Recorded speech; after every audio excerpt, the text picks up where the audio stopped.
Welcome to the 15th meeting of the Folsom Cordova Unified School District Board of Education. Superintendent, if you'll take the roll, please. Yes. Mr. Clark? Here. Mr. Huey? Here. Ms. Larrett? Here. Ms. Lofthouse? Here. Mr. Reed? Here. All are accounted for. Thank you. All right. Before we recess to close session, is there any public comments? No? All right. We will be recessing to close session on the following matters: student matters, employer-employee relations, conference with legal counsel regarding litigation, conference with real property negotiators, and/or personnel matters. We will be back at 6 o'clock sharp, and we are in recess.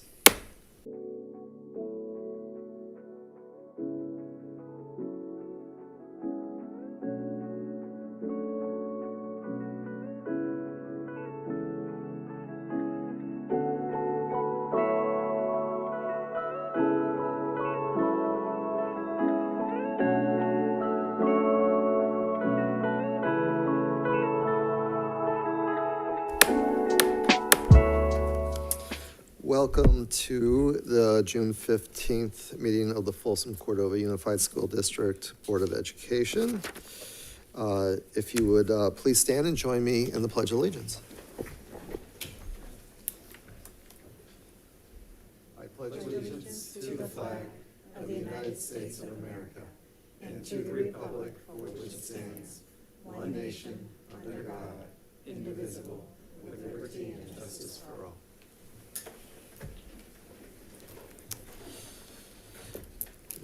Okay. Broadcast statement. A broadcast and recording is being made at the direction of the board, and the broadcast may capture images and sounds of those attending the meeting. Folsom Cordova Unified School District Board Policy 1313 promotes mutual respect, civility, and orderly conduct among employees, parents, and the public. We will treat staff, parents, and members of the public with respect and expect the same in return. If any member of the public uses obscenities or communicates in a demanding, loud, insulting, and/or demeaning manner, the board will calmly and politely admonish the person to communicate civilly. Public comment during board meetings are an important component of public engagement and transparency. Members of the public will not be permitted to yield their speaking time to another member of the public. All written comments submitted by 3 p.m. today to the board have been read. Per the Brown Act, the board is not allowed to enter into two-way discussion on any matter not on the agenda. Superintendent, will you take roll? Yes. Ms. Perez? Here. Ms. Shrivastava? Here. Mr. Clark? Here. Mr. Huey? Here. Ms. Larrett? Here. Ms. Lofthouse? Here. Mr. Reed? Here. All are accounted for. Thank you. Okay, item 5, reporting out of closed session. Superintendent? No action to report out of closed session. Okay. Item 6, adoption of the agenda. Is there a motion? I'll move it. Motion by Mr. Clark. Is there a second? I'll second. Second by Board Member Lofthouse. Superintendent, if you'll take Ms. the vote. Perez? Aye. Ms. Shrivastava? Aye. Mr. Clark? Aye. Mr. Huey? Aye. Ms. Larrett? Aye. Ms. Lofthouse? Aye. Mr. Reed? Aye. Motion carries 5-0. Thank you. Okay. Item 7, special presentations. I see we do not have either student or staff presentations. Is that correct? That's correct. Okay. Then we'll go to item 8, public comment. This is the item on the agenda where folks are invited to provide public comment to the board. It would be the area if there is not an agenda item. If you're here to speak on an agenda item, we will provide public comment when we get to that agenda item. So this is items not on the agenda. I have one card, Madeline Sanderson. Welcome. Good evening, Dr. Clayton, President Reed, board, and district staff. Tonight I wanted to share my excitement of our recent sports physical clinic that was held at Cordova High School, which ended up serving 139 of our students. 3 of those students were my own. I wanted to give a shout out to Carla, as I know that this was a labor of love for her. This is such a valuable added resource to serve our families. I'm looking forward to seeing what more will be implemented and the added partnerships with community agencies that will be put into place with our community schools. I know that Carla and Kate will continue to do amazing things that will better serve our students. I also wanted to take this time to share again how grateful I am for the amazing opportunities that my own children have been able to be a part of, which include our IB program, Air Force Junior ROTC, construction CTE program, choir, cross country, track and field, and football, to name a few. I share this with our school sites often, but yes, at FCUSD, we are blessed to have some incredible teachers, staff, admin, and coaches that make it all happen. There are so many opportunities for our students. Also, having a student with an IEP, I do know that we have awesome support for our students with special needs, and I appreciate the services that are offered. Now, I know that if we can work on making some changes when it comes to our facilities, safety, and other things here on our campuses in Rancho Cordova, that when added to all of our amazing things that we do have going on with FCUSD, it will just make our entire school district top-notch. Thank you.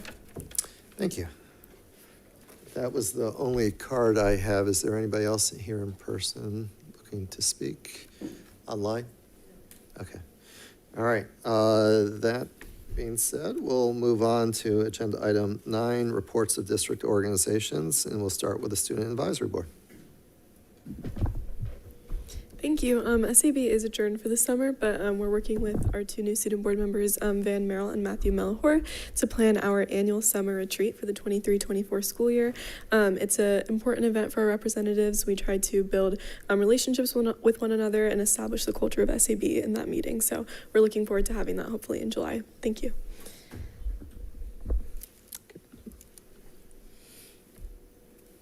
Next, we have the California School Employees Association. Is Rob here? I don't see him. Okay. Is there anybody online for? Yes. Okay. Then we'll move on to the Folsom Cordova Education Association. Welcome.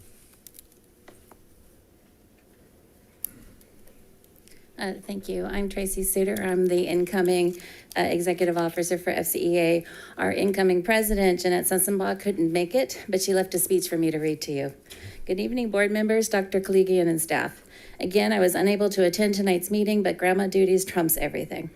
With the 22-23 school year coming to an end and looking forward to the next year of 23-24, I'm excited with some of the new facets of our district, especially the community schools and the true local control of funding in supplementary dollars coming to the schools at site level. I am looking forward to seeing the growth of a community school and seeing how the students and families react to the pledge of providing not only an academic education, but also taking care of the whole child along with their families. If the vision is realized, these campuses will be a haven for all members of the community. The vision of the community schools goes hand in hand with a new policy of putting site money in the hands of a site, a policy that is long overdue. I am hopeful that the administrators will embrace this opportunity to share the decision-making with all the site's educational partners, students and their families, teachers, and support staff. This is a pathway for all individuals to be part of the conversation, to have a stake in what their school feels is important to their community, and all voices will be heard. This is a chance to give teachers a feeling of respect and value. Also, I'd like to thank the district for being able to fund the 1 to 2 hours of classroom paraprofessional in kindergarten classrooms throughout the district per Sean Martin in the adopted budget conversation on June 1st. What is unfortunate is the fact that the 1st and 2nd grade classrooms are losing their support next year. Sean in the same meeting, per Sean in the same meeting. As you have heard in the past 6 months, highly qualified teachers feel they are not able to do their job of early literacy in the classroom. This is not because they aren't trying or just giving up. They wake each day with the idea of, today is the day, I can do this. I will be able to teach my small groups without interruption and be able to do my job. Then reality hits, and it doesn't happen. Teachers at the end of the day feel demoralized, defeated, and ask if it's worth it. I feel that the board needs a call to action to figure out a way to give what they were promised in the spring of 22 support. Thank you and have a well-deserved break, and I will see you in August on my birthday. That's Jeanette's birthday. Thank you. All right. Next, we have the Folsom Cordova Leadership Association. Okay. And finally, District English Learner Advisory Committee. There's no report tonight for DLAC. Thank you. All right. Can everybody tell it's the last meeting of the school year, or of the, yeah. All right, let's see, we'll move on to agenda consent. Are there any items that anybody wants to pull before we entertain a motion? Mr. President, Yes. item D, please. D as in David? Yes. Okay. Are there any other items? All right. Is there a motion to adopt agenda consent with the exception of item D? I'll move. Motion by Board Member Lorette. Is there a second? I'll second. Second by Board Member Hui. Superintendent?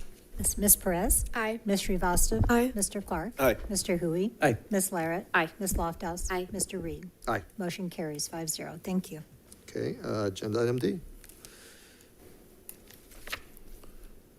Well, I was just, no, here's the deal. I thought maybe that would have been on an action item only because I think there needed to be more discussions and more questions asked. At the last meeting, I asked about support for our first and second grade teachers. It said that there was none. However, I do notice in that budget that there may be funds available from positions that we will not fill.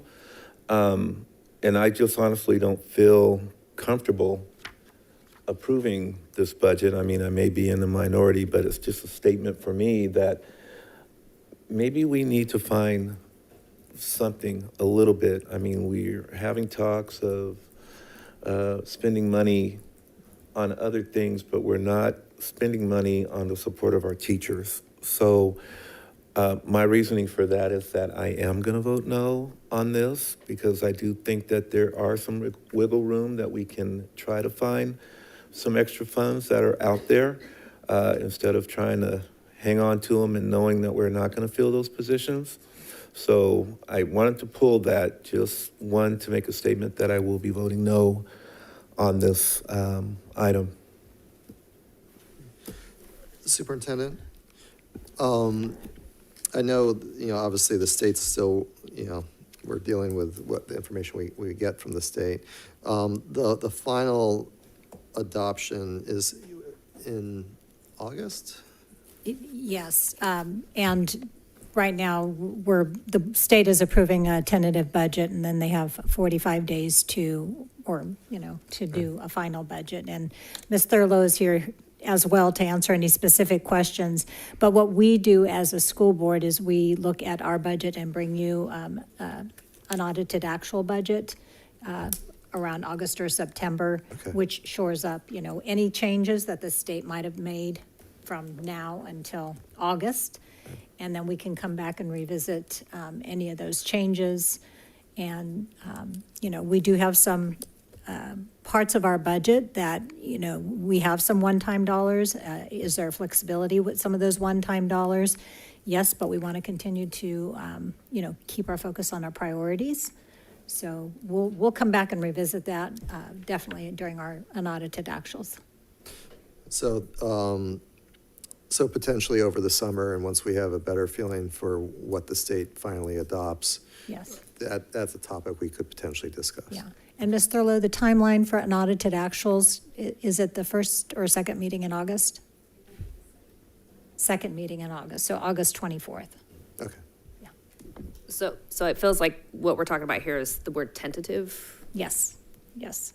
Okay, all right. Yeah, because it does get trued up after, the state does their 45-day revisions, as do we, which is our typical rhythm in the timeline of adopting the budget. So there potentially some flexibility with this.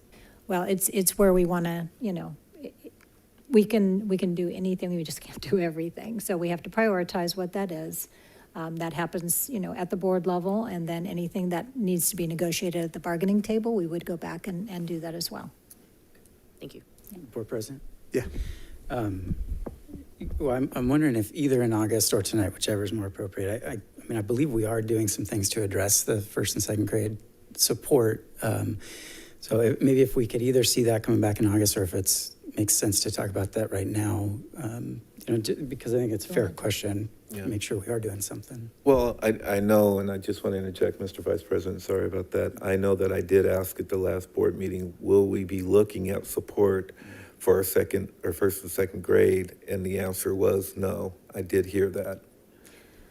Well, I think the question is, are we adding additional paraprofessionals right now at first and second grade? And in this budget, the answer would be no. However, the answer to the question, are we looking at additional support through the focused attention of our intervention teachers, which we're using some one-time dollars to That's fund one this time. next year?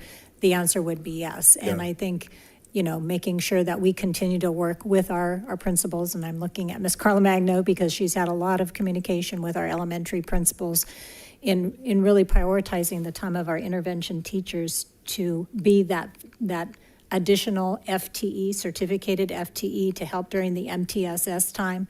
So, if first and second grade want to distribute the students at their grade level, they'd have an additional FTE. And it's how, each site, it's going to look a little bit different of how their MTSS schedule looks in first and second grade. We know some teachers are doing that already with their intervention teachers. So it's keeping that focus of that position prioritized at first and second grade. Yeah, you keep saying one time, it's not going to be sustainable in the years moving forward. And I just want to make sure, yeah, great, we have one-time dollars to facilitate that, but if we're kind of, want to help our teachers move forward next 2 or 3 years, that one-time dollars is not going to help us. So that's just the point I'm trying to make. I don't know if this would be able to probably not be presented today, but possibility in terms of the supplemental dollars that are going to the individual sites, that's been discussed with the site at the site level. Could we get how those are being spent across the district in terms of how we are choosing, how the sites are choosing to support the 1-2 grade level specifically? And then I don't know if we could also kind of showcase the sites that have really learned how to utilize their intervention teachers at their sites, because I think that is a huge asset if it's used in the correct way or a way that works with those classrooms.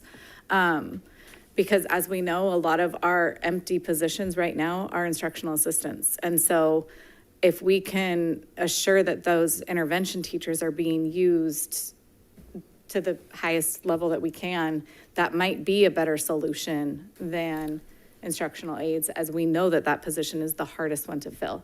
And those will usually go to the special education classrooms before they go to the first and second grades. So as someone who did IA mapping every single day at a middle school, you're moving them constantly around. So you also are potentially working with somebody who's inconsistent in the classroom. So that's also something that's really important for support with literacy, is having that consistency and somebody who's trained in doing the programs that we're doing. So I think that we can definitely think outside the box, which is what we're going to have to do.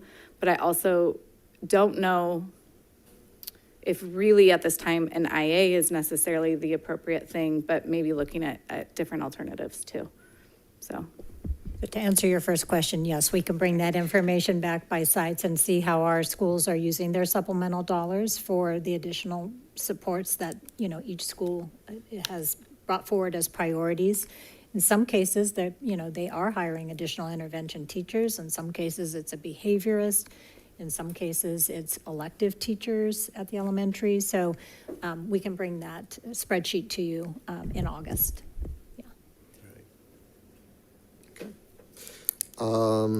Is there a motion to approve? What's that? Do we need to do public comment? Yeah, it's fine. It's an agenda consent, but we did pull it off, so I will open it up. Is there any public comment? Why? Okay. All right. Is there a motion to adopt item D? I'll move. Motion by Board Member Hui. Is there a second? I'll second. Second by Board Member Lorette. Superintendent? Yes, Ms. Perez? Aye. Ms. Srivastava? No. Mr. Clark? No. Mr. Hui? Aye. Ms. Larrett? Aye. Ms. Lofthouse? No. Mr. Reed? Aye. Motion carries 3-2. Thank you. Okay. I understand we have some introductions. Is that correct? We sure do, and very excited to make these introductions this evening, and we have a few. So I'm going to start with Miss Kathleen Jones. She was just approved as our new Director of Transportation. Congratulations, Kathleen. And I'm going to read just a short bio for each one of these folks. Ms. Jones is currently the district's transportation supervisor and has been the transportation in the industry for 26 years. She began her school bus driving career with Laidlaw Transit, located in Southern California, transferred over to Folsom, Cordova in 2005 as a bus driver, and since then she's advanced and become a delegate behind the wheel trainer in 2014 and proceeded to become a Department of Education state certified bus instructor in 2016. She was also named our Transportation Employee of the Year, and in 2021 was honored as the District Support Person of the Year. Ms. Jones is dedicated to promoting excellent work performance, achieving all district safety goals, and providing encouragement to her colleagues. Congratulations, Thank you so Kathleen. much. It's an honor to be here, and I want to thank everyone for your support. I'm looking forward to working with everybody. Thank you so much. Thank you. Congratulations.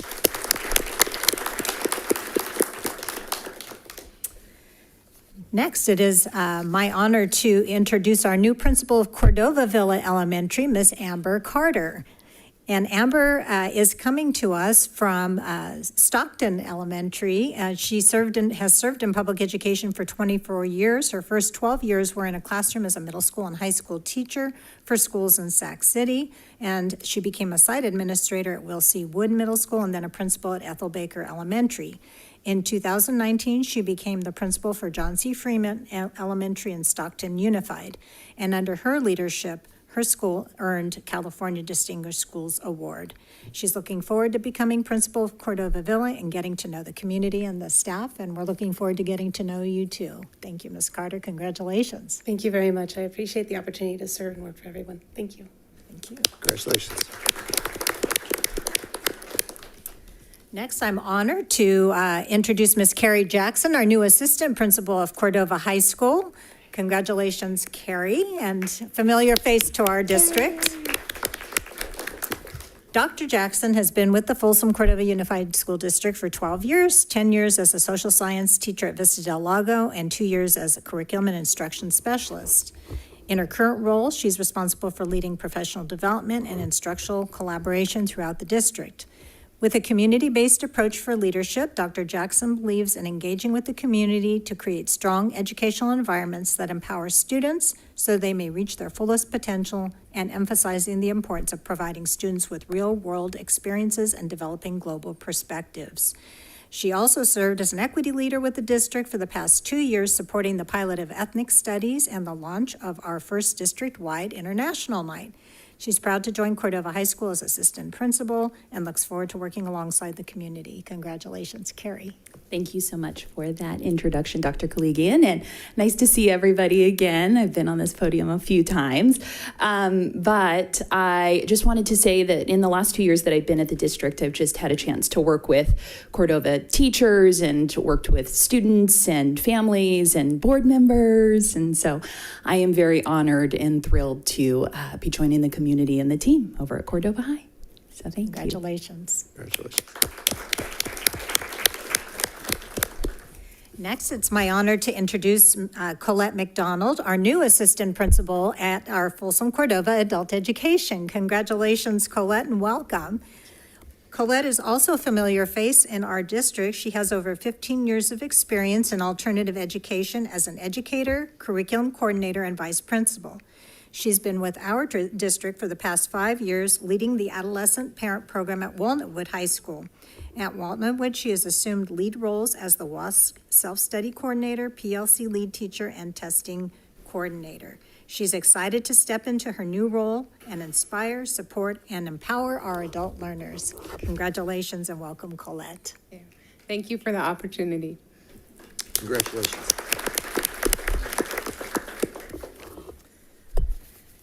Next, it's my honor to introduce our new principal at Gold Ridge Elementary, Miss Wendy Saul. Congratulations, Wendy. Ms. Saul has been in education for 27 years. The majority of those years were spent in the classroom as an upper elementary teacher, with the last 6 as an administrator. She has taught at both Theodore Judah, Empire Oaks, and has served as assistant principal at Russell Ranch and Navigator Elementary, and is the current principal at Mather Heights Elementary. She has held her national board certification for teaching since 2005 and continues to provide her staff with the highest level of support for effective pedagogy. As a lead learner, she values building strong relationships with students, families, staff, and the surrounding community. Congratulations, Wendy, and welcome to Goldridge. Thank you. I am excited to start principalship at Goldridge Elementary and get to know the community and the staff and students. I also want to give a big thank you to my Mather Heights community, and they have been amazing, and I will miss them. But I know that I am going to have a great experience at Goldridge as well. I also would like to say hi to my nephew Tristan, who's watching on TV right now. So, hi, Tristan. Thank you.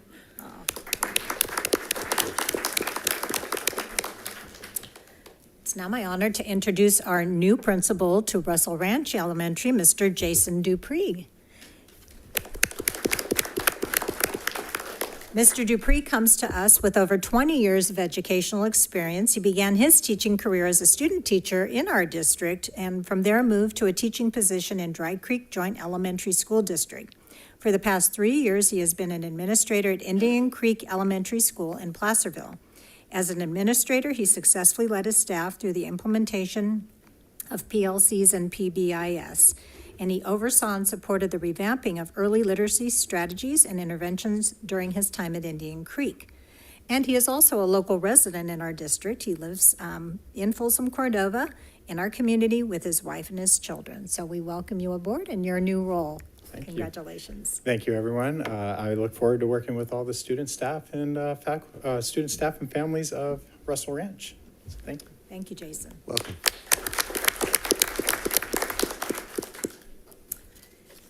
And lastly, we are really excited to introduce our new boys head basketball coach at Vista Del Lago, Mr. Jay Washington.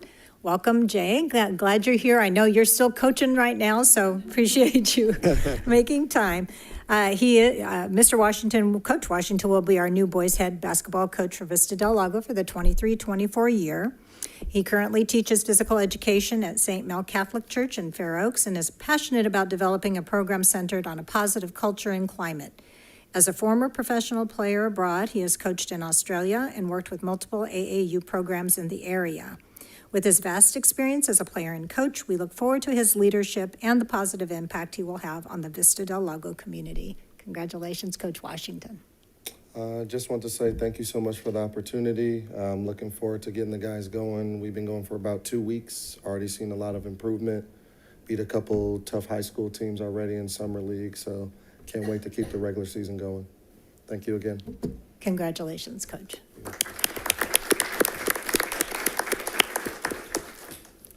Okay, thank you very much. All right, let's see, that takes us to agenda item 11, which is a public hearing. So we'll have to gavel into that. All right, this is a public hearing, special education local plan area, SELPA local plan, section A, contracts and certifications, section D, annual budget plan, section E, annual service plan, attachments 1 through 7, 2023, 2024. Superintendent. Yes, this is an annual requirement that comes before the board, and we also post for the public hearing a month before we actually do the approval of the plan. Our CAC committee also reviewed the plan and all the components that you just mentioned, President Reed. I also want to recognize our CAC. Are there any members here this evening from our CAC? No? Well, on behalf of the district, we thank you for your leadership and all the great opportunities that you've offered our students, and also for the review of the plan. So at this time, we'll open the public hearing to see if there's any comment. Okay, is there any public comments? How about online? Okay, I know this will be a discussion item on the next agenda, so we are on the next item. So we will close the public hearing. And that takes us to agenda item 12, which is discussion action. First one, A, approve special education local plan area, SELPA local plan, section A, contracts and certifications, section D, annual budget plan, section E, annual service plan, attachments 1 through 7, 2023, 2024. Superintendent. And again, this is an annual requirement. In the plan, it addresses what the academic program is and also related services for our special education students. And it also reflects the budget, the support, and the staffing. So unless there's any specific questions, I do want to thank our special education team. We have two of our directors here this evening, and I know Miss Betty Jo Wessinger is also here virtually joining the meeting. Thank you, Miss Wessinger. Appreciate that. Do we have any questions from the board? Audience, online? All right. Then back to the board. Is there a motion? Motion?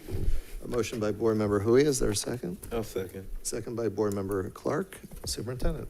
Ms. Perez? Aye. Ms. Srivastava? Aye. Mr. Clark? Aye. Mr. Hui? Aye. Ms. Larrett? Aye. Ms. Lofthouse? Aye. Mr. Reed? Aye. Motion carries 5-0. Thank you so much. That takes us to agenda item B, approve agreement for special services reorganization feasibility study between School Services of California Incorporated and Folsom Cordova Unified School District. Superintendent. Yes, this item is coming back to the board after our joint meeting that we had with the city councils of Rancho Cordova and Folsom on June 8th, and talking about district reorganization and if each of the elected bodies were interested in pursuing a feasibility study. We have Brianna Garcia from School Services joining us virtually tonight. She was also at our June 8th meeting and explained the 9 criteria that would be part of that feasibility study, the time frame for which it takes to actually do that analysis once we give them the data, and then the process after we receive the data back and it coming back to the board. So this evening, what we have before you is the proposal which we were asked to bring back, proposal for pursuing the feasibility study with School Services. And the scope of this particular study would be a reorganization of Folsom Cordova into 2 separate districts, one in Rancho Cordova and one in Folsom, that are existing schools. So that's what the scope includes. All right. Well, let's start with board questions. I have a question for Ms. Garcia. What happens with district staff? So district staff is currently employed by Folsom Cordova Unified School District, and in theory, that district would no longer exist. So would everybody be let go and then rehired in the new district with new contracts that reflect the budgets of the new districts? It's an interesting thing. The way that it's written is that the staff remain with the existing district, but when they are being split that way, it works a little bit differently, and I'll have to pull up that information and we'll be sure to include that in the report. But the idea would be that they would then be employed by the 2 new school districts, and you'd have a new bargaining agreement, all of those things would have to be put in place for the 2 new districts. Thank you. Other questions? Mr. President? Yes, Mr. Clark. So along with the 9 criteria that need to be met, and I made mention at the last board meeting that there's probably 4 at best. If we do not meet the 9 criteria, can it continue to move forward? So right now, what I'm doing is just providing, or what School Services would be doing is just providing this analysis for yourselves to move forward. If you decide to take that to the county committee, per the education code and what the law says, it says that all 9 criteria must be substantially met in order for it to move forward. I think I mentioned when I was there last week that I have seen committees that have moved it forward regardless of that. But according to the education code, all 9 criteria must be substantially met in order for the process to continue. Do you mind if I ask a follow-up on that? Please. So when you say move forward, you mean move forward to the county level? Have any of them moved forward past county or to state and then been approved? Or if those 9 criteria are not substantially met, does it eventually die either at the county level or the state level, from what you've seen? When I say move forward, I do mean from the county to the state, because again, what I'm providing right now is an analysis for your use and information. If the district decided that it did actually want to submit a petition, it would submit that petition to the county. The county would then review the petition, review the 9 criteria, and it would decide ultimately whether it believes the criteria are met or not met, and whether or not it's going to move that forward to the state. Okay. And Dr. Clegane, I know that you had pulled some data that we asked about at that meeting. Is it possible to maybe show some of those pieces, because they're directly in reference to those 9 at least criteria separated out? So Yes, we can. And the first one is probably the enrollment and demographic breakdown of our students throughout the district in both Rancho Cordova schools and Folsom schools. So that's our legal size spreadsheet. Ms. Dagnall, if you could pull that one up, please.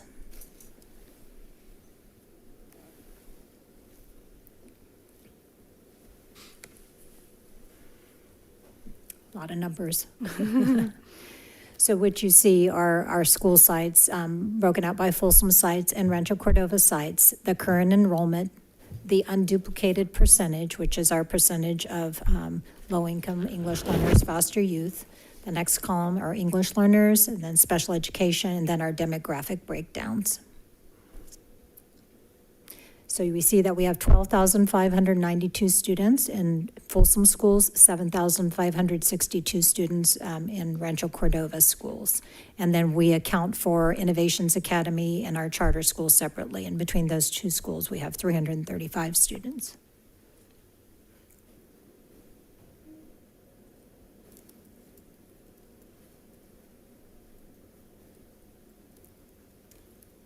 Any questions on the spreadsheet? no, so I think enrollment is one of the criteria. Another criteria is the possibility of being, I don't remember, and I don't have it in front of me. Maybe Ms. Garcia can restate that criteria, the one about the demographics, so that there's a balance once the districts are created or formed.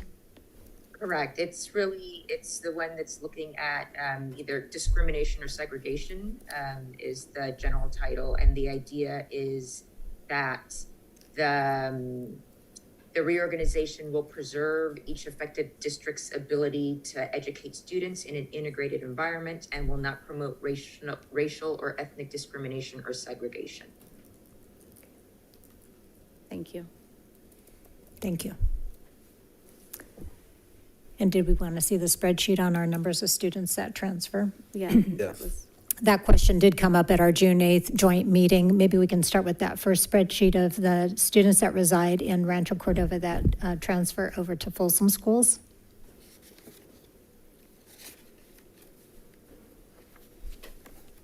And if we can scroll down just a little bit, this is based on our October 2022 CBEDS data.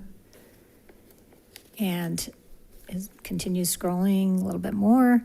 What we see are a total of 306 students that have Rancho Cordova addresses that transfer to our schools in Folsom. Majority of those students are at our high school level, and fewer at the elementary level. And then we also break that out by unduplicated special ed and mainstream, so you can see that breakout as well. Any questions on this one? Okay, so 306 is that number. Let's look at the number of students who transfer from Folsom to Rancho Cordova schools.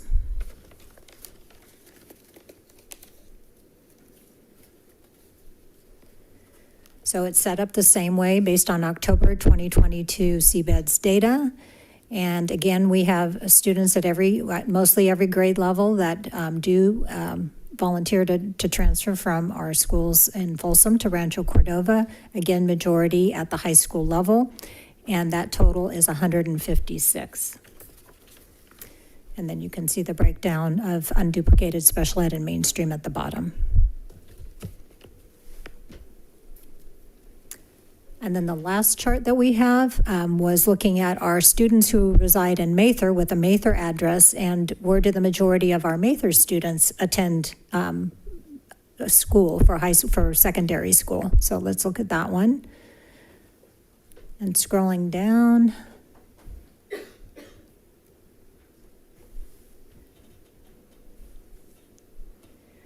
What we see is we have a total of 586 students who reside in Mather, and if you look in that first column, there are 62 students who go from Mather Heights to either Folsom Middle, Sutter Middle, Folsom High, or Folsom Lake, again, majority at the high school level.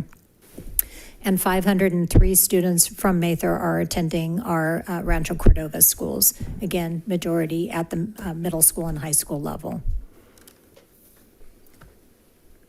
Any questions on that? I have a question just on that, tracking back just a second, probably for Ms. Garcia.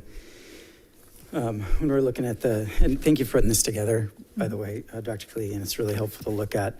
One of that criteria, Ms. Garcia, that you mentioned was the promoting, if this reorganization would promote segregation. And I just want to make sure I'm understanding what that word means. Certainly, if this went through, the percentage of, say, Latino students in one district would go up, the percentage of Asian students in one district would go up as they go down in the other districts. Is that necessarily promoting segregation by definition? Well, there's no stated definition of promoting, so it's really looking at the magnitude of it. If that change is minimal, and again, there's no definition. If you told me, for example, that change was 1% one way or the other, I think the argument can very easily be made that really isn't that large of an impact. If you told me that the change in percentage, went up by 95%, that would be a different conversation. And so it really is looking at the before condition and comparing it to the after condition and seeing what that mix looks like. But even with that, it sounds like it's pretty vague, whatever that definition might be. Yeah, it certainly doesn't say, if there's a 50% change or if there's a change of 10 students, it doesn't provide that level of detail, no. Okay, thank you. Other questions? I had one question, and I wanted to follow up on what Board Member Lofthouse had asked, because I think it was a good point.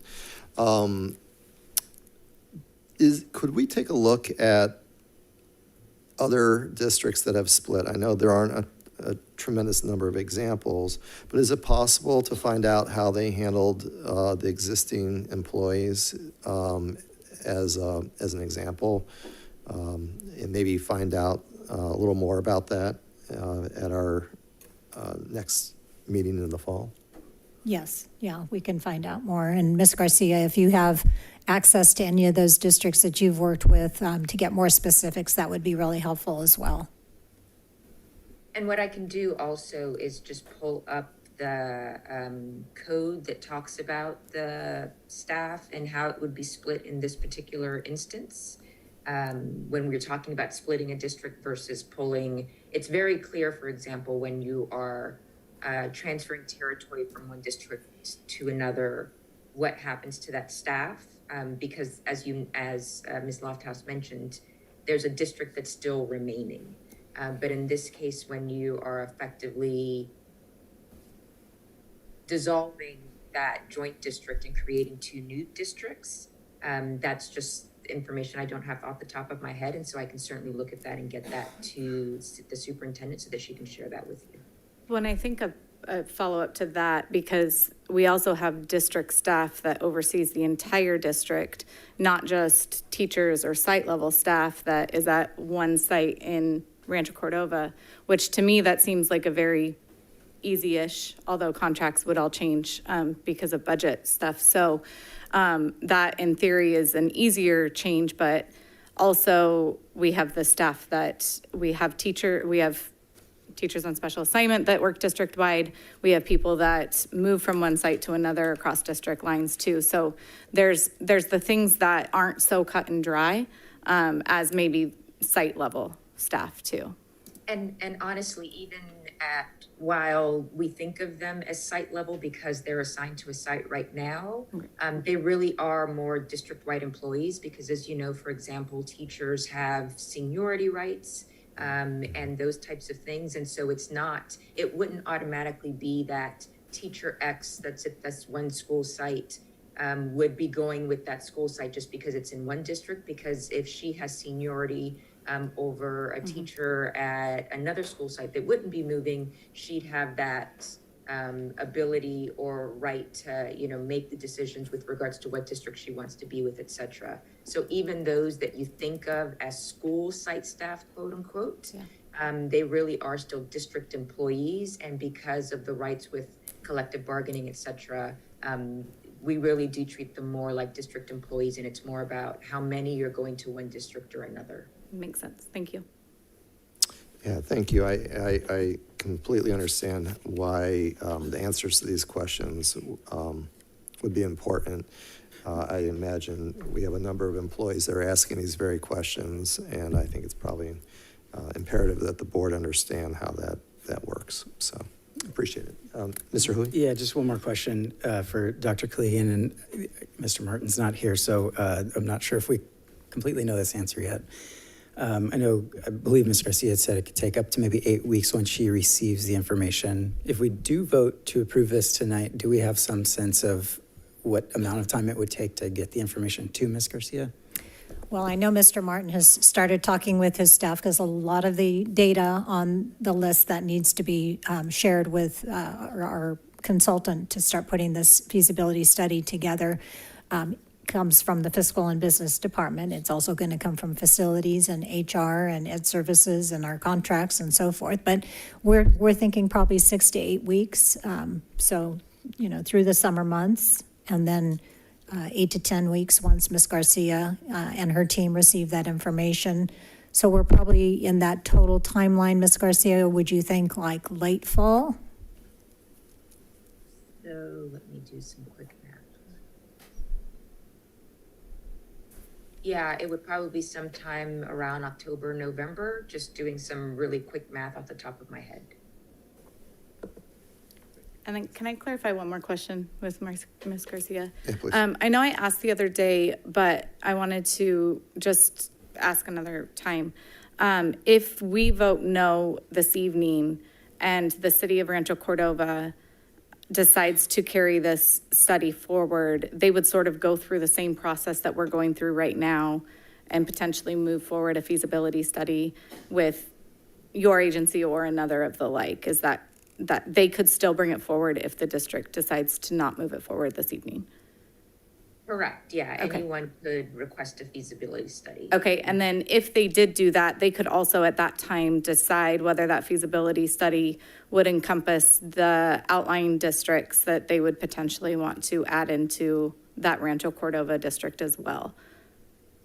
Correct. Okay. They could. Mr. President? Yes. Just a point of clarification. I know it comes at a $72,000 price tag, and I'm sorry, I'm just big on numbers and the fiscal accountability that we have as board members. Is that, it's kind of an oxymoron question, but is that in our budget to even pay for it? I mean, I can see, don't get me wrong.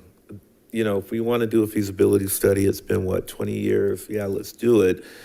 But I always look at it this way. I think we can do more with 72 grand, especially, and I'm going back to the 9 criterias. We know that we don't meet them, but yet we're going to pay this money. And, from thinking about it, maybe we get 2 instructional aides, full-time, maybe 4 part-time. I mean, I don't know. I mean, let's do the study, but I don't want to pay for it. You know what I mean? I mean, I just think that we can use our money for something else. So, I mean, how do we pay for it? Or is there an option for, if we say no and the city says, fine, we'll do it, they pay for it? Or if they, and there's nobody from the city here, obviously. Yeah. I know that they have made a promise that they would pay for it, and I want to kind of hold them to it. But could they go for it and pay the money and do the study? If we engage in the contract by approving this item tonight, as far as who pays the $72,500, we did ask that question at our 2x2 meeting this week with the city of Rancho Cordova, specifically to see if, if we didn't approve it, would they pick it up and then, go forward with the proposal for a feasibility study? What we heard is they prefer that we do it, but don't let the cost be a barrier. They have the authority to be able to help us pay for it, basically. So they said, don't let the cost be a barrier. So that tells me that, yes, they can fund this, but, By helping us pay for it, what guarantee do we have that they will? well, we don't have it in writing at this time, but, we were told that they have authority to say yes. So if we want something more formalized, we'd have to go back if that's what the board direction I would is. like that, and then maybe we invite the city of Folsom to come play in the sandbox too, and maybe they can incur some of the costs. I mean, they were actually for it as well. Mm-hmm. I mean, I just don't think that spending 72 grand, and does that include staff time? I'm just curious. That is the cost of the scope of the proposal for school services. And, your staff, you're paying your staff already, but yes, it is going to take time outside of their regular work that they have, yes. Ms. Garcia, do you have an estimate on how much staff time it takes to pull the information for your study? That I do not, only because it really, different districts have different methodologies for, keeping this type of data. For some, it's really easy. They can, print a report here or there. For others, it takes a little bit more time just because their systems aren't in place to do that. So that I could not estimate what it might take staff. So it sounds to me like the only way to guarantee that we are not paying for it at this time is that we don't move it forward as a district and the city chooses to move it forward. Is that correct? That would be an option. Okay. Yeah. Superintendent, I'm just curious, obviously I wasn't at that 2x2 with the city of Rancho Cordova.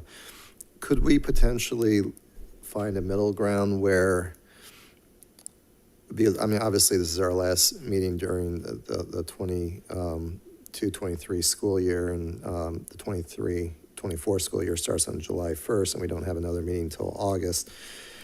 Could we potentially entertain a motion that would have a conditional approval where the board would agree to pay half of the cost of the study, provided that the other half be paid by Rancho Cordova or a combination of Rancho Cordova and Folsom in order to save money? And if over the summer they don't agree, then we'll have to revisit the issue in August when we come back. If they agree, then you and staff could proceed. Is that a potential option?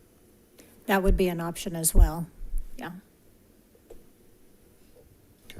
Do you want to make a comment on the city of Rancho Cordova? I mean, as far as would they pay up? I mean, considering the fact that Measure H alone, they're putting $500,000 into our district, I think that, there's got to be some level of good faith on our part that if they said they're going to do it, that they will fulfill that obligation. Just in athletics alone, it's to the tune of $400,000, and then we've got our music on top of that. So I think that they've repeatedly shown that they're here to support the district and have never been, of the mindset that they're not going to support. And, I think when the city manager says that they are there to support this and that they're willing to put funding into it, I think that good faith on our part would be to accept that their word that they are going to fulfill that obligation.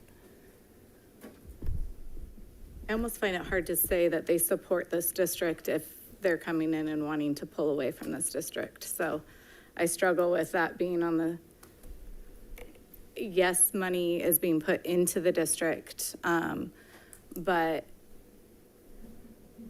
this actually seems like the antithesis is supporting the district at this point. So, and even in that those conversations at that meeting.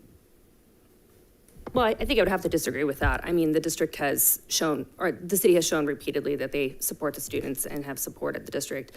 I mean, from providing the art supplies for the art show, you know, so on and so forth. I mean, I think that if you're looking at it comparative to how much the city of Rancho Cordova puts in as far as city funds into our school district versus how many city funds that city of Folsom puts in, that city of Rancho Cordova has repeatedly shown that they are there to support students and support the district. So I think to say that they don't support the district just because they're feeling like they maybe need to move forward in a different direction does not mean that they don't support the district.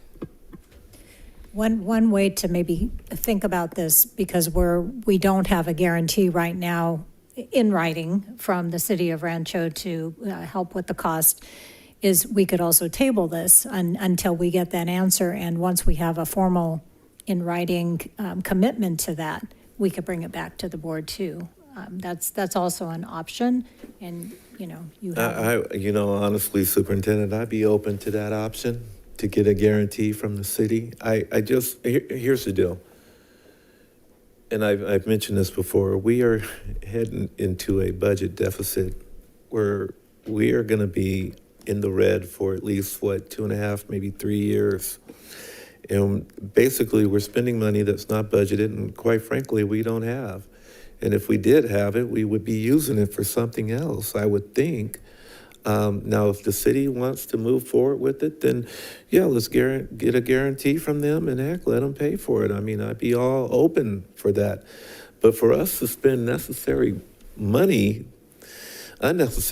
for, something like this, when we already know that we might be on the short end of the stick anyway with not meeting the criteria, and among other things, it helped me make it make sense.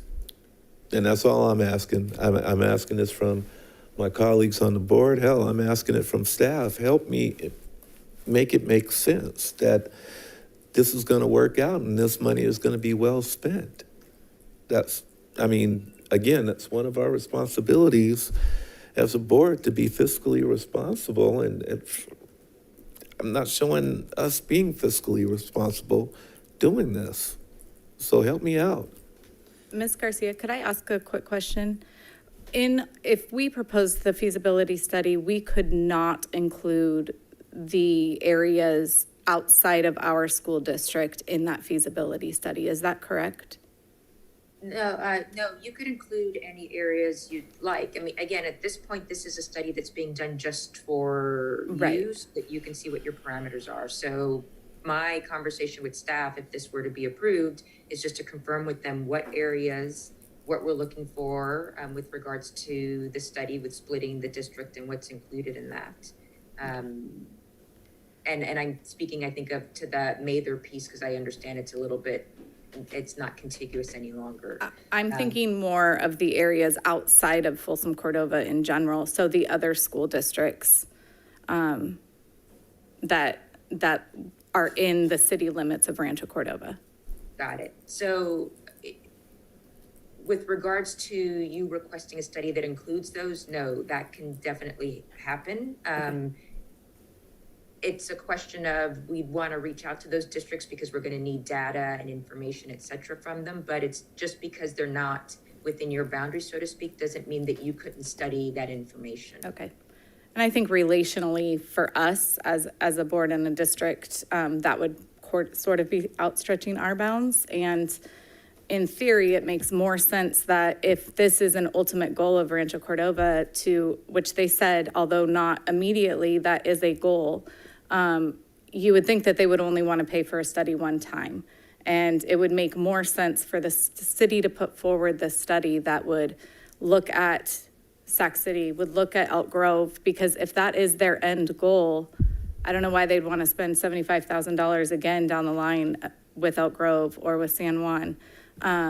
for just that area. So while it would probably add to their study currently, they would also be able to potentially get more information for their end goal, if that was brought forward by them. While we could, I think that we probably wouldn't make very many friends in our neighboring districts. So just something to think about also.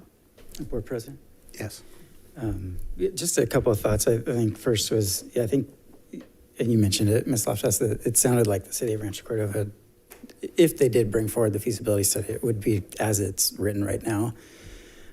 So I don't think they're open to including those other districts, if they want to spend. It sounds like they would have the appetite to spend $72,000 again in 5 years if this did go through at some point.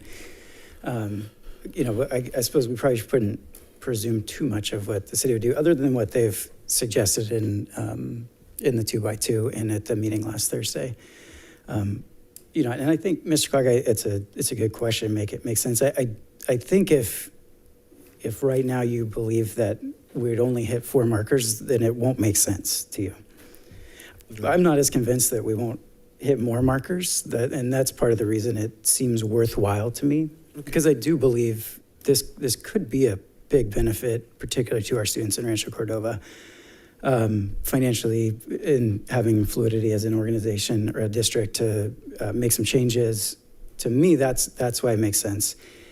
I don't know how many markers we'll hit, but I want to see the study happen, because if there's a chance we can. No doubt, I want to see it happen too. I just don't think at this point in time it's realistic. Yeah. Maybe somewhere, and I'm sorry, and maybe somewhere down the line, when this area will have an opportunity to maybe triple in size, then yeah, it makes sense. It makes sense that we'll retain teachers. It'll make sense that we can pay them a competitive salary. It makes sense.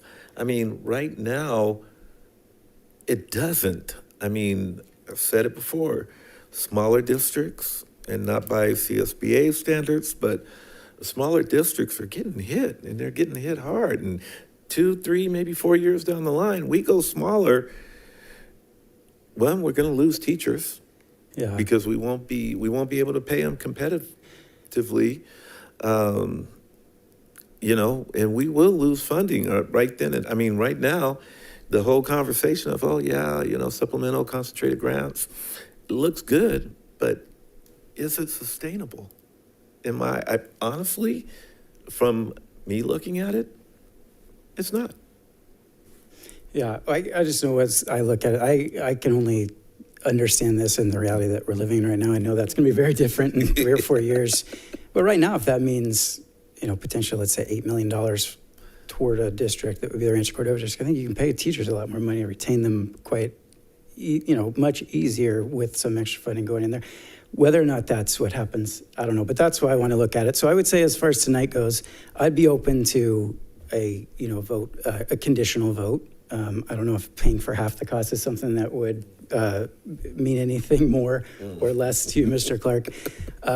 I'm open to that if that's not something the board wants to do. I guess I would want to maybe wait until we do get back and we've had a chance to talk with the city of Rancho Cordova in terms of coming to an agreement with financially what they're going to put in. But otherwise, if we want to, I'm very open to that conditional vote tonight and saying that FCUSD will pay half the cost and we'd work with our 2 cities to find the rest. Superintendent Kaligian, I'm curious, how much activity, if we were to approve it tonight, would actually take place in the remainder of the month of June and July versus how much of the activity would truly take place once the next school year starts?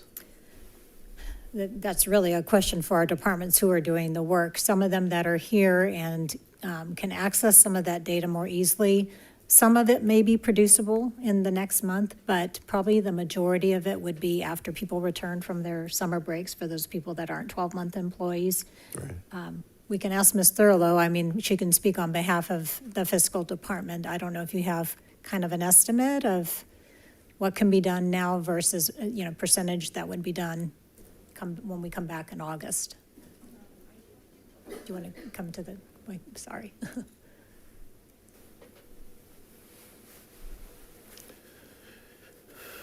have to take a look at the list, at the comprehensive list. Some of it could be done now and some of it would need to be done once the books were closed and we had our unaudited actuals and our expenses already completed for the year. And the time frame for that would be? August. August, yeah. So it kind of sounds like we don't necessarily need to make a decision tonight, that it could potentially be tabled to our first meeting in August. And that would give you time to have a conversation with the cities. It would give, yes, it would give me time to maybe get more of a secure confirmation in writing of what the city would be able to contribute to the cost of the feasibility study.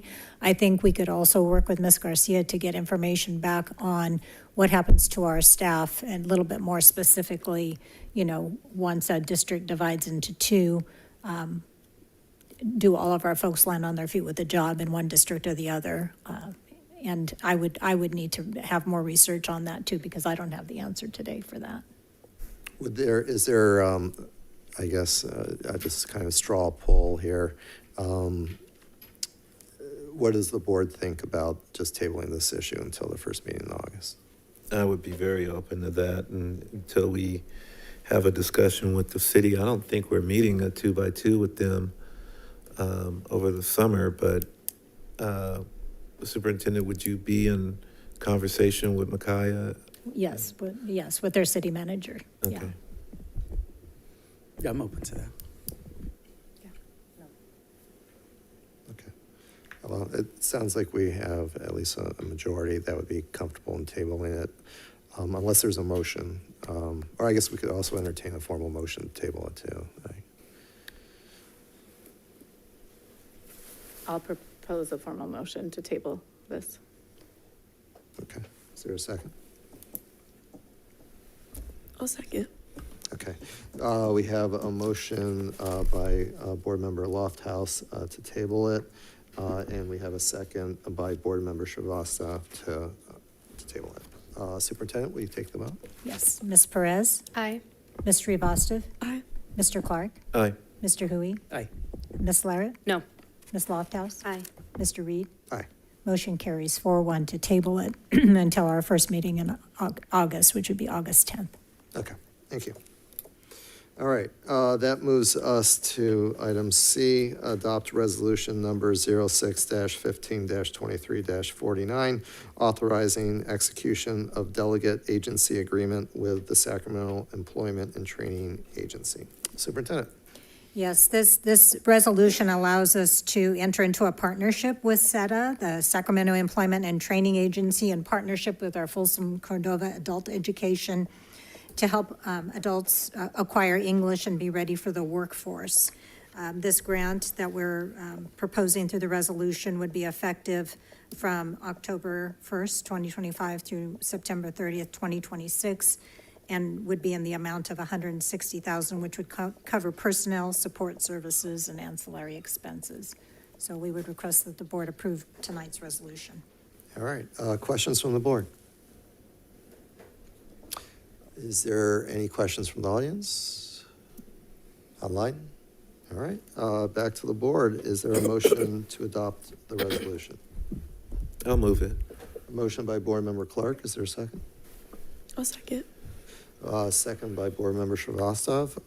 Superintendent. Ms. Perez? Aye. Ms. Srivastava? Aye. Mr. Clark? Aye. Mr. Hui? Aye. Ms. Larrett? Aye. Ms. Lofthouse? Aye. Mr. Reed? Aye. Motion carries 5-0. Thank you. All right, that takes us to agenda item 13, discussion.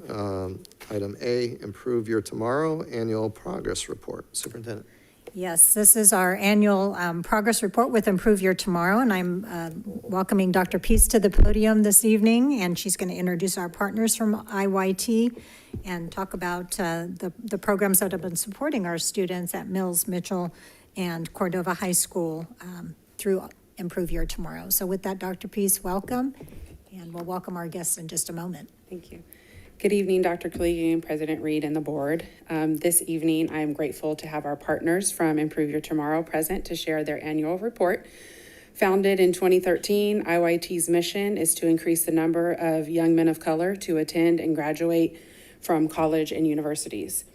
Earlier this month, I attended the IYT graduation ceremony where students from the Sacramento area were recognized for promoting or graduating from either high school or college. The energy, joy, and pride could be felt throughout the ballrooms of Sac State. Hearing graduate testimonies, it is evident that IYT significantly impacts the lives of youth that they serve. So without further ado, I welcome Michael Casper, the COO and co-founder of Improve Your Tomorrow, to the podium. Welcome.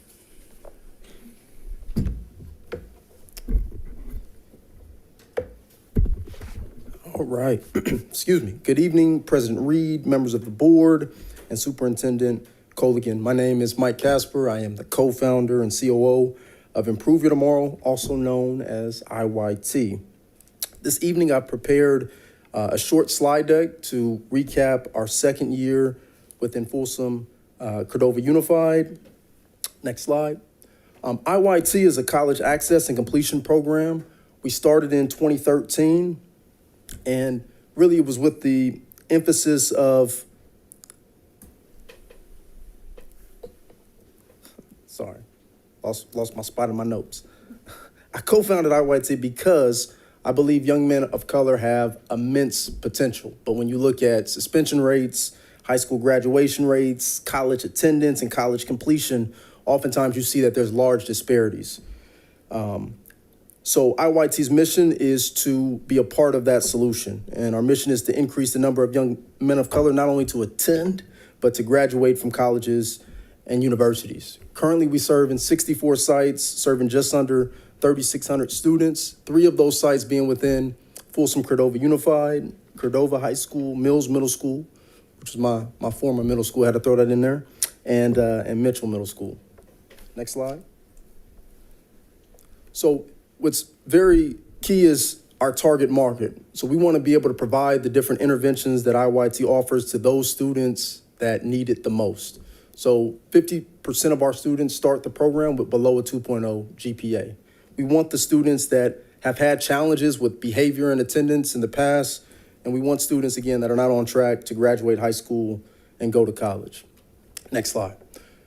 So here are some of our core services, our interventions that we provide our brothers starting as early as 6th grade and continuing until they graduate from high school. The first one is mentorship. So we provide wraparound services. We meet with the students twice a month. These sessions are anywhere between 20 to 25 minutes. Member development, it's the holistic approach. So we want the young men to be sound academically, but we also want them to be well-rounded. So we talk about toxic masculinity and healthy relationships and how to be a scholar. College advising is really more so geared towards our high school students, where we go alongside them with completing FAFSA, applying for CSUs, UCs, HBCUs, et cetera. And college tours is another big one. We go on 2 trips every school year. This year, our middle school brothers, they went to San Jose State and Sac State. Our brothers at Cordova went to UOP and Sonoma State. Academic Study Hall, I'll talk about that on the next slide. Parent engagement, we believe it takes a village to ensure that these brothers are successful. So we engage with the parents anytime that we have a mentorship session, and we inform them of our discussions, the different commitments that the brothers have made in regards to improving their academics to ensure that they enforce the behaviors that we need once the students return home. And then internships are for our high school students that are juniors over the summer. We engage and partner with, whether that's having a capital internship or partnering with SMUD, et cetera. Next slide. So when it comes to our after-school programming, this is just a schedule of kind of what that looks like in real time. So at all of our sites, the 3 sites that we serve at, there's 3 days where we provide after-school programming, but then we also provide programming, the mentorship sessions, some of the parent engagement, those take place during the school day. Next slide, please.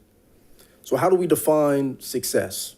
These are our methods of assessment. So we look at reductions in Ds and Fs for middle school students that have taken part in IYT or for 2 or more semesters, reduction in suspensions and truancy, and then increase in college going rates for students or members that have participated 4 or more semesters. Go next slide. And so why is our method of assessment geared that way.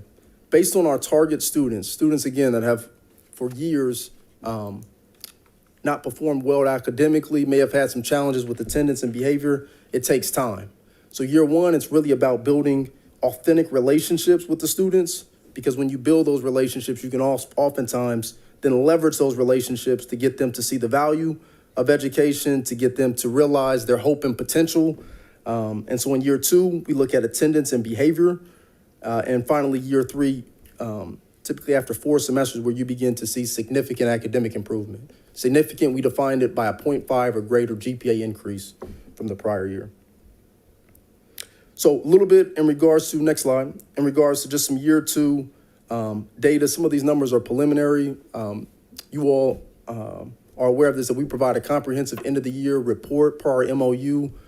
We provide that 8 weeks after the semester closed. We do an analysis. It's quantitative and qualitative. So we'll have that ready for you by the end of August. But this here just outlines that our 8th and 9th graders are our largest student demographic. African Americans are our largest ethnic demographic. We can go next slide. This just here kind of gives more of a breakdown. Again, some key points.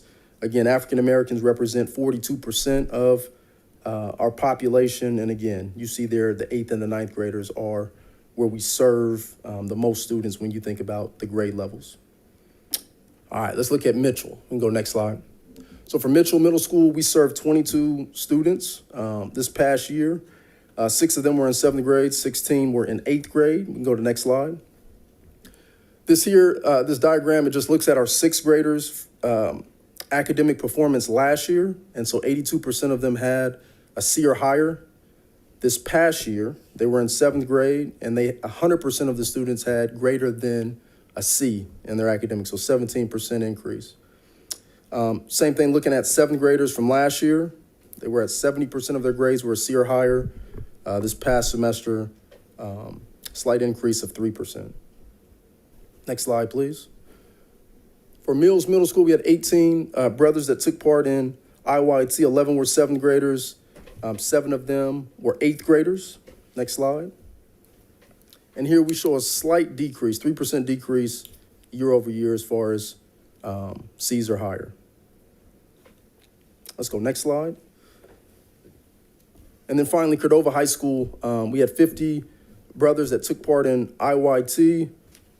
We got those numbers on the bottom left. We saw a increase for class of 2025 and 2023, but saw a decrease for class of 2024. What we do at the end of the year is where we have our focus groups to where we get more insight in regards to both the gains, but also the opportunities. So a part of that end of the year comprehensive report, it'll be able to outline some of those findings. Next slide, please. It's also important perception of IYT on campus is important for us as an organization. So we survey principals annually to, again, identify some of the things that they have seen. So 100% of the principals agree that they have an understanding of IYT programs that are being offered. And they also agree that IYT has done a good job communicating what we do at school sites. 67% of principals agree with the statement that IYT has a positive impact on academic performance. Next slide. IYT has made a positive impact on participants' social behavior. 33% agreed, 67% were neutral. Perception of IYT on campus is positive. 67% agreed, 33% were neutral. Next slide. IYT's members show high level of competency and skills, meaning their staff. 100% agreed, and IYT has demonstrated the ability to build strong relationships with students. 100% agreed. So I'm going to bore you guys with some of these numbers. Here we go. Member satisfaction. These are really big too. I really want to point to the bottom right. This one's sense of belonging. Again, that's very key, especially in the first 2 years, because again, for many of our students, they feel disconnected. And what IYT creates is a space to where they can be their authentic selves. So 81% of students said since taking part of IYT, they have a space to where they can feel their authentic selves.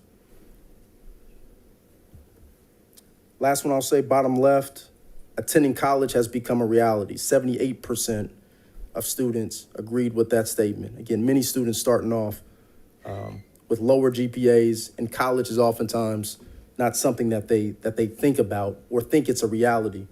Next slide, please. This one, I'll point out the far right one. Again, this is one of our sense of belonging questions. I feel more connected with my school. 75% of students agreed that since taking part in IYT, again, they feel more connected. If you feel more connected, you're more oftentimes of being more inclined to show greater attendance and to perform better academically. Last couple of slides, next slide. We also survey parents. We did get a smaller sample size with parents. Of the 90 participants that took part in this survey, we only got 10 of the parents that were able to complete the survey.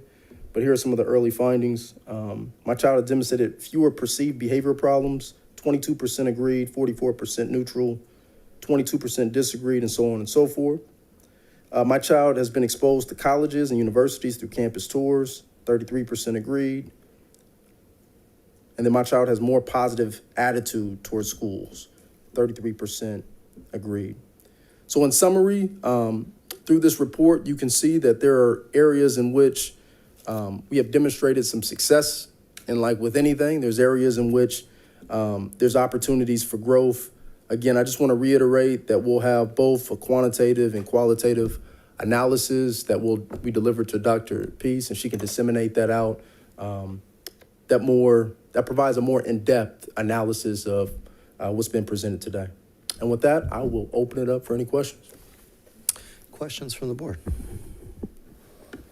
Mr. President? Yes, Mr. Clark. Actually, I wanted to, first of all, thank Dr. Peace for going out to that graduation. I know you had sent the email out, and I couldn't do it, but I'm glad that you did to see the work that our students are doing.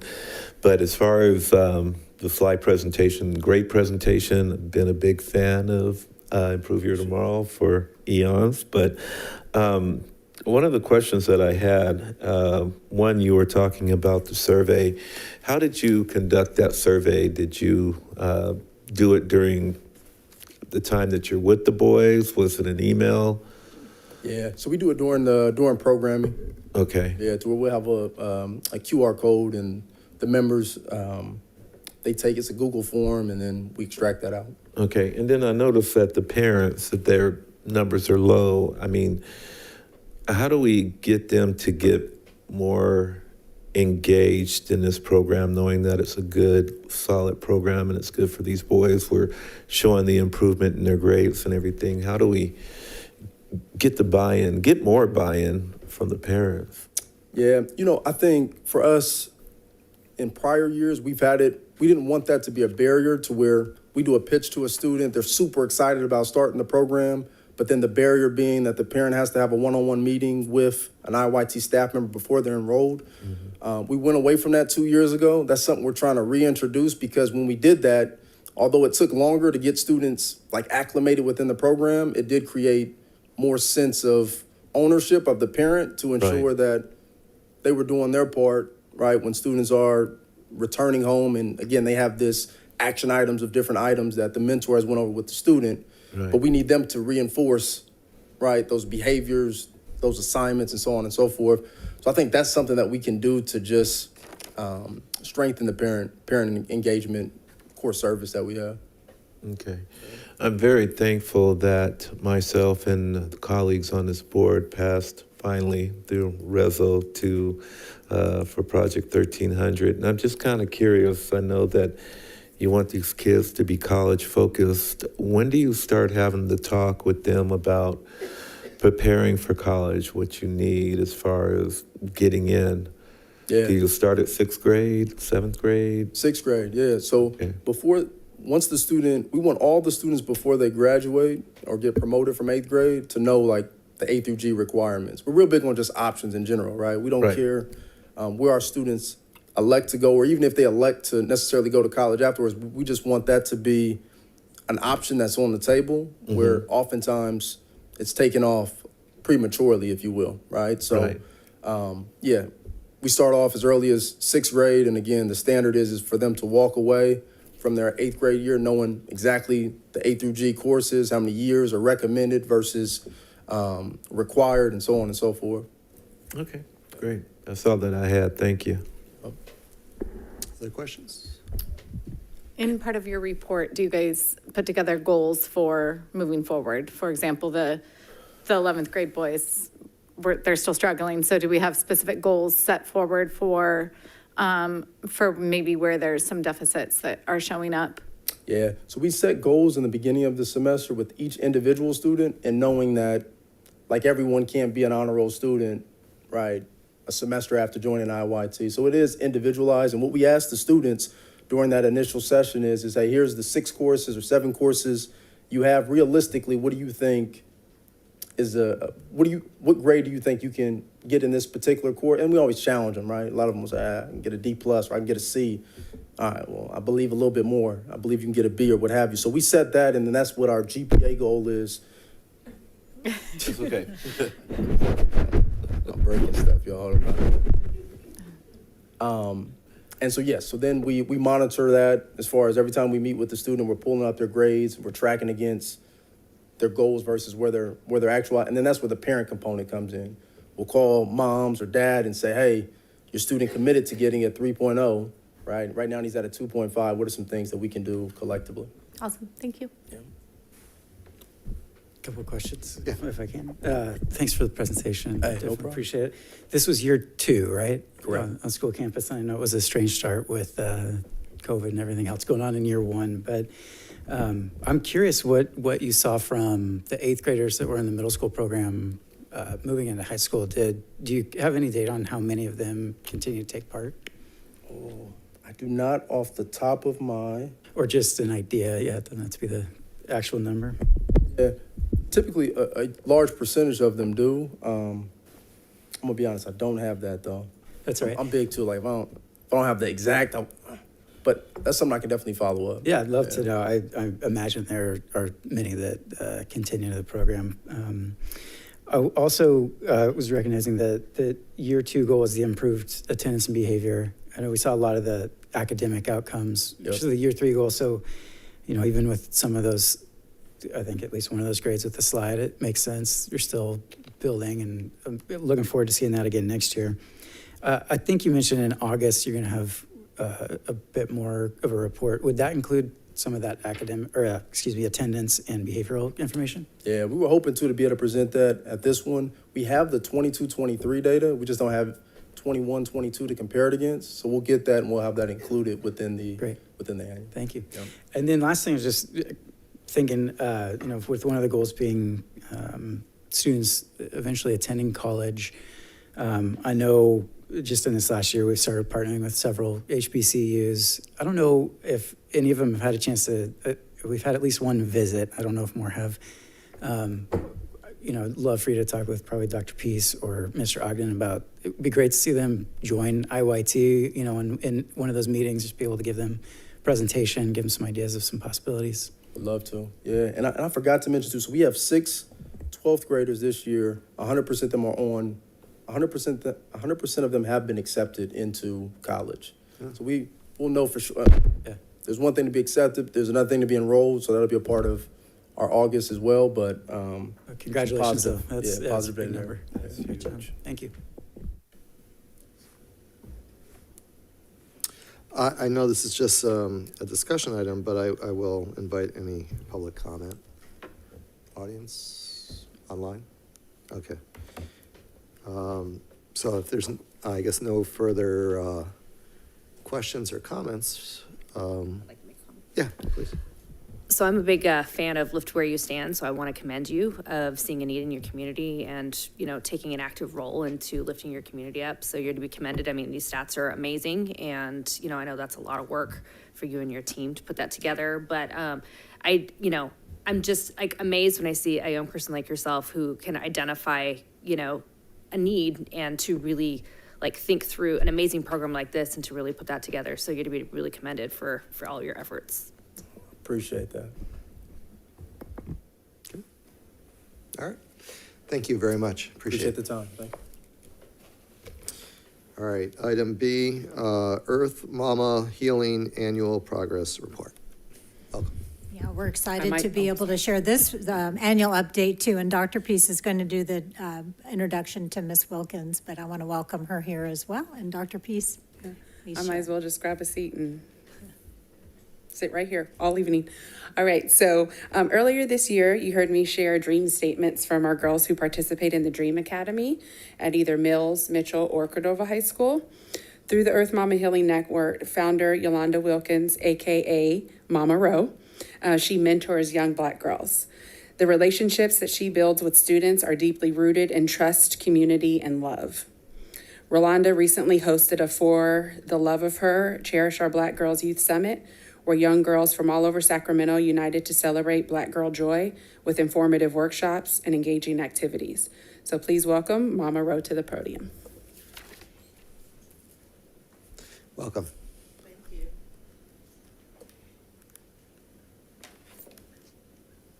Just getting used to my glasses. All right, good afternoon or good evening. I'm Rolanda Wilkins, and I'm very pleased to come and share our presentation with you. First of all, I want to say thank you for giving me the opportunity.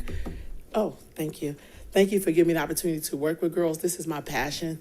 Just to give you a quick background, Earth Mama Healing started in 2011.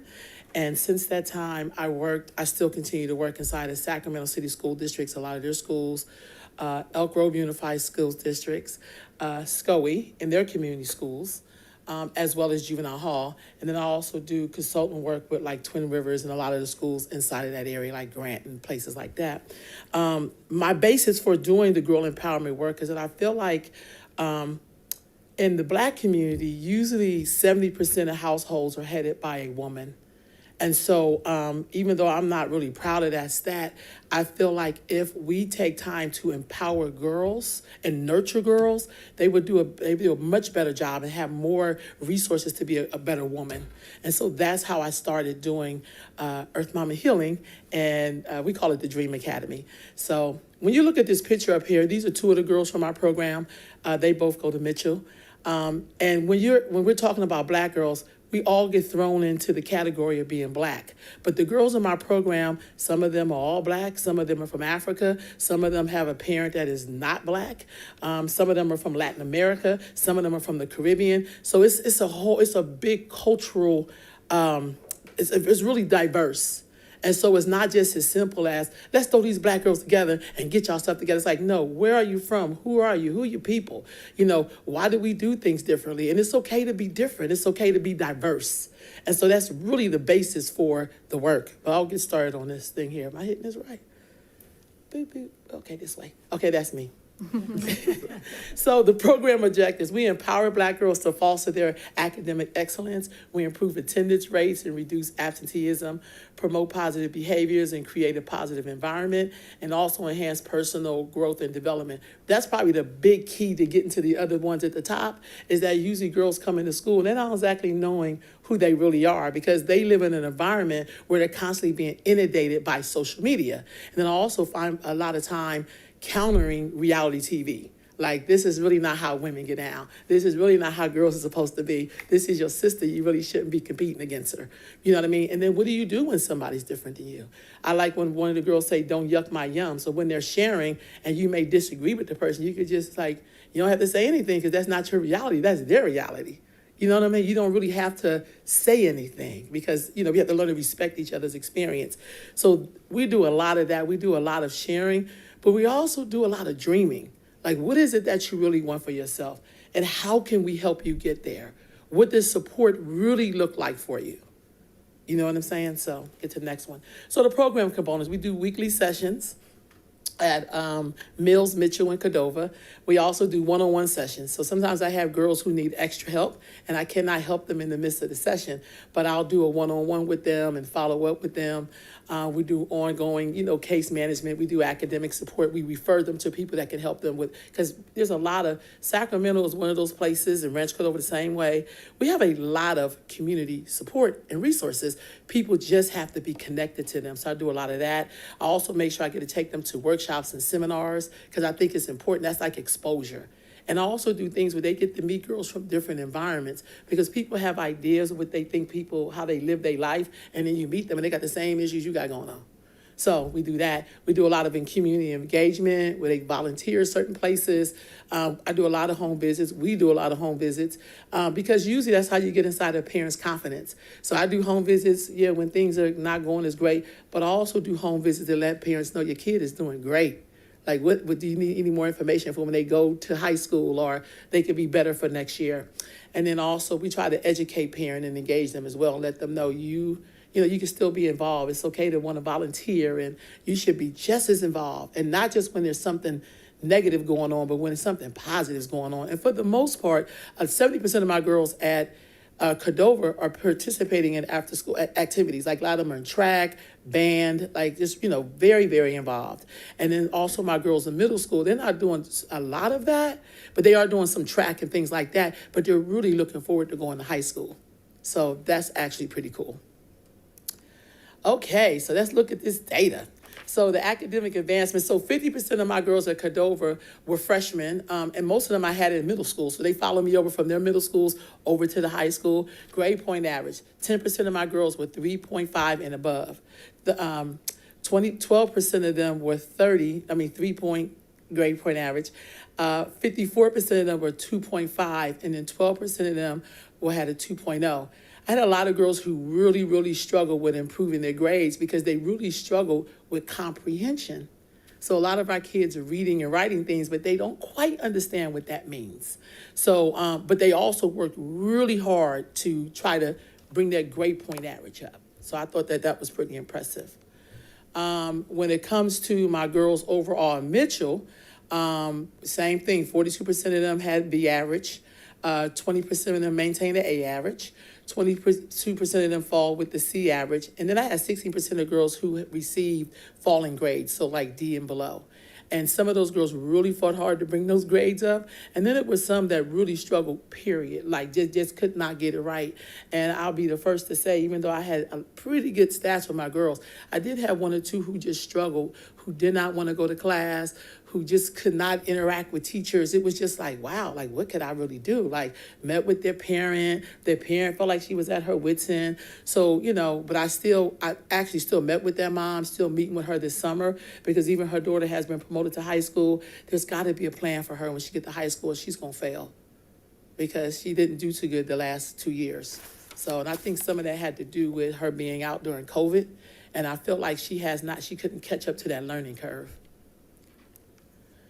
Okay, so here we are, overall academic achievement amongst my Mills students. 36% of them had B average, 10% of them maintained an A average, 30% of them had a C average, and 24% of them had below average, was like D or Fs. And significant efforts were, of course, always made for these youth to improve their grades. They also worked on, which is really key, is their behavior and attitude, because sometimes when you struggle with your attitude, it makes it hard for you to learn, especially with fellow peers and teachers, as well as developing soft skills. I'm a big supporter of soft skills, because soft skills will make people take more time with you than they probably allowed to have.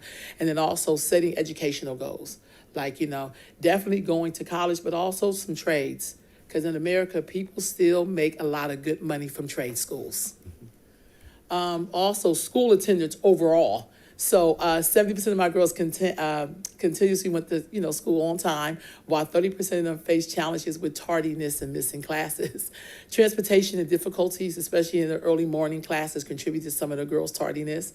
Boredom with class and teachers also led to lack of motivation. So we actually had to address the attendance concerns and collaborate with counselors to help the girls overcome these challenges. Specifically, efforts were made to emphasize the importance of punctuality in academic success and future goals. Because I always tell young people, this is a precursor to you being an adult. So if you're late to school and you get a job, you be late to your job, you get fired, then you can't pay your bills, then you're homeless. Like I just go straight down, boom, boom, boom, boom. So a lot of the girls really tried to work on that. Like my job is to hear them, reflect back to them, and then come up with solutions. How can we solve this?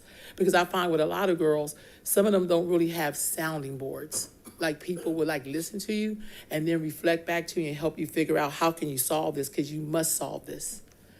Also, with behaviors, 60% of my girls show positive behaviors leading to the reduction of disciplinary actions like detention and classroom removal. So I thought that was pretty cool. Around 5% of participants face challenges related to involving fights, but efforts were made to empower them to resolve conflicts. And a lot of that had to do with having friends that will not support you in fighting because there's other consequences when you fight. And that also goes on your record. And so you don't want that following you. So I always tell young people the truth, like you are basically teaching people who you really are and how to treat you. Participants really recognize the unimportance of fighting, and then they struggle sometimes trying to avoid new things. So sometimes it's just like, I want to stay in this spot, but it's like you have to try new things because in the world, things are constantly evolving and changing. While some participants constantly exhibited positive behavior, others worked to improve their reaction and ignoring negative influences. And some of that is like, if you're talking to a young person and somebody else say something in the room, you go around, turn around and get that person the attention, like, don't do that, just fight through it. Because you're trying to stay on your goal, stay on your marker. Some participants changed schools, but efforts were made to maintain contact and provide ongoing support. I had a young lady who went to my middle school. Her family moved due to some economics, and she actually ended up at Kid Carson, which I do classes at. So I was still able to keep in contact with her. So I love it when it works out like that. One important thing I look for when I'm working with young people is who is their most important influencer. When I do the surveys, people are their grandma. Like there is something about grandmothers. So 92% of the girls reported that they are so involved with their grandmothers. And they also talked about conversations they had with their grandmothers, sharing childhood experiences, have a positive impact on young people. When we are doing our work, and part of the work is for you to learn about who you are, where you come from, tell me about your people. A lot of girls begin to understand that your journey in this world has everything to do with the root of who you are. So you're not just going to school for you, you're going to school for other people who didn't necessarily have it as easy as you. Even when I have girls who come from other countries and they're talking to people who have been here in this country, they sometimes talk about like sometimes the differences in their communities. Their parents are pretty strict on them getting education. Where in our community, we have like other struggles and we haven't necessarily been as on it in terms of like why is school important. So being able to share your journeys, where you're from, you know, what did it take for you to get to California, because everybody has a journey, that really helps girls. And when I really think I need to, they're not hearing me, I do a home visit and I'm usually talking to their grandmother. So I always look for those little markers. Also, the girls had a chance this year to attend a few conferences, but the conference that I put together with a team of other young people it was something called For the Love of Her, because one of the things that we learned in all of the schools is that girls have a hard time learning how to just be. That's why sometimes they'll be in relationships with girls, you know, friendships, and then it'll be full of trauma and dramatics and just how can I befriend somebody without all of the conflict and drama? And that's what that whole conference was about. And of course, it was like a lot of great presenters, but also we did that wrapped in something very cultural, which was soul food. So they really enjoyed themselves, but they also got a chance to, you know, get that warm feeling of what does it mean to connect? Who are you? So the girls in Folsom, Cordova had a chance to meet some of my girls from Sac City and some of my girls from Elk Grove, which I really love it when you can bring people together. Then also as a result of that, in class, a lot of girls talked about what their struggles were. So we basically came up with a campaign. We came up with 4 campaigns. We took 2 girls from Sac City and 2 girls from Folsom, Cordova, and we came up with the For the Love of Her campaign. And we talked about certain things that affect Black girls. So we took 4 famous Black women that people know and love. And we talked about For the Love of Her, empower Black girls, protect Black girls, love on Black girls, cherish Black girls. So we took everyday looking Black girls. And then at the bottom, it had a stat or a statistic that really wasn't as great. So it was like, yo, we got some real issues, but if we love us when we're performing and dancing for you, you got to love us just every day is who we are. So that's these posters you see right here, what they have here. So that's those things here. Okay, so I'm going to bring young lady up, and she's going to read the testimonies from the students. Okay, who's first? I think you were first. Hello, my name is Sarah Irene. Testimonies from Mills and Mitchell students. It's like a positive space for us Black girls to be together. You don't get judged here. I feel comfortable, and I would definitely be here next year. Ramaya. I feel comfortable here. I can express my feelings. This is a place where I can be vulnerable and be true to myself to be a better person. Sarah Irene. This group allows me to stay close to my friends. From middle school, it helps me to appreciate and build sisterhood. Lana. I love coming to this group. I get to hang out with with other girls and talk about things that are important to us and learn about things that are important to us, especially learning about being a Black young lady and the importance of and power of it all. Tia? Love coming to this program. I learn more about my people and myself and also get to chill out. Zanaya? Yeah, let's do the next testimony. These are from the high school girls. You ready? Come on, yeah.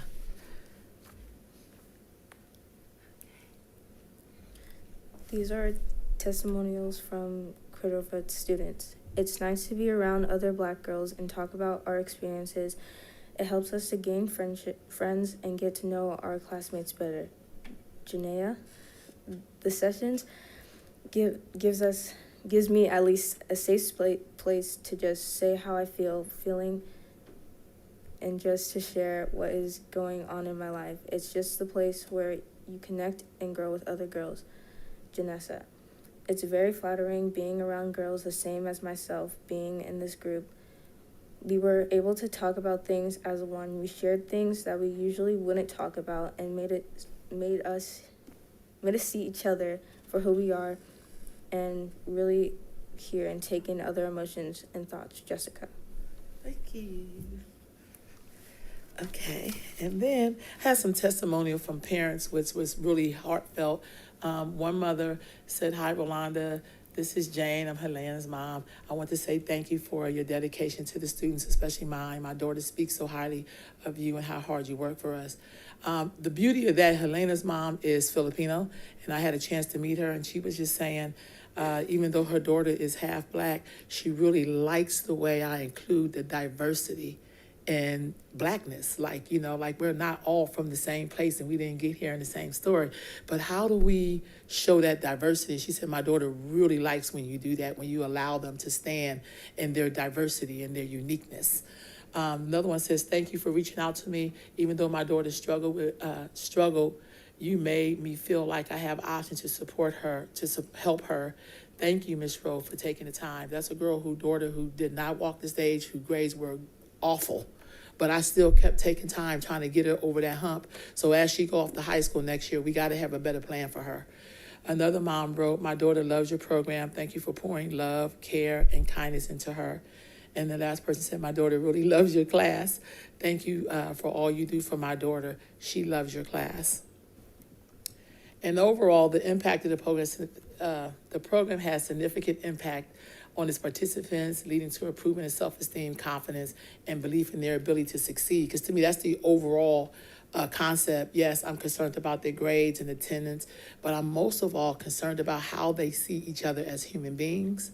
I'm concerned with, that they feel empowered and that they feel like part of their empowerment is learn to nurture other people. So basically, I really enjoyed doing the program, and I'm very grateful. And I also gave a report to Ms. P. And I just think it's very, very important to empower people and bring in people from the community to help you all help our students, because they're really our students. Thank you. Any questions? Questions from the board? Not a question, but just a comment. I feel like you embody what the goal of social emotional learning is in our schools. And so thank you for all of the support and time you put into our students. It is wonderful to see what wraparound services really looks like. I know we look forward to working with you with community schools, and having a safe person on campus, whether a teacher or an adult from outside, is so imperative. So thank you for being that for so many people. Thank you for allowing me.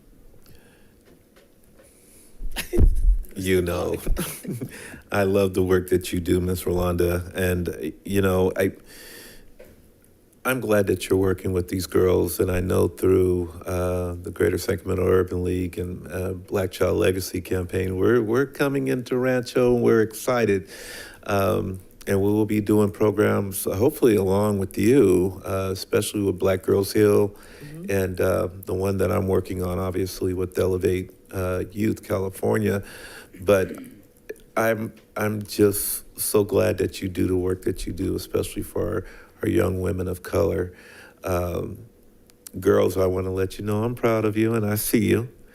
But yeah, I'm just thankful that you're doing what you do. The questions that I had, however, this is just something for my personal inquiry, is how big is your caseload? So I have in high school, I have about 25 girls. And then in the middle school class, I have between 15 to 20 girls. Okay.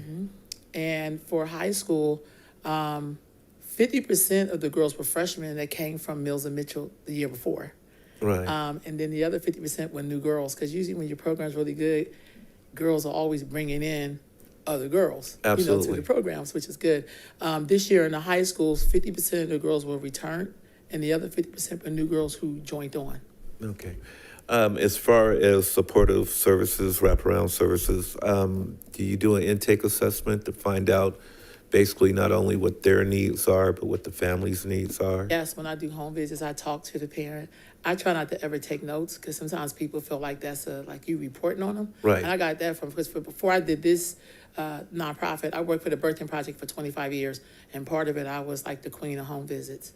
So I talk with parents, but then when parents present that they're having a struggle, then I have to let them know, let me take some notes, because I can't remember all of this. But I Right. first have to get inside their confidence. So yes, I do. I do kind of write down the things that they need. And I also make referrals. So I also work with a lot of other nonprofits. It'd be like, you need food, go here. You're Right. struggling with paying your bills, go here. You have a son that needs some counseling, you can go to this program and get some counseling. So I think everything is about connecting the people. I think I'm going to say this again, I think in California we have a lot of resources.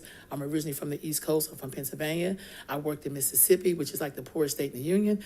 There are not a lot of resources. And I feel like in California, we'll make some stuff. Yeah, well, that's why I the said beauty of being in California, being in the West. we are just excited, especially through GSUL, to come in to Rancho Cordova and do what we need to do, and especially not only for our young women of color, but our young men of color, especially with our Black Boys Build that's growing.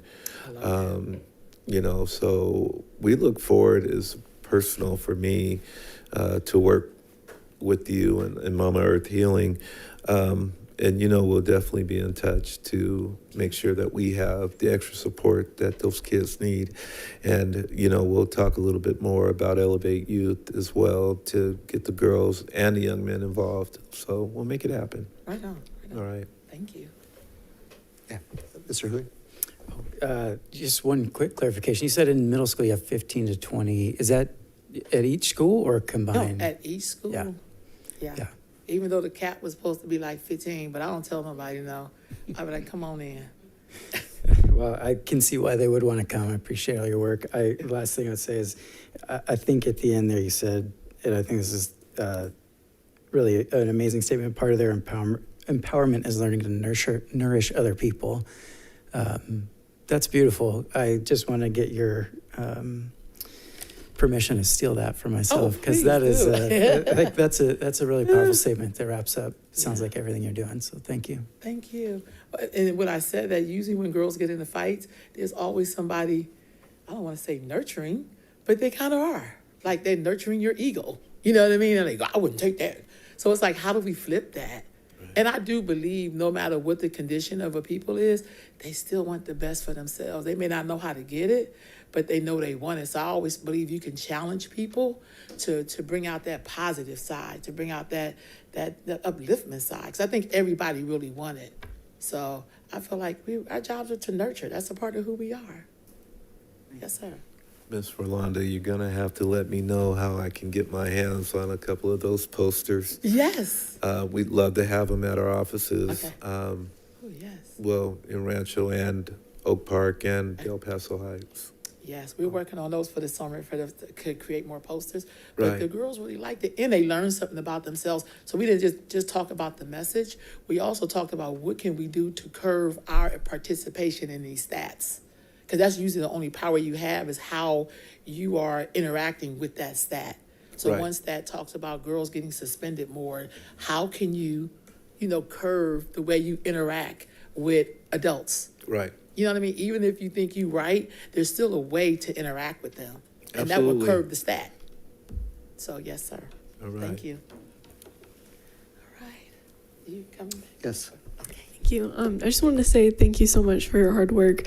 It's so great to see how effective the program is. I wanted to say thank you to our 2 students as well. I know how scary it can be to come up to that podium, so you guys did great, and it's really great to hear you. And I also just wanted to say I really appreciate the comment that you made at the end about not centering programs just about trauma or achievement for our young women of color.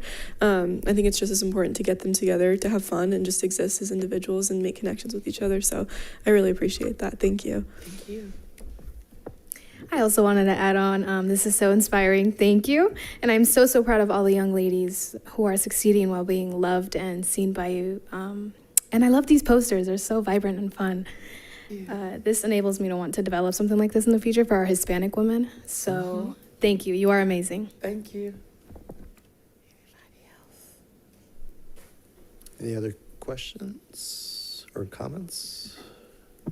I was just going to say, as our youth have kind of come out of the pandemic and been struggling with creating these relationships, I'm just super appreciative of you creating that space and that environment for them to be able to kind of relearn how to be with people again. I think we've all had to kind of learn that, and you're creating a beautiful space. I mean, you're an infectious person. I'm just thrilled, and I'm hanging on your every word. So I can imagine what it's probably like for the girls when they're in your sessions and things like that, of how you make them feel and uplift them, and just wanted to thank you for that work.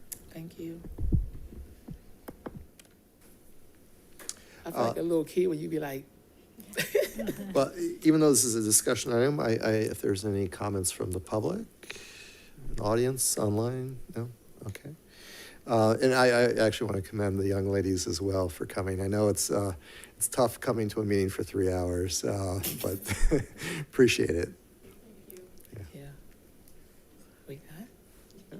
All right. I guess we're done. Thank you. Thank you.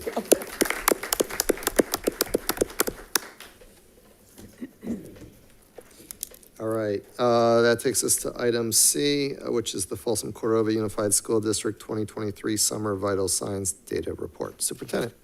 Yes, this is the fourth of our fourth quarter report on our vital signs. And again, I want to thank our team, not only for preparing the data, tracking the data, sharing the data, but doing something with the data, along with the leadership of our school sites and different departments. But today we're going to see a culmination of our data around student well-being, attendance, behavior, and student performance. And I want to thank the team. I know some of the team are here, but I want to acknowledge Jim Huber, Angie Carlomagno, Lori Emmington, Pam Oyen, Scott Meyer, Kate Hazarian, Anna Peace, and Kay Malhai-Huser, who are part of the dream team in putting this together and operationalizing it. So with that, Ms. Carlomagno.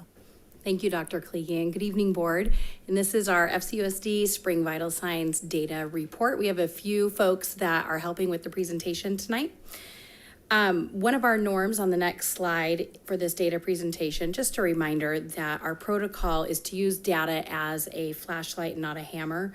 Data reveals trends and patterns and strengths in areas where we may need to look at disparity and put a plan in action. So it's information to help guide us in making decisions about student learning, and we should look at data without judgment and with a lens of inquiry and curiosity. Next slide.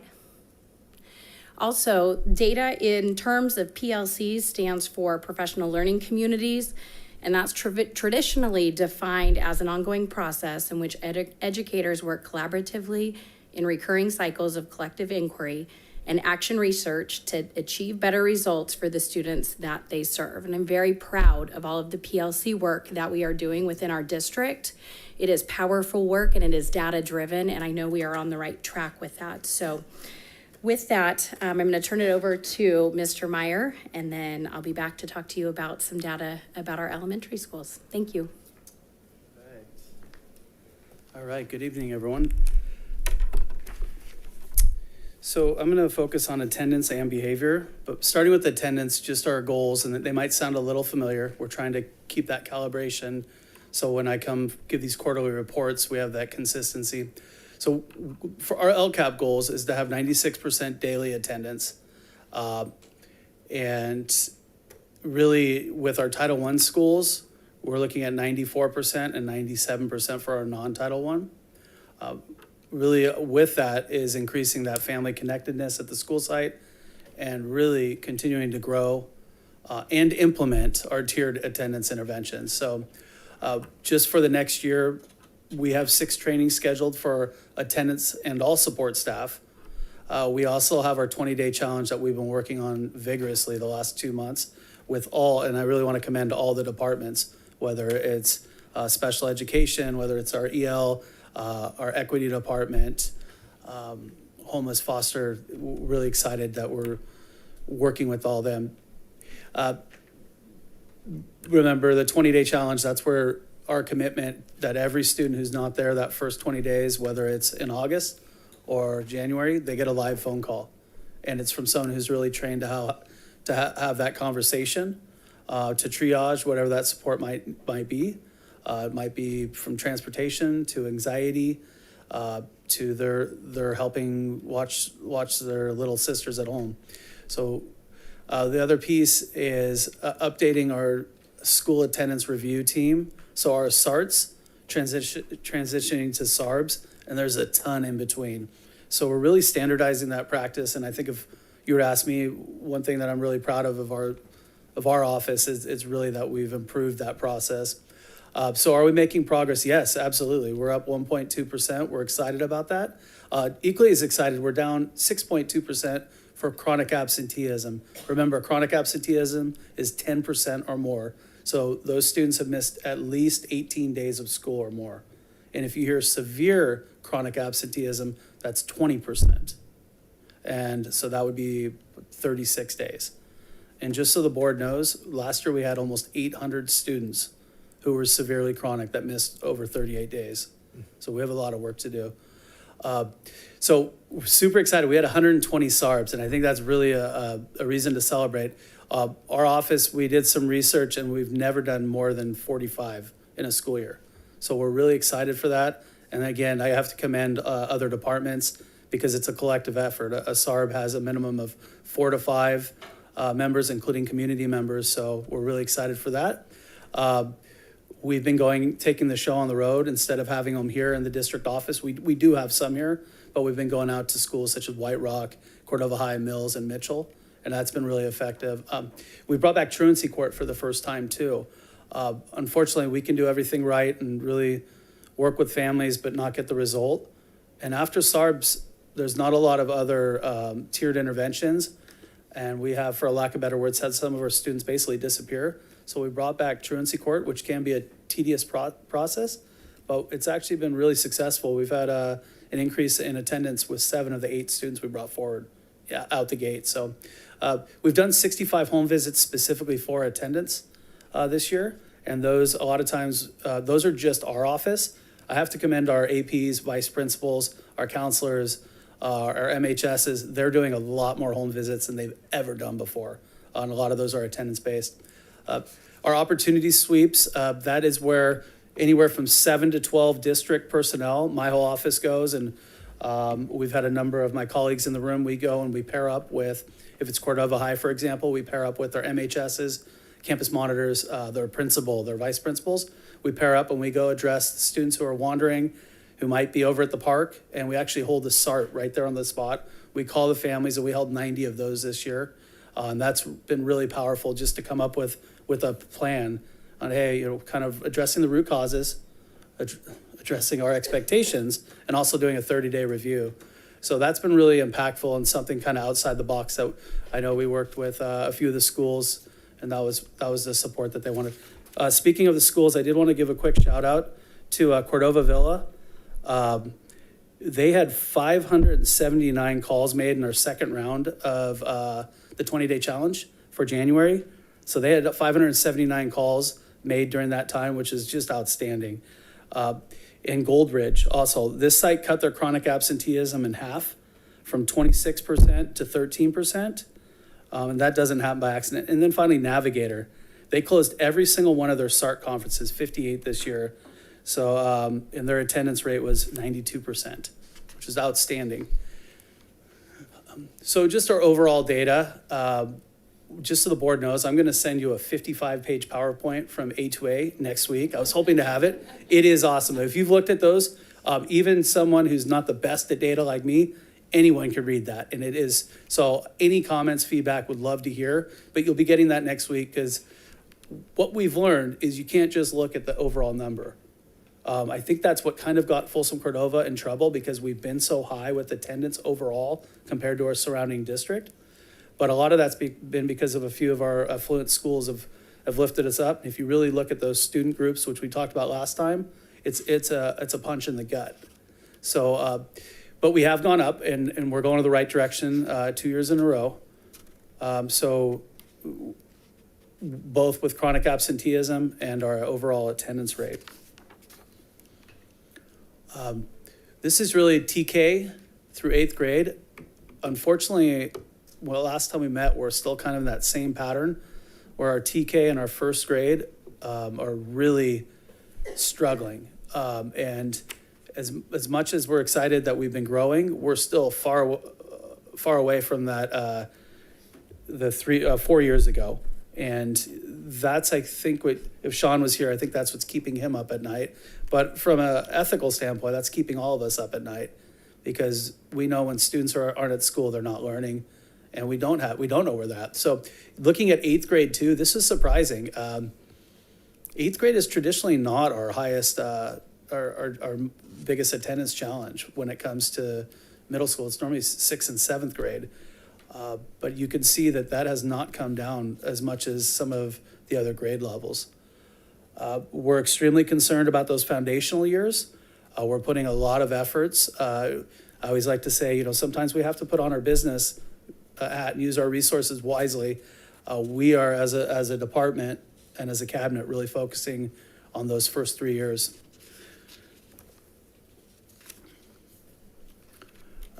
This is our high school chronic absenteeism, and our sophomores are still struggling. Our seniors are too. Seniors, they traditionally are always the highest in high school. A lot of them are taking less classes. We do have some that can sign themselves out and miss a higher amount of school. But again, we're going the right direction, but we're still pretty far away from that 2019, 2020, which is our goal to get back to, obviously. Kind of shifting gears to behavior. So obviously keeping students in class are the last thing we ever want to do is remove students from class. That reduce that exclusionary discipline. And when we do use that, make sure that is the last resort, that we've exhausted A through Y before we get to Z. We want to fully implement that instructional coaching model. We want to provide support to our staff. Teaching is a hard gig. Working at the schools is harder than ever right now. We want to make sure we as a district are supporting our teachers, supporting our staff.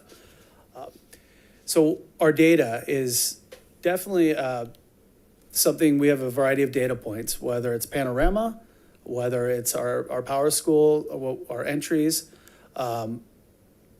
But a big piece of it's just our student engagement and achievement. That's kind of the angle, and really breaking that down into our LCAP groups. Everything we look at, we need to continue looking at the LCAP groups. So making progress, we have a 10% reduction in the number of students suspended. We have a 5% in the average length, which is really exciting. So it hasn't dropped significantly, but we're glad that an administrator can suspend for up to 5 days. But I want to remind the board, when we suspend, it really should be a safety issue. And to me, I would argue, is there a difference between 1 or 2 days and 5 days that's going to make it that much safer?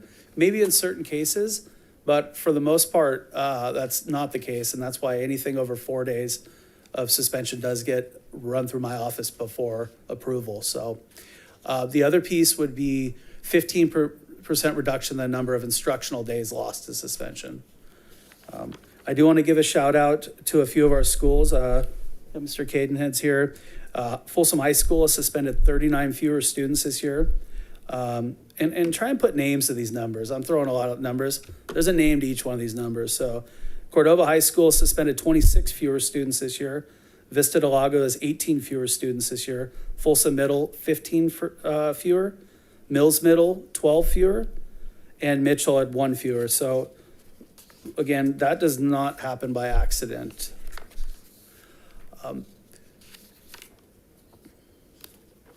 And I did mention that 15% fewer instructional days lost. That's our goal. The last thing we should be doing, unless it's the last resort, is removing students from the school. And I want to be really clear, there are times we have to do that, and I support that when it is that last resort. So again, the number of instructional days that I touched on, that's pretty significant. There's names associated with this. All right. So this I want to be, if you forget what I just said, please focus on this, because this is a huge concern. And I know we've had members, whether it's teachers, we've had our IAs, we've had a variety of folks come right here and kind of talk about their concerns. And I am concerned with our kinder, first, and second grade. Every single grade level, except for our 11th grade, dropped with our suspension. And we can see kindergarten went from 9 to 21, from 9 last year to 21. First grade went from 6 suspensions to 20. Second grade went from 7 to 12. And then, interestingly enough, third grade, it kind of plateaus, and then it starts reducing. We could probably sit around and come up with some ideas why that might be. I think it's probably a combination. But I do want the board to know that this is happening. And just because these numbers seem small, there was actually 140 overall suspensions for kinder, first, and second. So a lot of these students were suspended multiple times. A lot of these were for assaults on teachers. A lot of these were for assaults on students. And I've talked to countless teachers who said this is the first year they've ever suspended a student at the kinder, first, and second grade. I also held 5 discipline conferences this year for first and second graders. I've never done one before. So this is definitely something that we, again, are focusing on and are very concerned about, and we need to do better and provide more support as far as training for our teachers. And we're definitely trying to figure out an efficient way to do that. So we don't have the overall percentage, so we can show whether we're disproportionate or not. We're waiting, it's kind of weird, we're waiting for the cumulative enrollment figures. So for an example, at Mills Middle School, they might have 800 students, but throughout the year, they might have 1,100 students come through that school. And that's what we're calculating right now. So that's also what the dashboard uses. So we will have that data at our next, but we're really excited that we've gone down 2.88% with our Black African-American. Our males have gone down a full percentage. Our females have gone down 0.38. And our Hispanic students have gone down 1.26, and our white students 0.92. I will say our students with disabilities have gone up, which obviously is not, that's one of our LCAP groups that we're focusing on. So we are meeting consistently with our special education program. We work super closely with them. And obviously we want that number to be on the other side. The 2 or more races did go up 0.35, and the Asian did go up 0.23. And then my very last slide, this I think it's important that the board knows why we're suspending.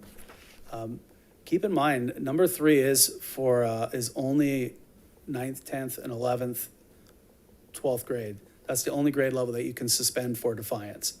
It's illegal to suspend for defiance for kindergarten through 8th grade now. A couple things that I think is really important that the board knows kind of what our schools are dealing with day in and day out. Our possession of knives and dangerous objects increased from 27 to 41. And those are the knives, mostly knives, those are the ones we found. Cause physical injury went from 15 last year to 24 this year.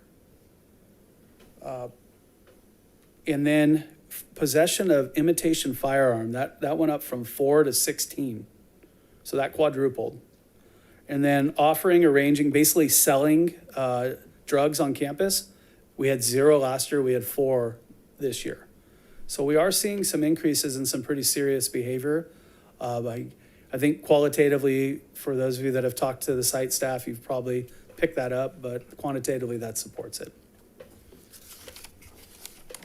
And that's my presentation. I'm gonna pass it over.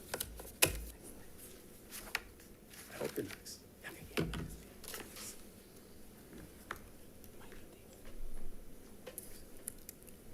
Hello again. As previously referenced in our student and family action plan that you reviewed earlier this year, we addressed the goals related to social emotional learning. And the goal was by June 2023, FCUSD will have implemented a guaranteed and viable social emotional learning curriculum for all students, grades TK through 12. In order to accomplish these goals, I worked collaboratively with high school administrators to develop an instructional guide to include 5 lessons per grade level. We purchased physical SEL kits for all of our transitional kindergarten courses, and we administered 3 SEL surveys and provided 2 professional development opportunities through our teacher induction program. So are we making progress? The answer is yes. However, we still have room to go. Progress can be difficult to track as there's multiple measures. For example, I know that most teachers incorporate SEL strategies in their daily practices. However, when we're looking at our SEL curriculum, specifically for grades K through 8, the number of possible lessons varies depending on the number of teachers per grade level and how that SEL instruction is planned. So for example, at the middle schools and high schools, whether they have advisory or not, depends on whether they provide that instruction during that time or if they have to find other times during the day for explicit SEL instruction. So approximately 56% of lessons were completed for students in grades TK through 8. So there was a total of 13,941 lessons that should have been taught. For high school, on average, each high school student participated in only 1 SEL lesson. Each grade level is charged to do 5 SEL lessons and 1 was done. So clearly we have room to grow, but there are signs of progress that we'll talk about on some of the future slides. So similar to what we had shared doing some of our data walkthroughs, we see that there has been growth through each of our surveys connected to the SEL competencies. So we are measuring the competencies that are aligned with CASEL. So that's the Collaborative for Academic and Social Emotional Learning. And those 5 competencies are relationship skills, responsible decision-making, self-awareness, self-management, and social awareness. And so as you can see, there's growth, which is a wonderful thing. The response rates for these surveys for the fall survey were 84%, winter 84%, and I'm sorry, I have that backwards. Fall was 91%, and winter and spring were 84%. So some glows. Panorama's in-house research team recommends comparing data fall to fall, winter, and spring to spring for more accurate comparison by seeing the similar moment in time. So when we look at change over time for emotional regulation, which is defined as how well students regulate their emotions, there's an increase after each administration for both grade bands 3 through 5 and 6 through 12. So in general, over this year, many districts actually saw dips, whereas we saw an improvement there. And the questions that are, some example questions that are asked are like, how often were you able to pull yourself out of a bad mood? How often are you able to control your emotions when you need to? And when things go wrong, how calm are you able to stay? Opportunities for growth. Overall, the scores for a sense of belonging for elementary are higher than our secondary students.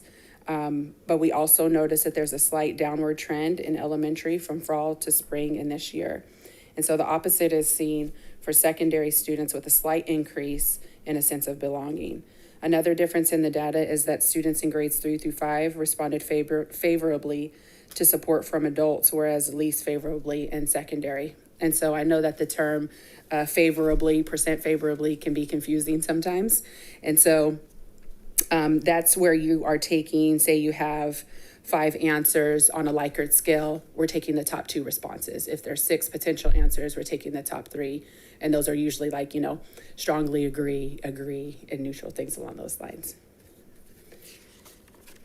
And that's it for my section.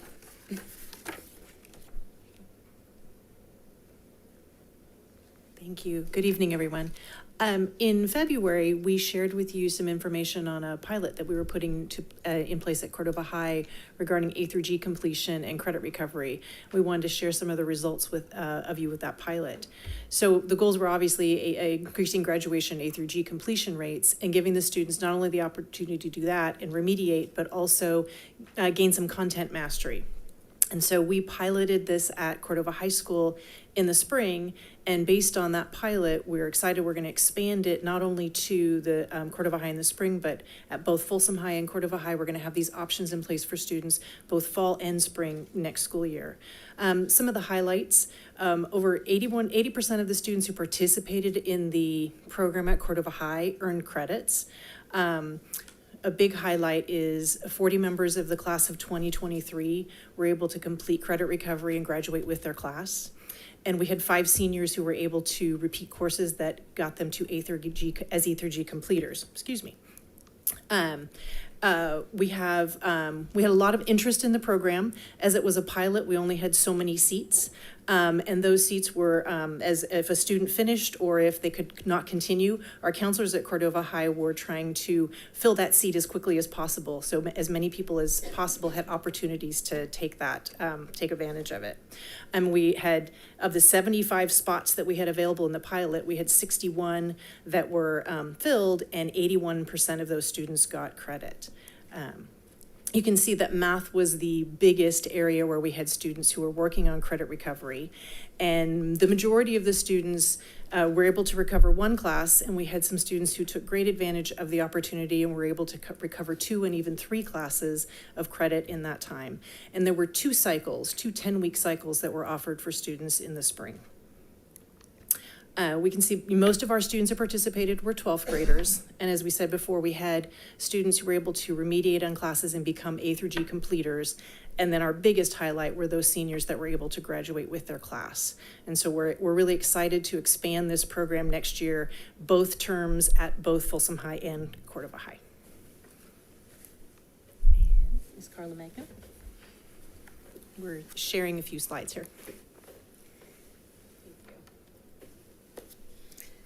All right, we're going to talk about our Renaissance Star proficiency data. This here, next few slides show data from our new diagnostic platform. It's called Renaissance.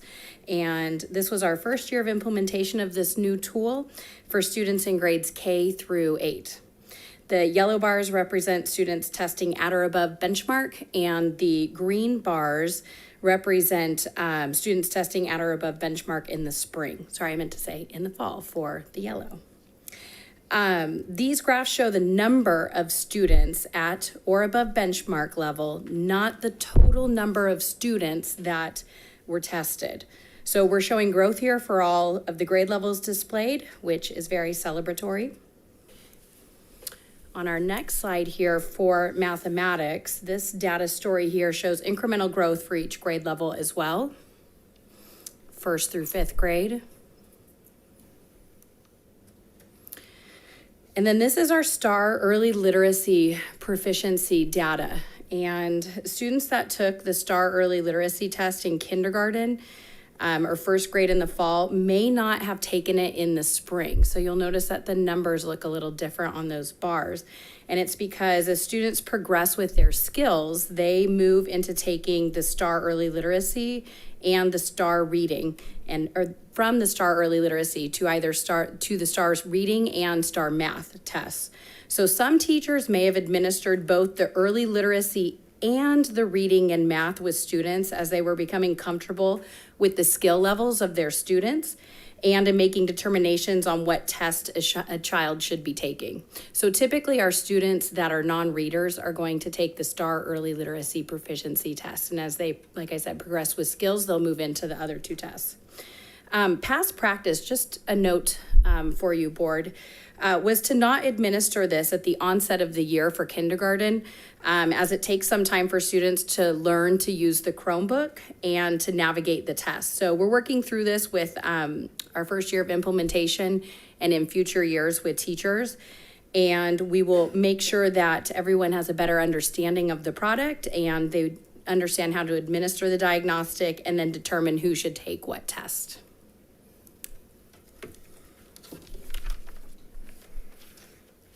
I'm going to share a little on our 6th through 8th grade students here. And when we look at these two slides, which speak to reading and mathematics at 6th through 8th grade, in most areas, we do see an increase in proficiency. As we dig into this data, we find that in the fall, we had almost all students take it. In the spring, we have a smaller subset of our 6th, 7th, and 8th graders taking it, lot with overlap with the CASP test, and trying to refine kind of our assessment schedule so we're getting the data that our schools need and that we need to support the schools, but not over testing. So we're, when we look at this data, the next part of our journey here is getting all of our CASP scores back to be able to have multiple measures to look at, to really have a different data points to look at all the students' progress. All right. Questions from the board? That was a very, very comprehensive report. Thank you. I don't have a question, but I just a comment. First of all, appreciate the information. I love hearing from all four of you at once. It's just a reminder to me that all of this relates to all of it. So appreciate you doing it that way, and thank you. I don't know if you guys watched our board study session, but we're all either 1 or 2 analytical. So this data is fantastic for us. But thank you. I know that this is a ton of work. And while it shows growth in many areas, definitely some goals moving forward and direction. I think data helps everybody drive their instruction. So thank you. And I hope to see grows in those areas that we need to do that with next year. Scott, I had a question for you about the suspension rates and them dropping the way that they are. I know that you work closely with our DCMs. Are they still active at all? Or diversion case managers? No, we've had a really hard time holding on. We've had 4 over the last couple years. So the last couple months, unfortunately, that position wasn't replaced. Okay, and I know that actually that program is going to be ending on the 30th. June, yeah. But there's a light at the end of the tunnel. I think that we will be able to revamp that program once another organization comes in to Rancho to make sure that you get the support, especially with those that have the suspension and the absenteeism part, that we might be able to mentor them. So we'll talk a little bit more about that. But yeah, I know it was a big help when they were there. True, that is true. But trying to maintain them was the hard part, I guess. So, like I said, there's some things up and coming. So when they do happen, I'll let you know, and maybe you all can partner with them again and give those boys and girls the support that they need. That'd be outstanding. I'd please keep me posted on that. Sure, I will. I have just a couple questions. How does truancy court work? That's a great question. So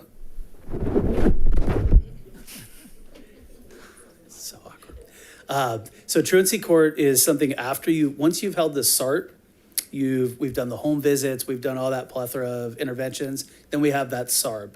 And the SARB is a legal document. We record it. We have a number of folks in there, if the student's special ed or foster, or we have the appropriate. Now, what we normally do is put a 30-day review.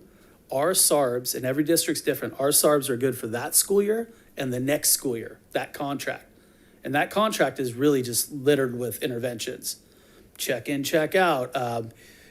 We often, you've met Terry Douglas. He often provides mentoring. We might have mentor at the site. So we have all that. Now, if that doesn't work and they don't meet the goals, we normally will call, have more of an informal meeting. If that continues, then we schedule truancy court, which I'll be at tomorrow. What that looks like is both mom and dad have to show up. If they don't, a bench warrant's immediately put out. So they're very serious in that sense. I will say some of the cons might be that they are a little bit toothless, where I like what they do. They do a fine right out the gate. So President Reed, you're getting I think it's a $200 fine. But if within the next 3 months you can show that your daughter has improvement, we will pull that fine and it's like it never existed and it's not on your record. So you almost come in and plead guilty, and then we have follow-ups. So tomorrow we have 2 follow-ups. But I think I told you earlier, 7 of the 8 families, this has worked. And I've been really working closely with Don Gordon over at Elk Grove and Victoria Rochester. I mean, all over. We have colleagues all over. And they were the ones that kind of brought us back in. It's been 10 years since we've done truancy court, because it is a heavy lift. Tomorrow, I'll be there for up to maybe 4 hours for maybe only 2 students. So we're trying to get at least 4 on the docket. But like I said, these are follow-ups. So they also do reviews as well. So that's kind of how it works. Those fines will escalate. So say it's not working and we hold the court date again, that fine can go up to $500. Thank you. I also was wondering regarding the suspension rate drops.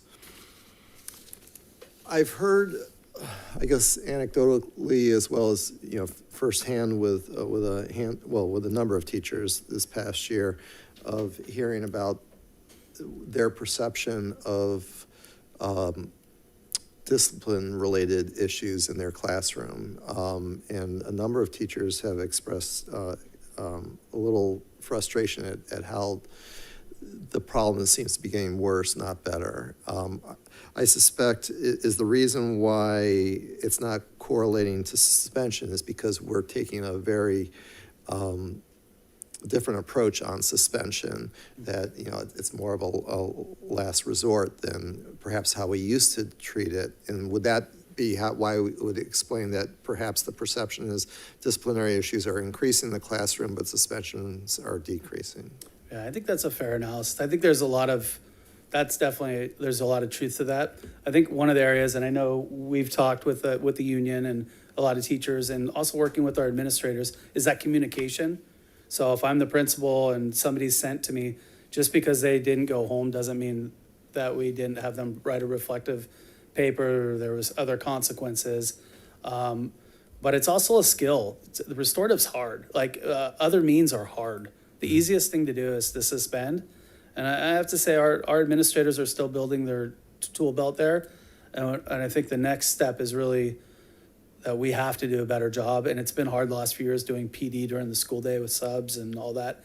But it's also to get our teachers trained, because we did a joint survey.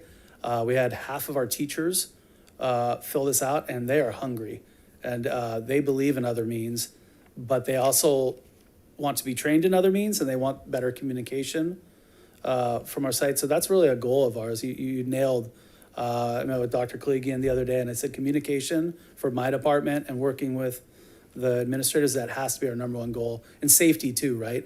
I think we talked a lot about how we have to communicate what we're doing for safety, or people are gonna have misconceptions that we're not doing anything. And that's not true. Same thing with when we're talking about behavior. I will say behavior's up nationally too. It's not just a Folsom Cordova challenge. We really, especially with that K through second grade, it's so. Yeah, it's surprising how at such a young age. And then finally, I had a question regarding Renaissance. So obviously, we just transitioned from iReady to Renaissance, and I know it's entirely different products. Right. So it's kind of comparing apples to oranges but I mean, is there any way to assess how we're doing compared to iReady? I mean, are the statistics or at least anecdotally, do the teachers feel that, we're improving compared to iReady, level set, or, I mean, is there any way to make that type of assessment? Well, I think when we, like, for example, talking about like the 6th through 8th grade data, Right. it's hard to make a comparison between Renaissance and iReady, but when we look at other measures, if we look at the 6th, 7th, and 8th grade data, and how we see at the beginning of the year, more of our students came in at or above, which means we're predicting that they're going to be progressing a grade level or more during the year. More in reading and less in math is mirroring what we saw in our CASP data last year. So we are seeing some correlations there, and that's why we're looking at those multiple measures. So we're seeing some correlations in the Renaissance data, the things we saw in the CASP data in the spring of last year. And I know, with any new program, there's always a learning curve, especially even among the adults who, are involved in the process. But in general, how did it go? I mean, do folks enjoy Renaissance? Are they missing iReady? What's the assessment after year one? Any new implementation is a struggle, especially after we had a product for 8 years that people were super familiar with. And even some of the strongest proponents to make a shift have reflected, over this year saying, maybe I really liked some of those things because they were comfortable and I really understood how to use them. One of the pieces of feedback that we have in Renaissance this year is they have a lot of different ways to look at data. And our feedback this year is trying to help our sites narrow what they're looking at, because there's feeling a little bit overwhelmed by the plethora of ways Renaissance has that you can look at data, and needing more guidance. This is the feedback we got in the spring about what we need to hone in on and what we really need to look at. Okay. I know that one of the challenges with iReady was the repetitiveness of the questions that sometimes, students have, were known to say, by the time they got to 8th grade, they were reading the same passage and they knew the answers before they even read the passage. I assume we at least resolved that issue with Renaissance? That was one of the things that was a key thing that we looked at in the pilot. Yeah. Yes, is to try and have a program that was not something that we were seeing. Okay. All right, that's all I have. Yeah. I have one more question, sorry. Sure. Dr. Peace, I was just wondering about accountability in terms of the SEL lessons that were agreed upon being taught and are not being taught. I think there's a direct correlation between behavior and social emotional learning, so, and absenteeism as well. So, what's the accountability in terms of those lessons being carried out? Is it at the site level? Is it here? I would say it's both. Okay. We asked administrators to monitor their sites' growth or monitor their progress through the lessons. And then also I look at the data as well. And then I could then have a conversation with the site administrator. I do want to give a shout out to Cordova Meadows. I think they only missed one lesson out of like 60 potential lessons. So shout out to them. Vista del Lago knocked it out the park with their high school lessons. So there are pockets, right, that are doing really well. And then there's some other sites that I have to provide additional support to. So leveraging our teacher on special assignment, for example, to maybe go in and support those school sites. And so just having, conversations, what are the barriers, how can we support? But we do recognize that there is that direct correlation as it relates to, I think specifically with myself and Scott's work, focusing on those tier 1 interventions. I've noticed a tendency to want to jump to tier 2 and tier 3, but that is inappropriate if you do not have solid tier 1 interventions. And so part of it is a shift that not only us, but, in education in general, we have to move beyond SEL instruction being something else to do, but being what we do, because it creates conditions for teaching and learning. And so as long as you treat them in silos, there will continue to be this barrier and gap into the direction that we want to see for also, our competency growth, as well as attendance and academics and behavior. Yeah. when I've said this to you too, but I'll say it out loud just for the record. But I also think it should be who we are, not just what we're doing. So thank you for all of your work. I know it's hard. I do have concerns about how it's rolled out at Cordova High, where they don't have a time to do it. And so kind of carving that out to at least build that foundation of that base. But yeah, so thank you for. Yeah, and with Cordova High, they're being innovative and trying to find ways, whether it's implementing it with specific departments or on a particular day. Do we have, you know, each class do a particular lesson? So we're exploring different options. They did make progress this school year, but we know that there is more opportunities for growth. So thank you. I'm excited about it. Thank you. All right. Even though it's discussion, we welcome any public comments from audience, online. Okay. Well, unless there's any other final comments, we will move on to item D, which is the 2023 California School Dashboard Local Indicator Self-Reflection. Superintendent. Yes, earlier this evening, the board approved the LCAP under the consent agenda, and after the board adopts the LCAP, there's another routine action that the state has added, which is the local indicator self-reflection tool, which you just heard a lot of the data that's part of the local indicators that are called out in this tool, and we are to report on what those local indicators are in each of those 4 areas: basic services and conditions, which is priority 1. And one of the tools we use or evidence that we show in our self-reflection is the Williams report on staffing and facilities. The second one is implementation of state academic standards. So a lot of what we heard about Renaissance, our formative assessments, our summative assessments are part of what we put in the self-reflection tool there. The next area is parent and family engagement. And so what we reported on are all the opportunities we had to meet with our parents and communities through the summits, through DLAC and DAC and CAC. We put that into the self-reflection. School climate was everything we heard about what Dr. Peace was reporting on our SEL curriculum, the implementation. Is it making an impact? How are we measuring those results? And lastly, access to a broad course of study. And so what we're showing there is examples of the exposure to A through G and taking, credit recovery during the course of the year, and then opportunities for CTE and IB and AP and and access for more and more students to participate. So those are all indicators that are in the self-reflection tool. And I do want to thank Elena Cabrera and her team for the work on this self-reflection report. But we can answer any questions at this time that the board may have. Questions from the board? Thank you. Nice and easy. Thank you, Dr.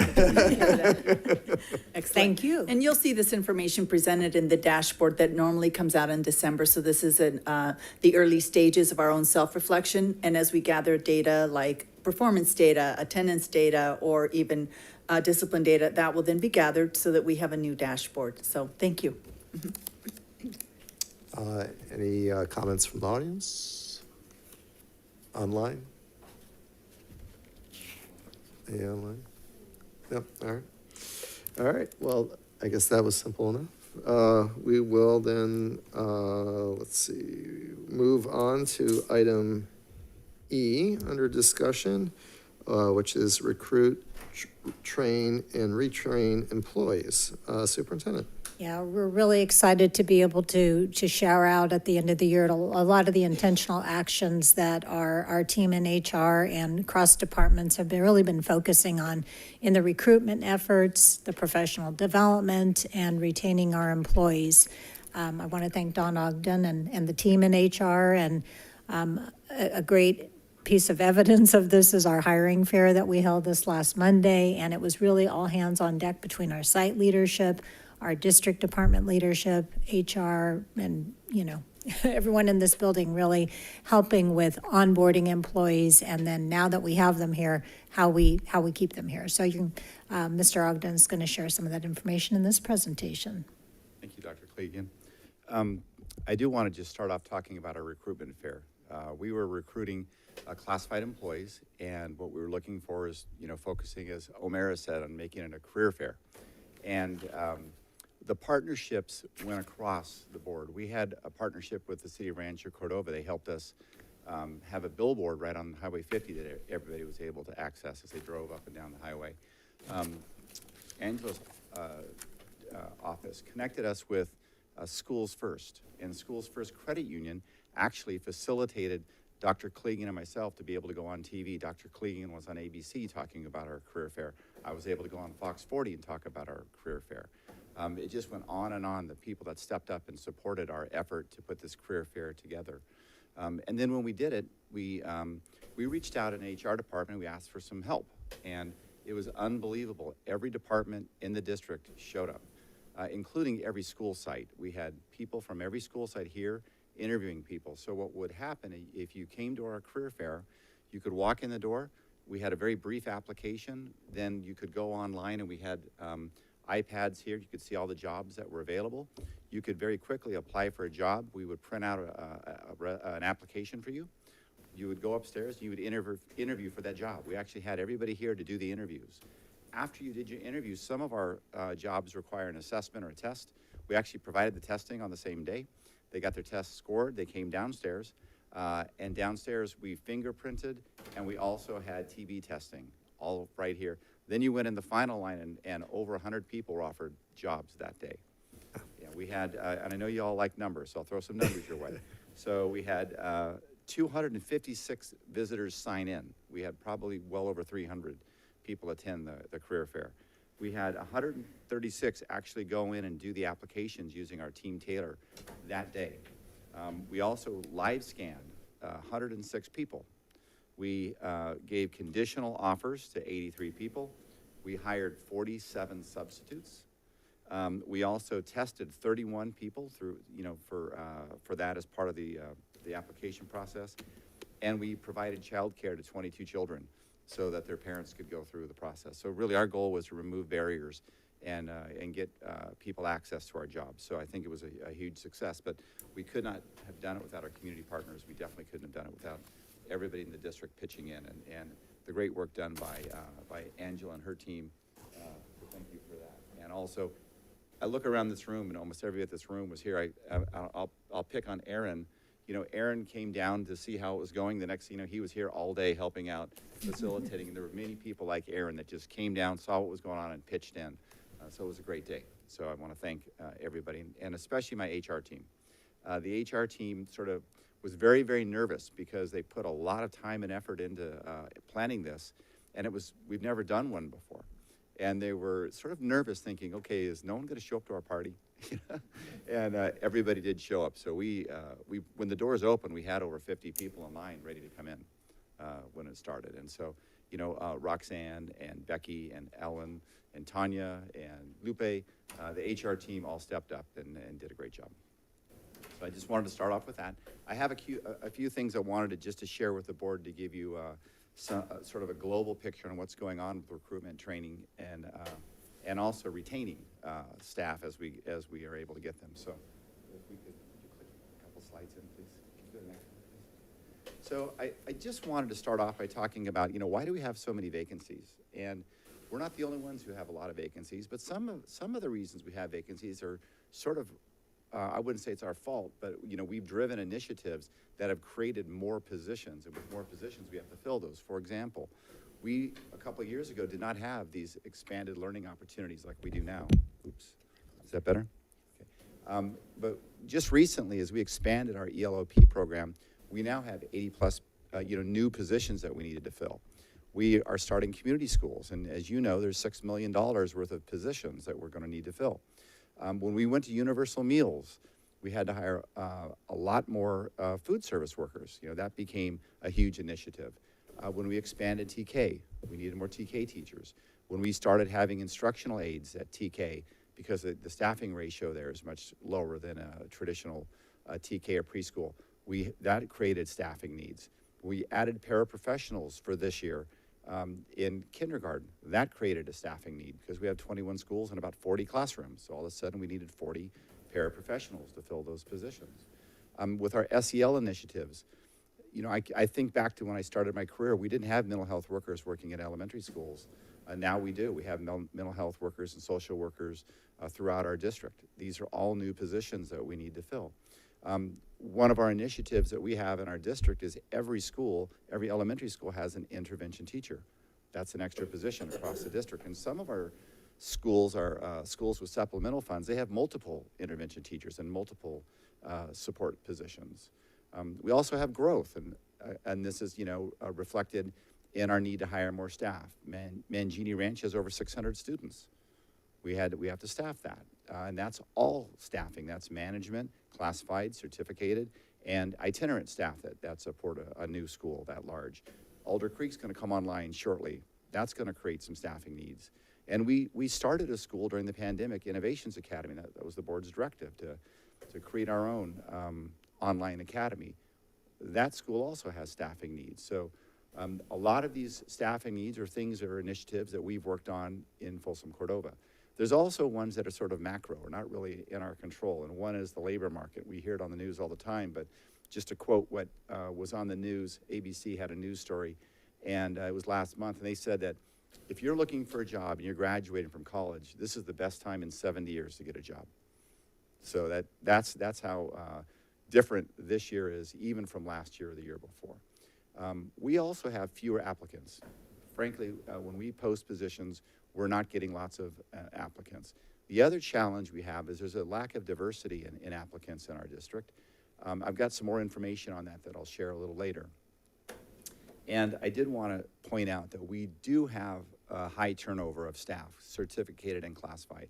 But there's a couple of papers that have been written in the last couple of years talking about turnover. There's a lot of people are studying what's going on in education right now. And most of the data is pointing to it's typical for 50% of your teachers to leave the profession within the first 5 years now. That's an alarming stat. I don't think that's a stat we want to match here in Folsom, Cordova. We want to change that. So we have to not only, you know, look at our recruitment practices, we need to look at our training practices and our retaining practices. And so I did include some information here. The slide I put there, I actually took that out of Tracy's slideshow. So she says, that's familiar. I remember that one. Text Deb and tell her she's famous. Yeah. So I just, you know, I like to use the same data, you know, let's all look at the same data points. But this really is a good slide to look at. And I've talked to the bargaining team about this because we all scratch our heads.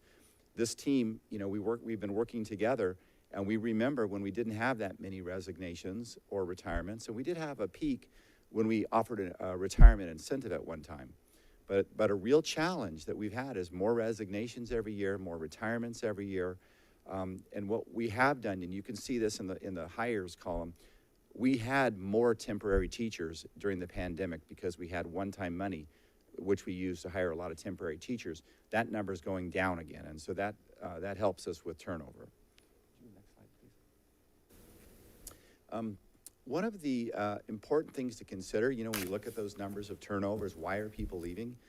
Anybody who resigns from Folsom Cordova School District, they go through our Talent Ed portal, and part of their resignation process is answering an exit interview. Now, the exit interview, it's not, you know, they're not being intimidated by the assistant superintendent or associate superintendent calling them or their boss calling them and saying, why are you leaving? They actually can just go in and sort of anonymously fill it out. I can share with you, some people do put in there, please call me, I'd like to talk to you. And when they do, I do follow up with them. But if you look at the reasons people are leaving, it's fascinating. We have a lot of our certificated folks leaving because they're either were going to be non-reelected or they felt like they weren't going to make it through their probationary time. A lot of them said that they didn't feel supported enough in their first couple of years. Some were personal, some were health, moving, some actually were non-reelections where we felt they weren't a good fit for our district. But some were settlement agreements or terminations where people, you know, they left under disciplinary reasons. I wanted to point out, though, one of the practices that we've begun this year, and actually Dr. Peace introduced this practice to me a couple of years ago. We call them empathy interviews, where we try and get the shared experience of what happened in our district, what were your feelings about working here, you know, what were some reasons that you left. And through some of these interviews that I've conducted, I found two quotes to really strike home. One of them was, someone shared with me, he said, you know, when they said they left, they said I didn't feel supported. And I said, well, okay, did you ever reach out or try and get support from someone in our C&I department or HR or anybody? And the response was, I didn't want to go over the principal's head. I felt like that would be disrespectful. And so we need to change that culture. People need to feel like it's okay to raise your hand, you know, and say, you know, I need some help here. I'm struggling, right? How can you help me? And not feel like they would be punished or it wouldn't look good for their principal. Also, some of the people that left expressed concerns about other people on staff maybe being negative towards them or being unprofessional. Again, those are things that we said, you know, how did you deal with this, you know, and following up with them. These are really some concerns that we need to address when people are feeling not welcome as a new staff member. How can we engage with them sooner? And I think some of the initiatives that we've shared with the board where we're going to have mentors, you know, teachers on special assignment working very closely with our new teachers. Hopefully they'll find this will be the person they can connect to, so we don't have these situations where they feel like I have no one to reach out to, or people are not being very nice to me and I'm not feeling welcome. So they'll have a trusted friend and a confidant, you know, as they enter into teaching in our district, which will be a new experience. We also have on here a little different reasons why people were leaving the classified positions. And I also did some empathy interviews with our classified employees. But the biggest reason was personal reasons. A lot of people had, you know, just really sort of generic personal reasons that they were choosing to go out. But some of them were good. For example, we have now pipeline programs where we grow our own teachers from our classified ranks. So a personal reason would be, you know what, I was able to get in an intern program through our district, and I'm moving into a teaching role from a classified instructional aid position. So personal is not necessarily negative. Sometimes it's a positive growth opportunity for our classified staff. But some did leave and say, you know, we felt like there was a lack of support. And specifically with the classified feedback, it was more around the line of training. So I came into the school district and I wanted to be a custodian, but there was not enough training, you know, for how to be a custodian. I didn't feel like I was doing a very good job, so I'm moving on. Or instructional aid. I was hired as an instructional aid, and my first day I went into a classroom and I didn't have a lot of training. You know, I just went in and I was put with another instructional aid and a teacher, and, you know, I was sort of being on the job, there was on the job training. So we've actually started an initiative this year, and the board knows about it, where we have a coordinator of professional development that's building out a training matrix for all of our classified employees so that we can put people into jobs where they've been trained for. Because we wouldn't put someone behind the wheel of a bus, right, unless they were trained to drive a bus. So we're going to take that same, that level of, I guess, training and do that for our other positions besides our bus drivers. A lot of our classified folks actually said that they were moving. Some didn't pass the probationary period. It's a little different for classified than certificated. Teachers have a 2-year probationary period. Classified, it's a 6-month probationary period. We used to be allowed to extend that to 9 months, but Ed Code stopped that. And so now we have 6 months to make a decision on if a classified employee is a good fit. And then we did again have some settlement agreements and terminations this year with our classified folks. But training was really the feedback that I felt I saw the most, but also when I spoke to someone, or I actually spoke to a couple of people, and they said, yeah, training is what I needed coming in. So thought I'd share that. I want to talk a little bit about our pipeline. So the first column talks about what is and I'm going to focus on teachers on this slide. Our first column talks about what our staff looks like, and this is our teaching staff. So about 84% of our staff are white, 7.5% Hispanic, 3.3% Asian, 2.4% are Black or African American, and 0.9% are multiple. So when I looked at this originally, I thought, okay, well, you know, what's happening with our feeder programs? Because we hire most of our teachers from Sac State, from Chico, from SCOE's programs, UC Davis. Well, when I asked UC Davis for their data, I still haven't received UC Davis's data. I still haven't received Sac State's data, which I think that speaks to, you know, their awareness of it. With SCOE, they replied to me right away. If you look at SCOE's data, SCOE still doesn't have data that I think reflects our population, our demographics, but it is more diverse than ours. Chico, if you look at Chico, they have a large cohort of Hispanic students, and so that's something to look at. So as we recruit, you know, looking at going to different, we've looked at going to different venues to, you know, recruit a more diverse population. But for example, if we're looking to recruit more African-American teachers, you can just see SCOE, Chico, UC Davis, Sac State are not the places to go. So we need to be, we need to shift our focus, which we have started doing this year. I also want to talk a little bit to what we've done with our bargaining unit. Our teaching bargaining unit, our FCA partners have been very, very helpful in this. One of the challenges that we had a couple of years ago, and this was before the staffing shortage hit us, is we would go to job fairs, and most of the job fairs, I'll show you when they are, they're in spring. And we had a timeline for transfers that really didn't allow us to go to job fairs with positions.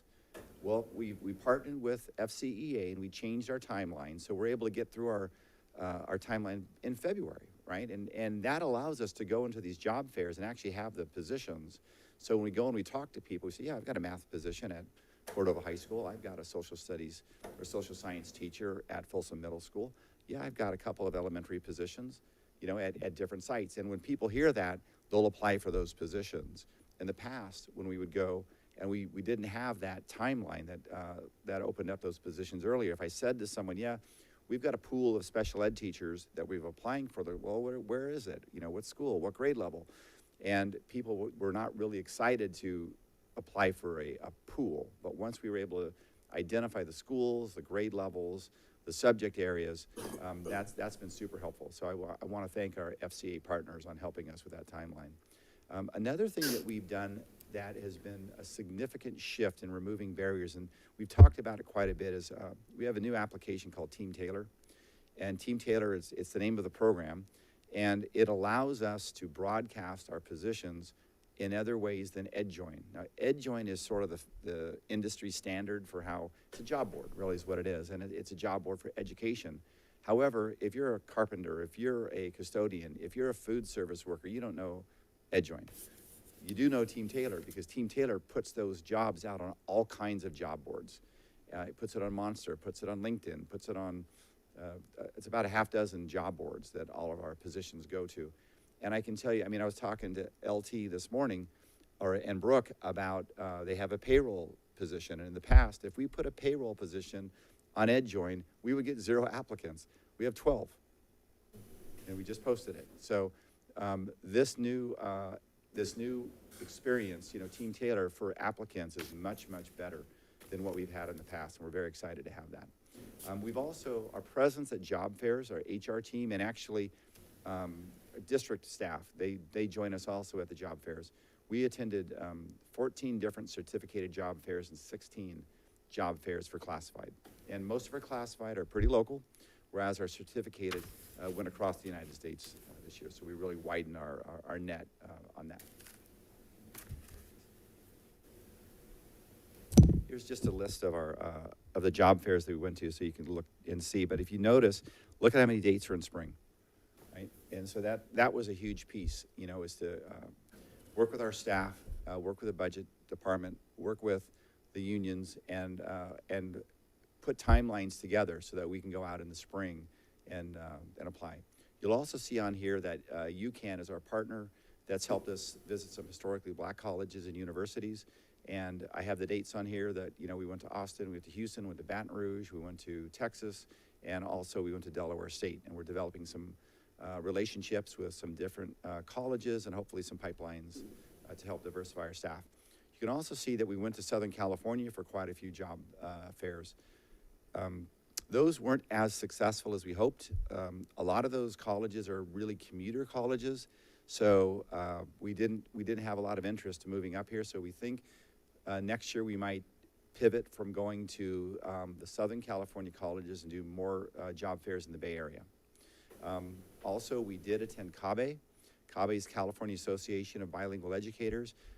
That was really good for our exposure. We bring anybody back with a signed contract, nor did we from any of the historically black colleges this year. But again, sometimes it's, you know, your first time there, you're developing relationships, you're bringing an awareness. We have met lots of people and developed interest. So if you're consistent and you're going back year in, year out, you can perhaps develop a pipeline. On the right-hand side, you'll also notice a lot of those events are Rancho Cordova events. The city of Rancho Cordova has been a very good partner for our hiring department, and we have a close relationship with them. We go to lots of different events in Rancho Cordova to recruit students, or to recruit candidates. And then, there we go. Thank you. Also, you know, who can help us out here? And it's funny, as we were putting the slideshow together, I was working on a whole nother partnership. So right now we partner with SCOE, Sacramento County Office of Education, in 2 different programs. We have an intern program. Now this intern program is fascinating because what we're able to do is take our own classified employees. We're able to put them in an intern program. They go to classes at night through the county office, and then during the day they teach our classes. They teach our special ed classes. They earn their credential. They're being paid a teacher's salary, and it's been a very, very successful program for some, but not for all. And that's one of the reasons we do need to provide more support. We have found some are saying it's just too much. I need more support. And an example would be, you know, you start your career off as an instructional aide, and what you're doing is the instruction part. What you don't see is what a teacher does with IEP meetings, right, and meeting with parents. And so when the first month of school, all of a sudden that comes onto their plate, it becomes very overwhelming. And so our hope is our new mentors, our new teachers on special assignment will be there to support them in those challenging moments and help them feel more successful. Yolo County Office of Education also has a program that we've partnered with, and that's an intern program for Mild and Mod program. Sac State has an intern program. We'll have 3 to 5 teachers out of that this year. Also, I'm on the Sac State Doctoral Advisory Board, which that's another pipeline for doctoral candidates that want to be administrators in our district. UMass is another college that we're partnering with. It used to be Brandman. They have an intern program that helps us with single subject credentials. We'll probably have up to 5 people in that program this year. UCAN, I talked about already. That's one of our partners. AXA, we host a personnel institute through our district, and that's one way we get the net out of the great things that are going on in Folsom, Cordova, because that's attended by usually 20 to 30 administrators from the area, from the region, who aspire to work in personnel. And then as I was putting the slideshow together, we were finalizing an agreement with CSU San Bernardino. And CSU San Bernardino has a learning site agreement that we've entered into with them to have mental health workers working here. You know, and that's, again, another partnership that creates pathways for us to have a pipeline of people coming in that basically are trained through us. I also, all right, got to do better on the mic here. We also are working on a couple of other things that I spoke of, but I would like to go into a little more detail. One is when we look at our new teachers, we're trying to develop support systems that aren't just from HR, but also from C&I. So our C&I team has really changed their focus this year to be more on a coaching model rather than a C&I model, where in the past it was maybe more of a curriculum expert. Now it's going to be more of an instruction expert working with teachers and helping them. We also are going to have a new position, and Joni is going to be in that from Russell Ranch. She was a great principal at Russell Ranch, and now she's going to be a leader for new teacher support. We're going to have some teachers on special assignment working with her and being deployed out to work with our new teachers. Also, Christy Wilkerson, a former principal, will be working as a director, or excuse me, a coordinator of professional development. I almost gave her a promotion there. What her goal is going to be is looking at our classified positions this year and developing a training matrix for all of those positions. So when you come on as a classified employee, we give you training prior to you stepping into that job, or maybe during the first month, but there's actually a pathway and a plan for training all of our classified staff. I'm going to start talking about how we retain employees, but I think this will probably be a theme that we'll be hearing all through next year, because we've got a couple of different ways we're working on retaining employees. But just to throw out a couple of things that I wanted to share, we have in place some things that I would consider conditions of learning or conditions of work. For example, with our certificated team, we've worked together so that we now have common planning time for all of our teachers. That's a major initiative, and I think that's one of the reasons people want to stay here, because of the common planning time. Not only does it help them to do their job better, but it helps them build relationships with their peers. We do something in our elementary schools that a lot of the surrounding districts don't do, and it's contractual. In our contract, we've negotiated with the teachers that we provide yard duty support. So our classroom elementary teachers aren't out doing yard duty during the day. In our neighboring districts, teachers are out doing yard duty. So that's an advantage in our district. We also have class size ratios that we're using in TK and K3 that are low. So K3, it's a 24-to-1 ratio. In TK, it's a 12-to-1.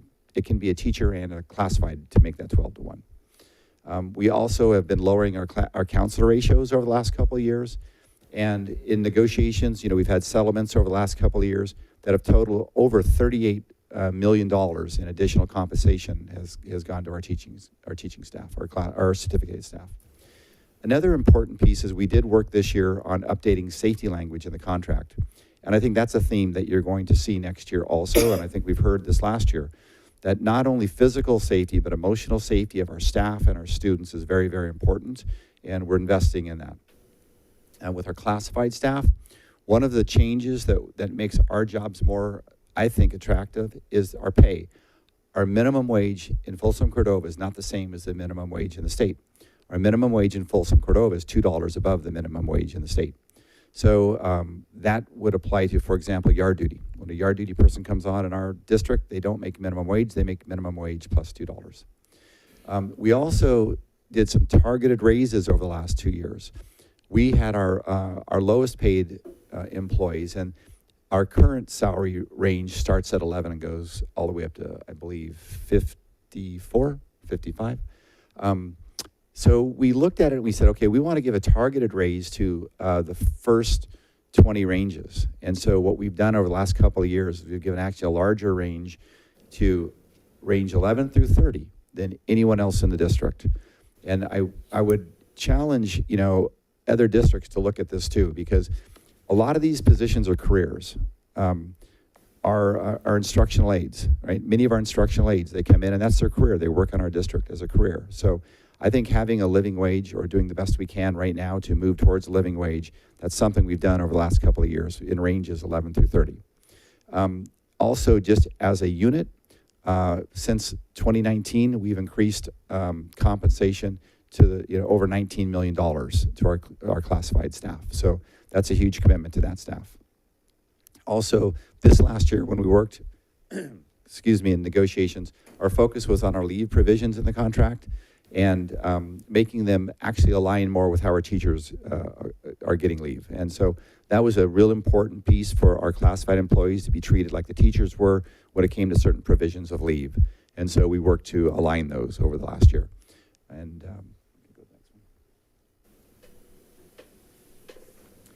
a couple of other things are more programmatic. I've talked a little bit about our coordinator position, so I won't reiterate those. But I do want to talk about what we're doing with our substitute teachers. We started last year working very, very hard to recruit subs. And as we recruited them, we found we were bringing people into sub, and without training, they weren't being successful. And so we were, just as fast as we were hiring them, about 50% of them saying, boy, this isn't for me, or I don't want to do this. So now we bring our subs in and we train them prior to them going out and working with students. And that has really helped, and we've gotten great feedback from our subs. So that's a change. We have a monthly orientation now with our subs where we do ongoing training. Also, if you're a new teacher in our district, we took over our induction program a couple of years ago. Mindy Andrus did a great job. We used to outsource our induction, which is a new teacher goes through this program because in the first 5 years of teaching, you have to clear your credential, and you do it by going to classes and having a mentor and doing work. We used to do this through the county office. Mindy helped us develop our own program, and now Joni will be taking that over. And so our induction program, I think, is another reason why people will stay here, because I think it's a great way for us to support our new teachers. I wanted to put this slide on here, and it tells a couple of stories. So this is a slide that was used, I believe, in a presentation for our community schools. And what this slide shows is the average number of years, or the average number of years of experience by school, and this is for certificated staff. This does not include our classified staff. This was done for the community schools, and so that's why there's a red line for those, because those were our community school applicants. Cordova High did not get the grant, but they're right below Cordova Villa. And one of the things that I thought was rather fascinating about this, one was that our charter school has the most experienced staff on average. So I thought that was interesting. I thought it was no surprise that Innovations Academy, our newest school, would be, would have perhaps the least seniority. However, Cordova Meadows actually had less than our newest school. Also, if you look at this, most of the blue on the top are elementary schools in the Folsom area, and a lot of our Rancho Cordova schools are, showing less experience. So I think this does speak to something that we need to look at, because we do need experienced teachers working with some of our most vulnerable students in some of our at-promise schools. And then just to wrap up, I started off, and I want to end with this statement. I don't think it's acceptable, as a nation, that 50% of people that go into teaching are leaving the profession within 5 years. I don't think that's something that any of us would be proud of. So that's something as a district we need to look at and do things differently, because we can't be average or even close to average on that. We need to support our teachers and our classified staff and our managers so that they want to stay in our district. And so that will be something we'll be talking about next year as we come to the board. And I would say 3 things that you'll hear us talking quite a bit about. One is safety, physical and emotional safety of our employees as well as our students. You're going to hear us talk a lot about how we're supporting our students, especially our students of promise. We're doing things differently now on how we're deploying our supplemental funding and how we're working with our union, our labor partners, our site principals, and deploying that money, in a targeted manner to support the students that need it most. And then also you're going to be hearing feedback from us on the new staff support. As we bring on these new teachers and these new classified employees, all of the people that came to the job fair, we want them to be successful. I ran the numbers today just to give you a snapshot of where we're at. Right now, Folsom Cordova has 50 positions, 50 teaching positions vacant that are posted that we are working on processing.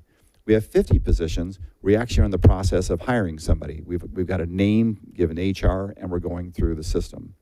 So just that is how many positions just teaching that we need to fill between now and the beginning of the school year. So there's a lot of work that we need to do to bring these 100 people on board between now and August. And HR is working really hard to process those, as are our site leaders, because they need to conduct interviews for the next 50 people that are still posted. And if you look at those numbers, classified is probably twice that. And so there's a lot of hiring that still has to happen between now and the beginning of the year. So when you were talking about, okay, how much bandwidth do we have in HR for, a study, I was thinking, boy, let's wait till after school starts, because we're going to be pretty busy this next month. So thank you for letting me give you an update on what we're doing to recruit, train, and retain staff. Thank you. Questions from the board? No? Yes. I just have one question. We're under contract with UCAN, correct? We have a two-year contract with them. So last year and this year. Okay. We have how many upcoming trips with them this year? Well, we just did a conference call, and we looked at 2 different trips for next year. Okay. And I'm trying to remember, February and October, correct? I had it written down somewhere. I think I wrote something down. October, February is correct. Of 2020, of this year, of 2023, 2024. Correct. Okay. Yeah, basically a fall and a spring trip. Okay, sounds good. Thank you. You're welcome. Other questions? Just a quick question on, I don't remember what slide it was, but the slide that showed the demographics or ethnic demographics. Is that based on, well, you had SCOE, you had Chico. And our district. Is that based on, so for example, with Chico, is that based on the university, or is that based on the education program within the university? These are teachers' college. So I asked for the teachers' college information for SCOE, for Chico, for Sac State, and for Davis, and I was able to get data back for those two. So, I mean, do you suspect that, you know, that UC Davis and Sac State didn't share it because they're not very diverse, or? Well, they just didn't have it. They didn't get it back quickly enough. So I asked for it. How long ago did I ask for it? Yeah, I mean, it was over a month ago that I asked for it. And so they just we haven't got it back yet. I like the approach you're taking because, you know, and I guess encourage you to expand it to even other schools, you know, within the region, because, you know, there's a slide. You know, because obviously we have, you know, for example, a very large Asian population in our district, and we certainly don't have very many Asian teachers either. And, you know, if we could identify perhaps some schools that have a higher demographic within their education college for Asians or Hispanics, or just fill in the blank, you know, that's a great way to target, you know, which schools you're visiting and trying to recruit from. So, yeah, keep it up. I like that. And SCOE is a really good partner. I can tell you when I sent out the request for information, Dr. Winlock from SCOE called me and said, "Hey, what are you looking for? How can I help you out?" Yeah, and they got the information back right away. And he said, "I'm really interested to see what you find." So I think this is important information. I think it's on some of our feeder universities' radar more than others. SCOE actually graduates more people with teaching credentials than Sac State does. So it's actually, there's more credentials coming out of our county office of education than there are out of our local university. That's a pretty interesting stat. Yeah. All right. That's all the question I had. Audience, any comments? Online? All right. Well, I guess that will finish that item. Thank you very much. That was a very informative report.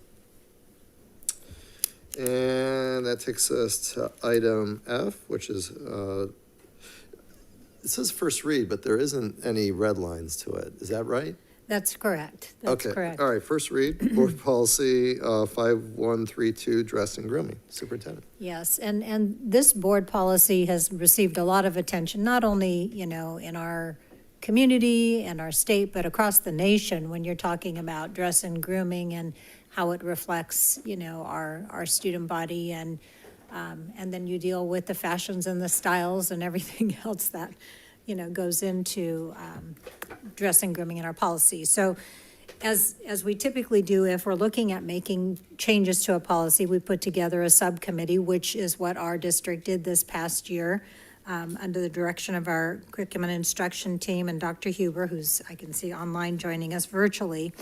And they studied, you know, this policy and the impact at our schools. And we involved our principals in that as well as our students, and got feedback about, you know, what parts of the policy are, you know, helpful and what part might be barriers for students coming to school, or students having a higher suspension rate because of, you know, wearing certain things, or the policy being applied differently by gender, you know, and do we see inequities there? So they looked at a lot of that throughout the year in the subcommittee that they have, and I do thank everybody who was part of that committee. And we also reviewed the policy with our board subcommittee in reviewing Board Policy 5132. As you said, President Reed, there's no recommended changes in the actual policy. There was discussion about, you know, piloting some changes, some minor changes, and that's what I'm going to ask Dr. Huber to elaborate on, which is included in this presentation. And then we have two of our principals here that were also part of the committee that can speak to any of the questions that might be more site-specific. So thank you, Mr. Cadenhead and Mr. McFall, for being here. So, Dr. Huber, welcome. All right. Thank you, Dr. Clegan. Good evening, President Reed, board members. I'm going to kind of try to cut down on the time a little bit by kind of going kind of quickly through this because some of this has been presented in the past. But as you'll recall, we've met several times throughout this last year and the team involved administrators, teachers, and staff members. We had parents, we had students, including our board members. And if memory serves, I believe the committee met 4 times last school year. So if we go to the next slide. We've also looked around in terms of our surrounding districts because as Dr. Collegian talked about, this is actually an issue nationwide. And everybody is doing some soul searching, if you will, as well as, just looking through their own policies and how they're approaching this issue, because it has cropped up as a barrier in terms of the way maybe it's impacting certain students and their ability to, engage at school, or the dress code is actually something that ends up having students leaving classroom or being removed from classroom and missing instruction. So it's definitely an important issue. Next slide. So in terms of our current reality, we were looking at, how are we enforcing our dress code? And if you'll recall, there was I want to say about 3 to 4 years before COVID, we kind of adopted it wasn't really in the admin regs, but it's the schools used an image of the form of a human being with a box literally over that kind of, blacked out an entire area. And basically we were trying to be really simple in terms of, basically this area needs to be covered. And that was kind of the standard that most of our schools were following, with a few exceptions. Some didn't use that image, but most of them did. But over the last few years, that's become a little bit problematic. And one of the problems is the fact that fashions change. And in one of our aspects, one of the things that's called out in board policy is that we are not going to enforce dress code in such a way that it's discriminatory, especially in terms of one gender or another. And basically by way of the way fashions are running, when we came back from COVID, what we found was our young ladies were being dress coded way more than the young men, especially because of the fashions involving the bare midriff, which in our board policy, you can't have a bare midriff. So that's kind of one of the things that started this conversation. And our administrators started coming forward in terms of, how do you want us to address this? Because students get upset in terms of, I feel like I'm being targeted because I'm a girl and this is the fashions that are out right now. But also parents are irate in terms of, we're sending our students to school. We think they're dressed appropriately, and you keep calling and saying, we either have to bring a change of clothes. You keep pulling my student out of class. So that's kind of what was the catalyst of this conversation. Next slide.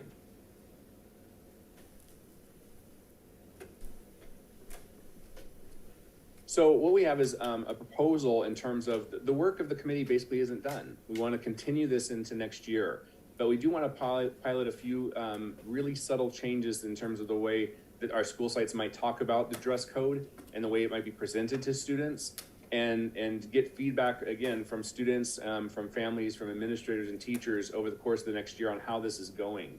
Also, as the committee reshapes itself and comes back together, we would like to ask 2 board members, obviously, to be also part of the committee, as well as our 2 new student board members as we move through this work. Next slide. So this is basically what we're saying in terms of these are the gotta-haves in terms of what students must wear. Clothing that protects and covers private body parts. The top, it could be a shirt, a blouse, sweater, etc. The bottom has to cover the student's buttocks completely, and kids must wear footwear. A lot of these items also relate to safety issues, especially depending on maybe a science class or a physical education class that a student might be in. Next slide. And then this is kind of what the students may choose to wear. So we are allowing hats or headwear that don't cover the student's face, especially religious headwear. It would be the only exception to that. Teachers also might direct students to adjust their headwear during exams because of the fact that we want to make sure that students don't have earbuds in. Also, obviously, head coverings for religious or medical reasons are absolutely fine to be worn. They also sweatpants, ripped jeans. Again, we're back into the fashion aspect of what's popular with kids right now. These would now be acceptable.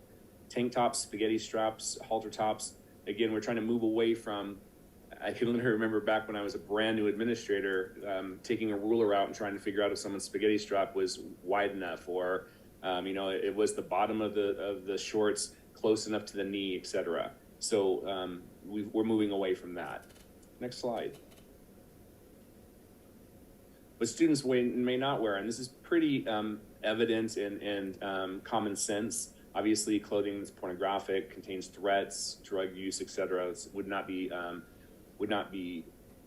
okay to wear on campus at any time.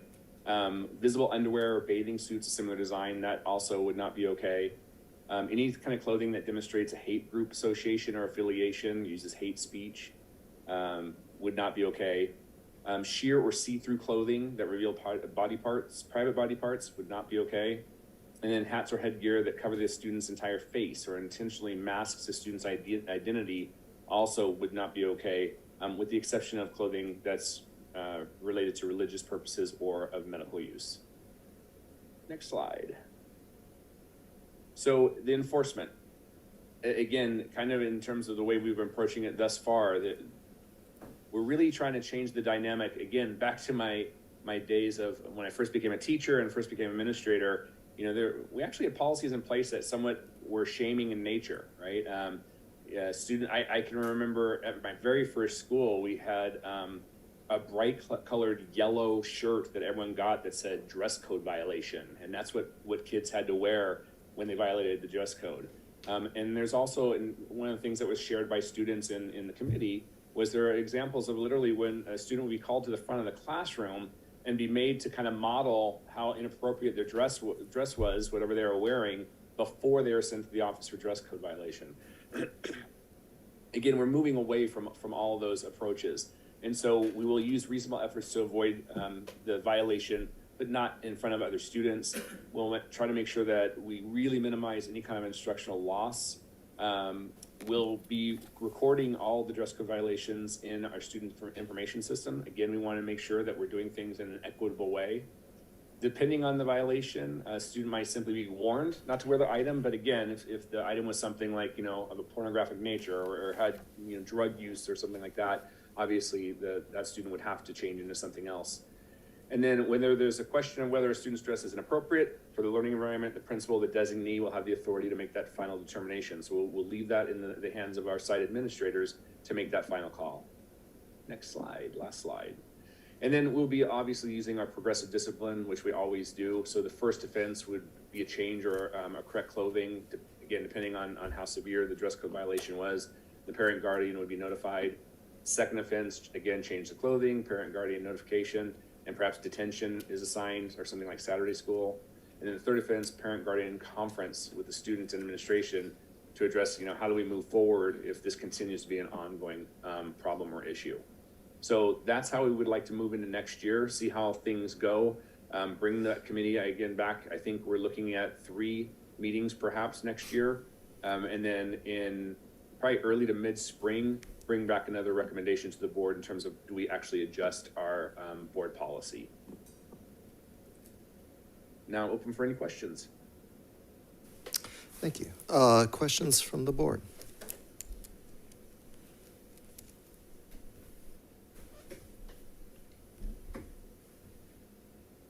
I feel like I have to for the 2 gentlemen that stayed here all day, but I can't was gonna think say, of one I right can't now. I can't see you guys, but I was like, wow, okay. Although I know it's getting late.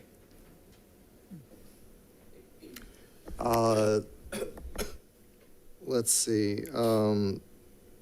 I guess I have a couple of quick questions. So the period that we're talking about is the full academic year coming up.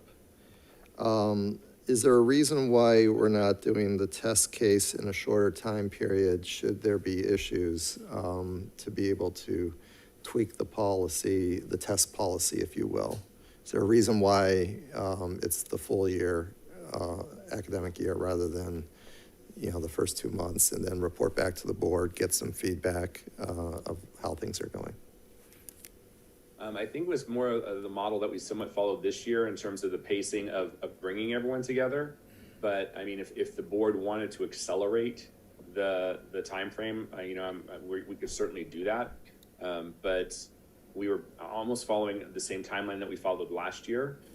But again, I don't see there'd be a problem if that's what the board would prefer, is like to your point, we try to do something over the first few months and then we come to the board for a recommendation, perhaps at the end of the first semester, that we could implement in the spring semester. We could do that as well. It's just sometimes it's harder to get everyone together in this shorter amount of time. That's one of the things we do like to have a robust group of people, and scheduling time together actually is more problematic than you might imagine. And so that is one of the aspects of the time consideration. And I see that Mr. Caden had wanted to add a comment. Do you want to come to the podium to tag on to that? Thank you. I think that's a great question. I do think from a practical standpoint, policies like dress code are really, really difficult to change mid-year. So I do think that we could communicate it, but once we get rolling with as many kids as we have, it's really difficult because they've been dressing a certain way all year long to shift that in January, in my opinion. So I understand the question and I appreciate the intent behind it, but I just think shifting 2,800 kids from my perspective mid-year is going to be tough. Yeah. Usually we try to communicate those things in summer mailers. We do all of our orientations with students, meetings with students at the start of the year when we have that time to kind of set those expectations. So not that it cannot be done, but it's just difficult. Okay. Another question I had is this test policy going to be kindergarten through 12th grade? Is it just going to be 9th through 12th? What's the age range we're talking about in this test case? It's actually 6th through 12th. It's our secondary schools that are the focus. We don't tend to have dress code violations at the elementary level. They're incredibly rare. So the focus is basically 6th grade, our secondary schools, 6th grade through 12th. So we will have different expectations for our elementary than our secondary, is that correct? That's a really good question. To be honest with you, I wouldn't say that. It's just, since it's not something that ever comes up, I can't tell you the last time I've been involved in any kind of a conversation involving dress code with an elementary student. It's just never come up. I think we'd probably have to go back and look at the AR on that, because the board policy is much more general about what the expectations are. If there was any grade level differentiation, it would probably be in the AR, but we'd have to go back and look at that. Yeah, definitely something we can research and bring back, but I don't recall us making any kind of differentiation at all. But in terms of this group coming together to discuss things and talk about things and kind of the data we're collecting is at the secondary level. Okay. Well, let's take it out to the audience and see if there's any questions from the audience. No? Online? All right. Then I have a comment, Mr. Reed, if you don't mind. Thank you. Yeah, please. I just wanted to say, I think on the topic of the length of the study, I think it is also important to the full year because of like changing seasons. And sometimes we have more problems with dress code towards the end of the school year just because it's hotter. So I think it's important to get a full amount of data by doing it the whole year. And also because something that SAB recommended is doing demographic tracking when we're looking at who is getting dress coded. Through our research, we found that a lot of students, marginalized students particularly, said that they were getting dress coded disproportionately than their white peers. So we felt that by tracking demographics, hopefully by the end of the year, we'll have a lot of data and we'll be able to, just be able to see what demographic of student is being dress coded more than their peers. I also just wanted to add a couple of core values just because I won't get to comment on this when it comes to the board to be approved. So SAB did come up with a couple of core values that we think are important when we're talking about dress code. So one of them is that the student and their parent and guardian hold the primary responsibility in determining the student's personal attire. Schools are responsible for ensuring that student attire, hairstyle, jewelry, and personal items do not interfere with the health or safety of any student and do not contribute to a hostile or intimidating environment for any student. Another one is that dress code policies will maximize educational opportunities and time spent learning, as clothing should not create barriers to learning. Another one is that students have the right to be treated equitably. Dress code enforcement will not create disparities, reinforce, or increase the marginalization of any group, nor will it be more strictly enforced against students because of racial identity, ethnicity, gender expression, gender nonconformity, sexual orientation, cultural or religious identity, household income, body size/type, or body maturity. Reasons for conflict and inconsistent and or inequitable discipline should be minimized whenever possible. So something that we talked about within SAB is like if a student is unable to comply with the dress code, maybe due to a monetary factor, like their family can't afford to provide them with the proper attire to wear to school, that the school would do as much as they can in order to assist that student. And we feel that that should be a part of the dress code policy. We also said that school staff should determine if there are factors for why a student may not be meeting the dress code and try to help them address those issues. And then school staff will be trained and be able to use students /body positive language to explain the dress code to address dress code violations. And that's in response to a lot of students saying that they felt either shame or sexualization in conversations with teaching staff related to their clothing attire. And we felt that, those conversations are better handled by administration regardless. But all of staff should be trained about how to appropriately handle these issues with students. And then as for enforcement, we said that staff will use reasonable efforts to avoid dress coding students in front of other students. Dress code violations should be recorded for future analysis of demographics, and students shall not be disciplined or removed from class as a consequence for wearing attire in violation of the policy unless the attire creates a substantial disruption to the educational environment, poses a hazard to the health or safety of others, or factors into a student behavior violations such as malicious harassment or prohibition on harassment, intimidation, and bullying. Basically just that we feel that students should not be removed from class unless it's dire circumstances and it's causing a problem in the moment or is contributing to bullying or harassment. We felt that other than that, students deserve the opportunity to stay in class and be pulled out during an appropriate time period. So those are some of the recommendations that SAB made. We also have a full-length document petition, which we circulated to students containing these things and also a couple of other policies, which pretty much align with what the board is going through for studying. It just contains more of like values and specifics on enforcement that we think are important to include in the policy. Thank you. Thank you. So we are, I guess, we had questions, just comments, I guess, before we wrap up. Any comments? Yes. No, okay. I would just encourage us as we're like looking at dress codes and things like that too, that we are really looking at also trying to foster a professional environment because we are launching our kids into the workplace environment. And I recently actually had a situation at work where we had our person who was sitting at our front desk who showed up in a sports bra and had to send them home for that, and so I just want to make sure that as we're looking at dress coding and things like that, I can 100% support, what SAB was specifically saying about the enforcement. I totally agree with that. I just want to make sure that we're like aligning with, as we're launching kids out, that there is like a level of expectation though when you do go to a professional environment and there's certain things that are not going to be appropriate. So just that we're kind of aligning with that, especially as we have a lot of CTE programs and things like that, that there is like certain dress codes that you are going to have to adhere to. And the other thing is too, is I know speaking with Coach Dolliver specifically with a football coach, that he is going to be implementing some things with the athletes just so that like on game day that they're going to be wearing like a collared polo shirt and things like that, that we're not if there are some initiatives that are happening at the schools, that we're also not pushing against some of those initiatives to just, he's just trying to make some professional boys and, that we're not implementing policies that are maybe contrary to some of those efforts as well. So that's just my thought.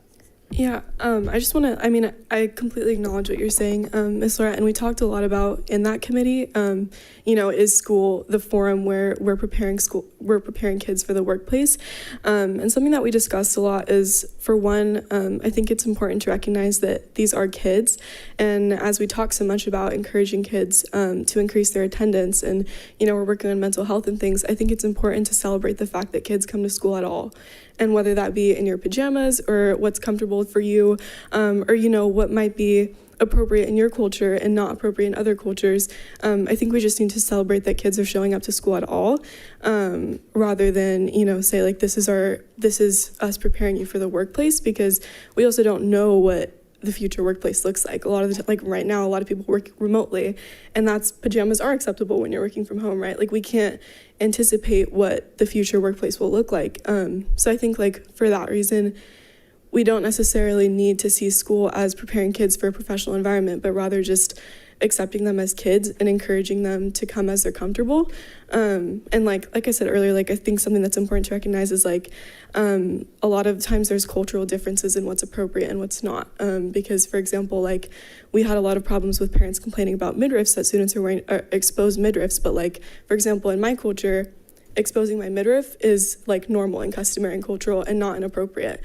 Whereas other things that might be unacceptable in American or acceptable in American culture are not acceptable in my culture. So I think it's just important to recognize that, you know, the mindset that we're like every student has their own values and customs for what's appropriate for the workplace, what's appropriate for day to day. And I don't think it should be the responsibility of the school or the district or our board to decide what's appropriate for each student. Yeah, and I can 100% appreciate that. I mean, just kind of watching some news articles though, there's like some districts that are having problems, kids dressing up as furry animals. So I just want to make sure that we're cautious, that we're like putting the proper standards in place and things like that as we go through. You know, and I mean, I really don't have any issue with any one of these single items or anything like that on here. I'm just saying that as we move forward, we just want to make sure that at some point there are some guardrails in the dress code so that we just don't open it up to like no holds barred to come however you want to come. You know, there still has to be some level of standard that we have to put in place. Any other comments? I have some observations. Can we go to slide 7?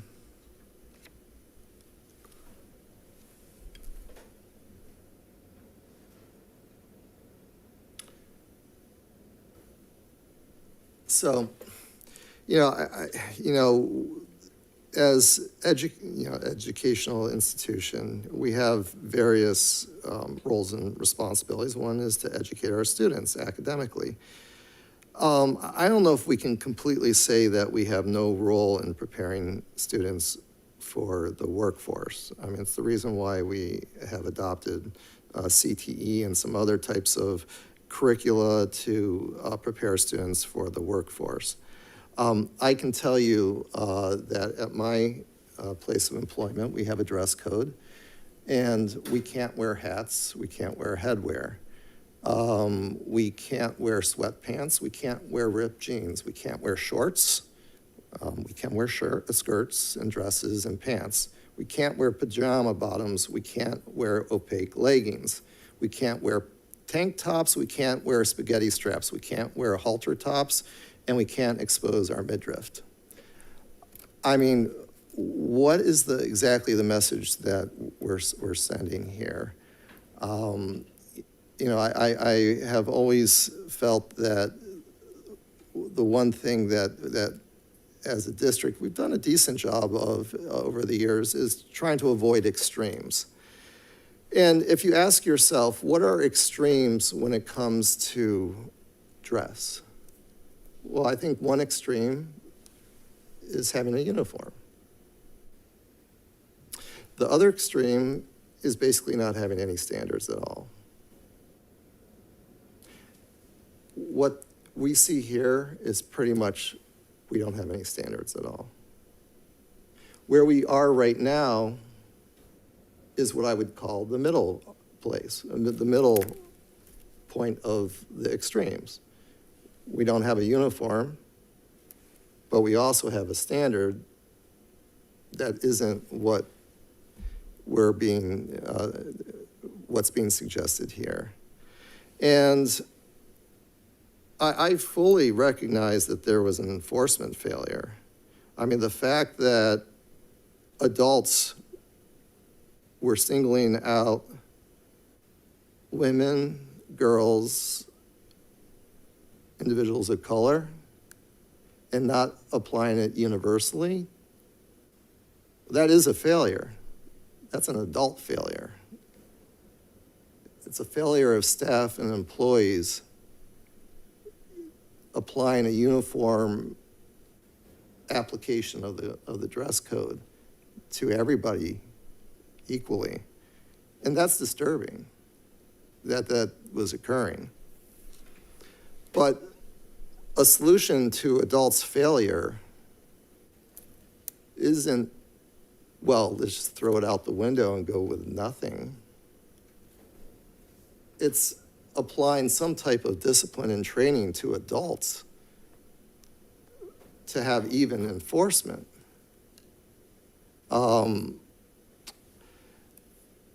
You know, board member Lorette mentioned, you know, the example of furries. I mean, there are a lot of, you know, if you watch the news, this is a hot topic in many school districts across the country. And it's not going well for a lot of districts across the country that have adopted kind of a no standard. I mean, so if we decide a whole group of students want to come dress up as animals, we're good with it. It meets the standards that are addressed here. If an individual wants to come wearing a Native American headdress, but they're not a Native American, we're cool with that, even though it would be viewed as offensive by Native Americans. But based on this, we're good with that. Not to mention political messaging. So if we have one student wearing, you know, I'm all for LG, or I mess up the acronym, I apologize. I'm all for LGBTQ plus, you know, messaging on the t-shirt. Are we also saying that we're completely fine if another student who's maybe very religious comes to school with a t-shirt that says there's only two genders? We're going to allow both because this says yes. I mean, we are opening Pandora's box here. And I don't know if people completely appreciate what we're doing here, but what tends to happen in any policy issue, when you go to an extreme, there's a counter to that extreme, because when things go off the rails, it usually goes to the other extreme. It is legal in this state to require uniforms. Don't be so surprised if 5 years from now, if things go off the rails, that you have a future board saying, we got to course correct. Why can't we ever like things right in the center?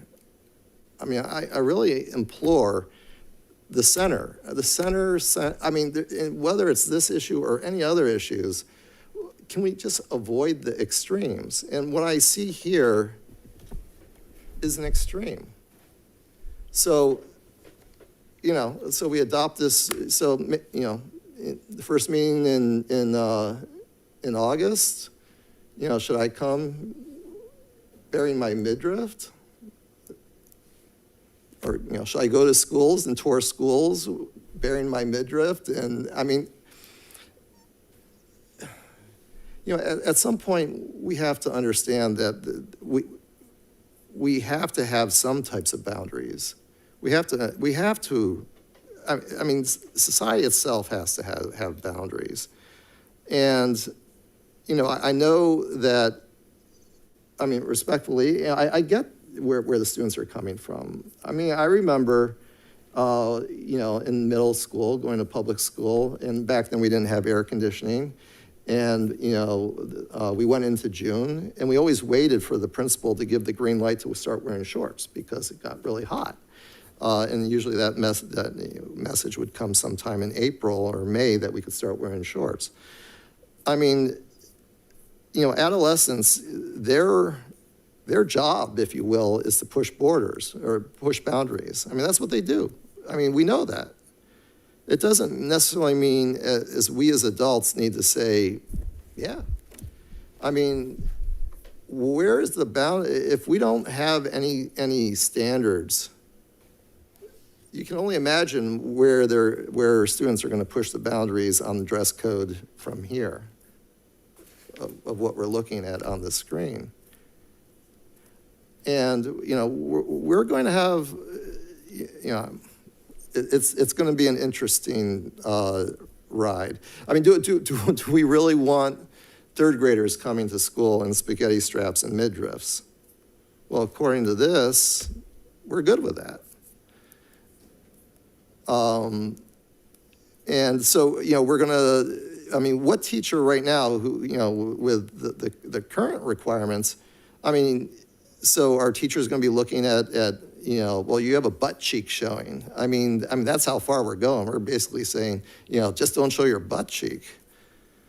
And, you know, I mean, as for, you know, I understand fashion changes, and I understand that it's difficult to maybe find clothing, but has fashion really changed that much? Because every employee at my business doesn't seem to have any trouble finding clothes to comply with the company's dress code. So why is it that our employees don't have an issue finding acceptable clothing, but the students in the district do? Yeah, so I guess just overall, I really, really would encourage that if we're going to go down this path, can we please consider doing it for a shorter period of time to get an assessment on where things are going? Because right now we have a lot of discipline issues in the classroom that we didn't have prior to the pandemic. What I'm afraid is we're going to have even more discipline issues in the classroom if we have no standards. And I'm afraid we're not going to apply things equally on where students start to push the issues, the furries, the Indian headdress, the political messaging.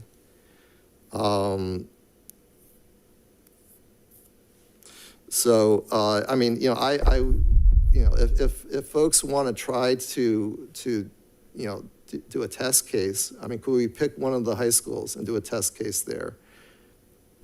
Could we apply it, or alternatively, could we just apply it to the high school level and say, listen, we have a dress code expectation for K through 8, but, you know, we recognize as you get older, you have a little bit more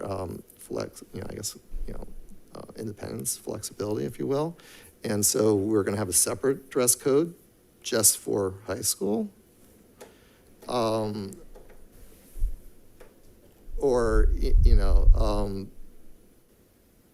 yeah, and I guess that's my general feeling. You know, could we just look at doing the test case in our high schools, pick a high school, or all of our high schools, if that's what we're looking at, and potentially look at it for just a short period of time, and then have folks come back and provide an assessment. I could be entirely wrong.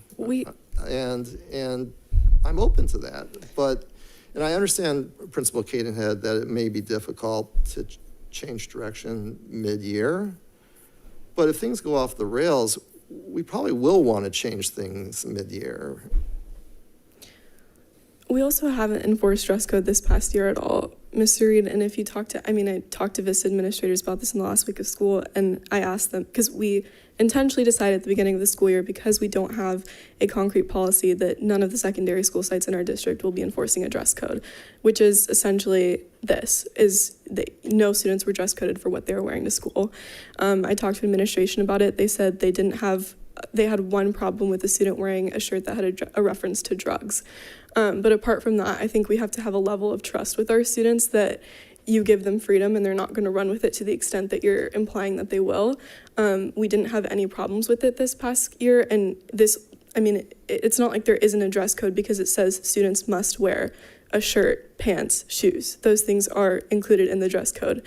As for your comment about students wearing homophobic t-shirts to school, there's also a provision in this dress code that states that anything that's hateful or targets a specific group of students is not permitted, so that would not be allowed. A student wearing something like an I support the LGBTQ plus community shirt is not political, therefore they would be allowed to wear that. It doesn't target a specific group of students and it's not hateful anyway, so that would be permitted. But something stating that there's only two genders would be offensive and therefore not permitted.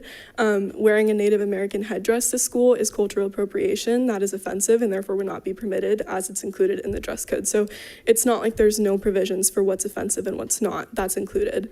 I'd also like to say you made a comment about how administration would be measuring to see if students' buttocks are showing. I think if anything, our current or past dress codes have been encouraging administration to do that more because, you know, we have a black box stating what can and cannot be shown. And there's been so many times when, like Mr. Huber was stating, you know, administration is asked to like measure people's spaghetti straps or measure people's midriffs, and those like logistical things are part of the thing that we're trying to avoid with this dress code, is that administration isn't deciding between one student and another who's violating the dress code and who's not, especially because a lot of the times those things relate to a student's body type, and that's what we wanted to avoid, is that students with, for example, a curvier body type are not being disproportionately impacted by a dress code than a student with a less curvy body type. That's something that we were trying to avoid with this dress code. So by having, you know, just the requirement that a student is wearing a shirt, we're not having administration look at students' shirts and say which are appropriate and which are not. As long as a student is wearing a shirt, it's appropriate. And I also think referring to furries in that manner is inappropriate. I'm not sure what you have against furries, but I think if students choose to dress like an animal and attend our schools, as long as they're properly covered, I think it's inappropriate for the school to tell them how they can and cannot express themselves. So that's inappropriate. But, so, I mean, we also have requirements to not discriminate based on religion. So if someone wants to wear, there are two genders, why is that inappropriate? Is that not discriminatory to say that they don't have the right to wear that shirt, but someone who wears LGBTQ plus, that's, I mean, we're making judgments right now. And that's what I'm afraid of. We are going to be making subjective interpretations and engaging in discrimination in a different way. And it's much the same way. I mean, you mentioned cultural appropriation. Who determines what is a cultural appropriation? If someone goes and wears, you know, an Asian style shirt, but they're not Asian, who determines, well, they're appropriating someone else's culture and that's not appropriate? Or you just fill in the blank. You know, if an Asian person wears a shirt that's more associated with African American, or a white person wears a shirt more associated with African American, is that acceptable? Is that cultural appropriation? I mean, we are making these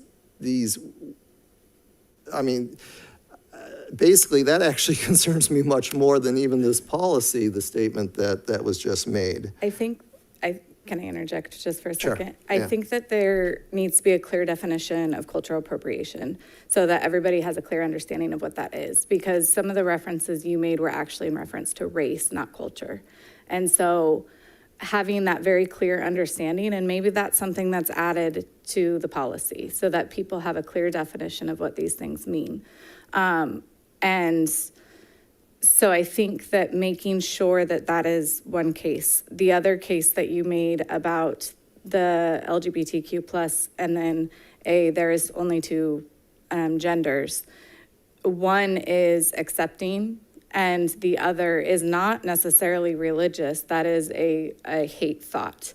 And I can be religious and believe that I also love LGBTQ+. And so where that specific shirt has no religious connotation, unless it is maybe your religious and your religious beliefs, so therefore you are aligning it to a religion. However, the statement on the shirt doesn't say, I believe in the Holy Bible. It says something else. So again, it's a cultural thing. And so recognizing that religion is also part of culture. So the statement on the shirt is not religious. That is a hate statement versus a religion statement. And so while somebody could probably wear a politically aligned shirt, as long as it is not against the other side, it would be appropriate. So we're approaching the presidential campaign season. Someone wears, what are they called? The Donald Trump MAGA hat, and let's say he's the candidate. That's gonna be fine? I think it depends on probably the culture that's going along with that and what it is, but I believe right now it is fine. And so as long as it doesn't say anything, as long as it doesn't say anything offensive towards the other party.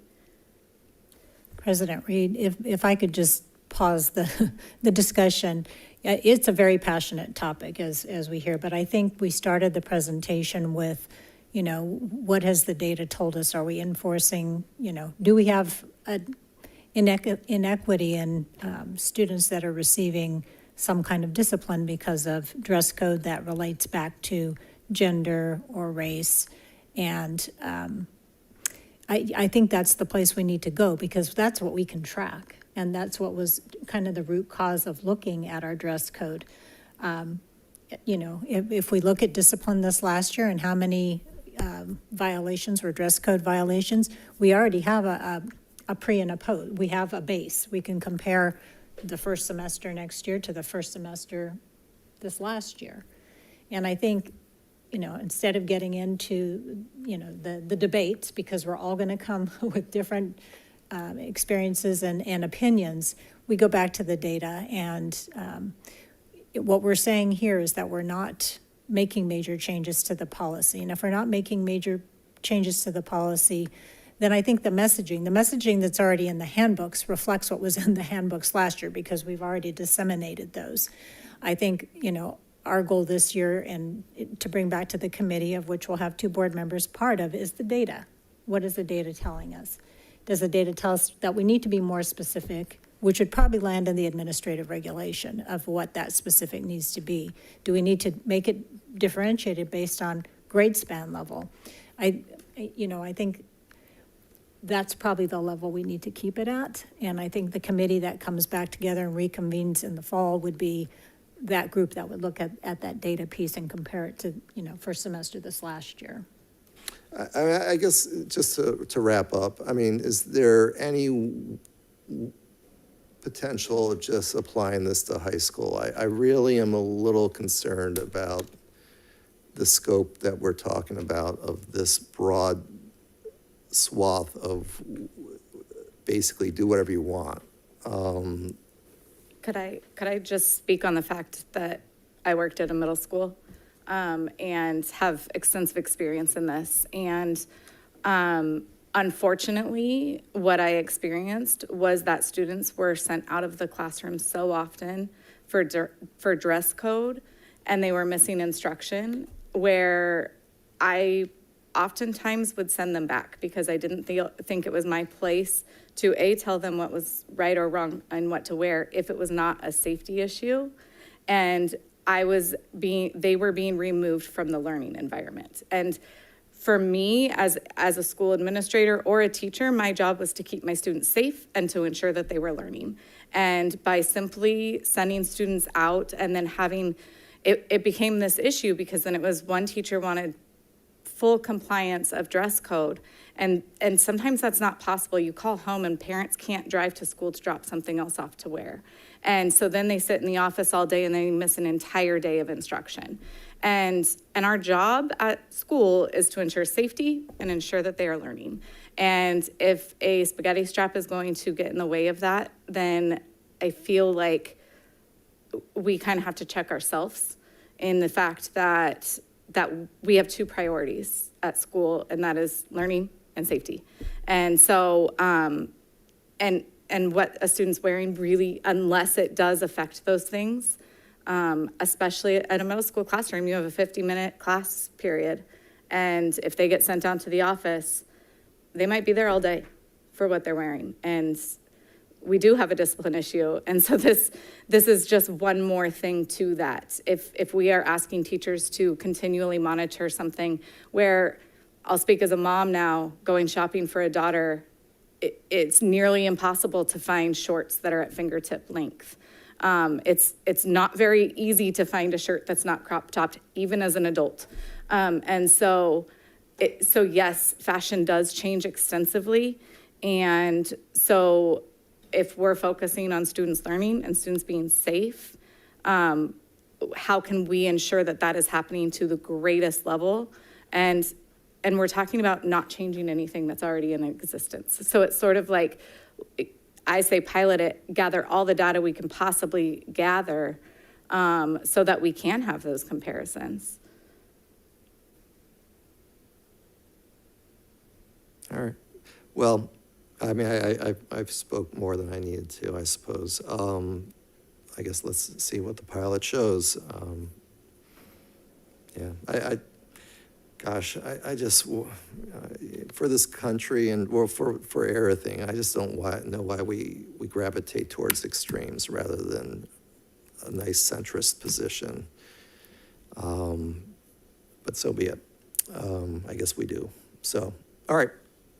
Those were my concerns. I felt I had to share my concerns rather than just stay quiet on it. I know it may not be a popular position by folks, and I mean, but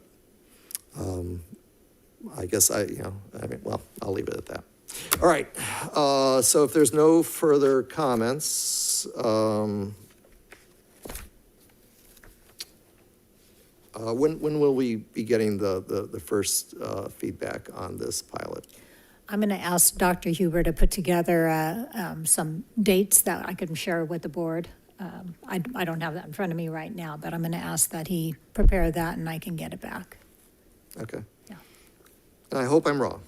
I hope I am blowing this out of proportion. So, all right. Then let us go to agenda item 14, information. Implementation update of board policy 5131.8, mobile communication devices for 2023-2024. Superintendent? Well, being that this is an information item, the purpose we wanted for putting this here was just to give folks an update of what actions that we're planning to take as far as the implementation of the board's, policy to restrict mobile communication devices at the middle school level, and talking with our principals and our leadership, what will give them the greatest support and consistent enforcement across our middle schools is we do want to pilot the tool of using the Yonder bag for a year and again, measure it. And the effectiveness. We know this is a cultural shift too. So, there's a lot of questions that come up, and we've been working with the vendor at Yonder, and they helped us put together a frequently asked questions list. We're not the first district to implement the Yonder bags, but we certainly can learn from those that have, struggled and those that overcame, and then make sure that it's well communicated to our staff, to our students, to our families, as far as, again, the reason and the why behind having a tool like that.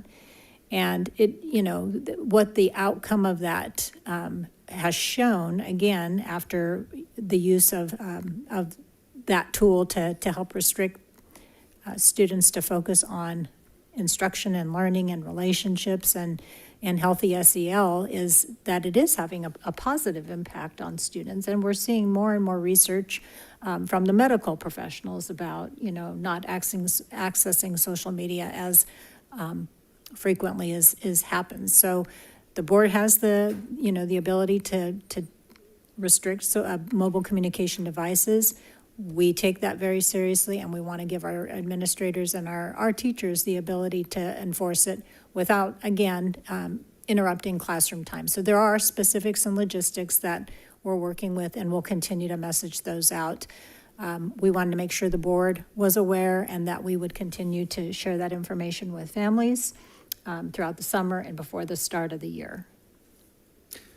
All right, questions from the board? I know it's information, but is there any questions from the board on the cell phone or the use of the Yonder bags for cell phones? I have a couple of questions. Sure. Go ahead. You go first. No, you go first, because it might be the same. Okay. My first thought that came to mind was how our middle schoolers are really smart, and how I feel like the first goal they will have is to figure out how to outsmart the Yonder bags. Whether that is a device, which a very quick search on Amazon proved that they are available to unlock. And that was one thought, but even not having to say, I didn't bring my phone today, or put in an old phone and pretend like their phone is in there, or they still have their watch linked to their Yonder bag or to their phone. So what are the safeguards against things like that? Because if it is so easy to find ways to outsmart it before they've even been implemented, I fear that this could just be kind of a waste of money. And Dr. Huber, we did a call with Yonder the other day, and those are really good questions and questions that we asked too. And again, learning from the experience of other districts, how do they handle that? So do you want to go ahead and share some of the feedback we've received? Sure. Yeah. Actually, for the most part, we're actually looking for a behavioral change, right, and a cultural change in the school system. And so, because Yonder is new, obviously that's going to be kind of the initial focus, right? Because this is something that we haven't done ever before. But in talking to Yonder and we have talked to a couple schools. We're actually going to have our middle school principals talk to a few other schools in the coming weeks that have implemented Yonder. Yonder's in about 1,500 schools nationwide, and even more globally. And so the feedback we're getting is that, of course, anytime there's any kind of policy or rule, kids naturally want to break them. But it's like anything else. Once the rule's put in place, the administration team and the faculty work to implement the rule. And pretty soon, again, from the feedback from the schools, the Yonder bag's not even the focus anymore. It's when a student's caught accessing a mobile device using their cell phone, that starts the conversation in terms of, well, how did they get it out? I talked to the principal of San Mateo High School, and she said they did the first week or two, they had kids that brought either old phones, the phones that didn't work. She even had a couple of kids that she described to as having a burner phone. But some of those issues went away rather quickly because, since the policy on campus is to not engage in your cell phone and in your mobile communication device, that's actually the focus. The Yonder bag's just one way of helping cut down on the number of kids who have a hard time resisting that temptation. Once it's in the bag and it's locked up, then it's easier to resist the temptation. Also, again, talking to the behaviors, one of the questions that came up was, well, the cell phone's ringing in the Yonder bag. So now it's ringing in the Yonder bag, and one of the things that, again, was shared by one of the administrators was most kids ended up within the first week or so, they didn't even have to be told, they would turn off the cell phone. Number one, since they couldn't access it anyways, they didn't want the battery to run down. And then number two, also, they didn't want to hear it go off. They didn't want to hear it vibrate because, again, knowing that they couldn't get to it, it was like, well, what's happening? Who's trying to contact me? So turning it off was better. than having it on and then maybe hearing it.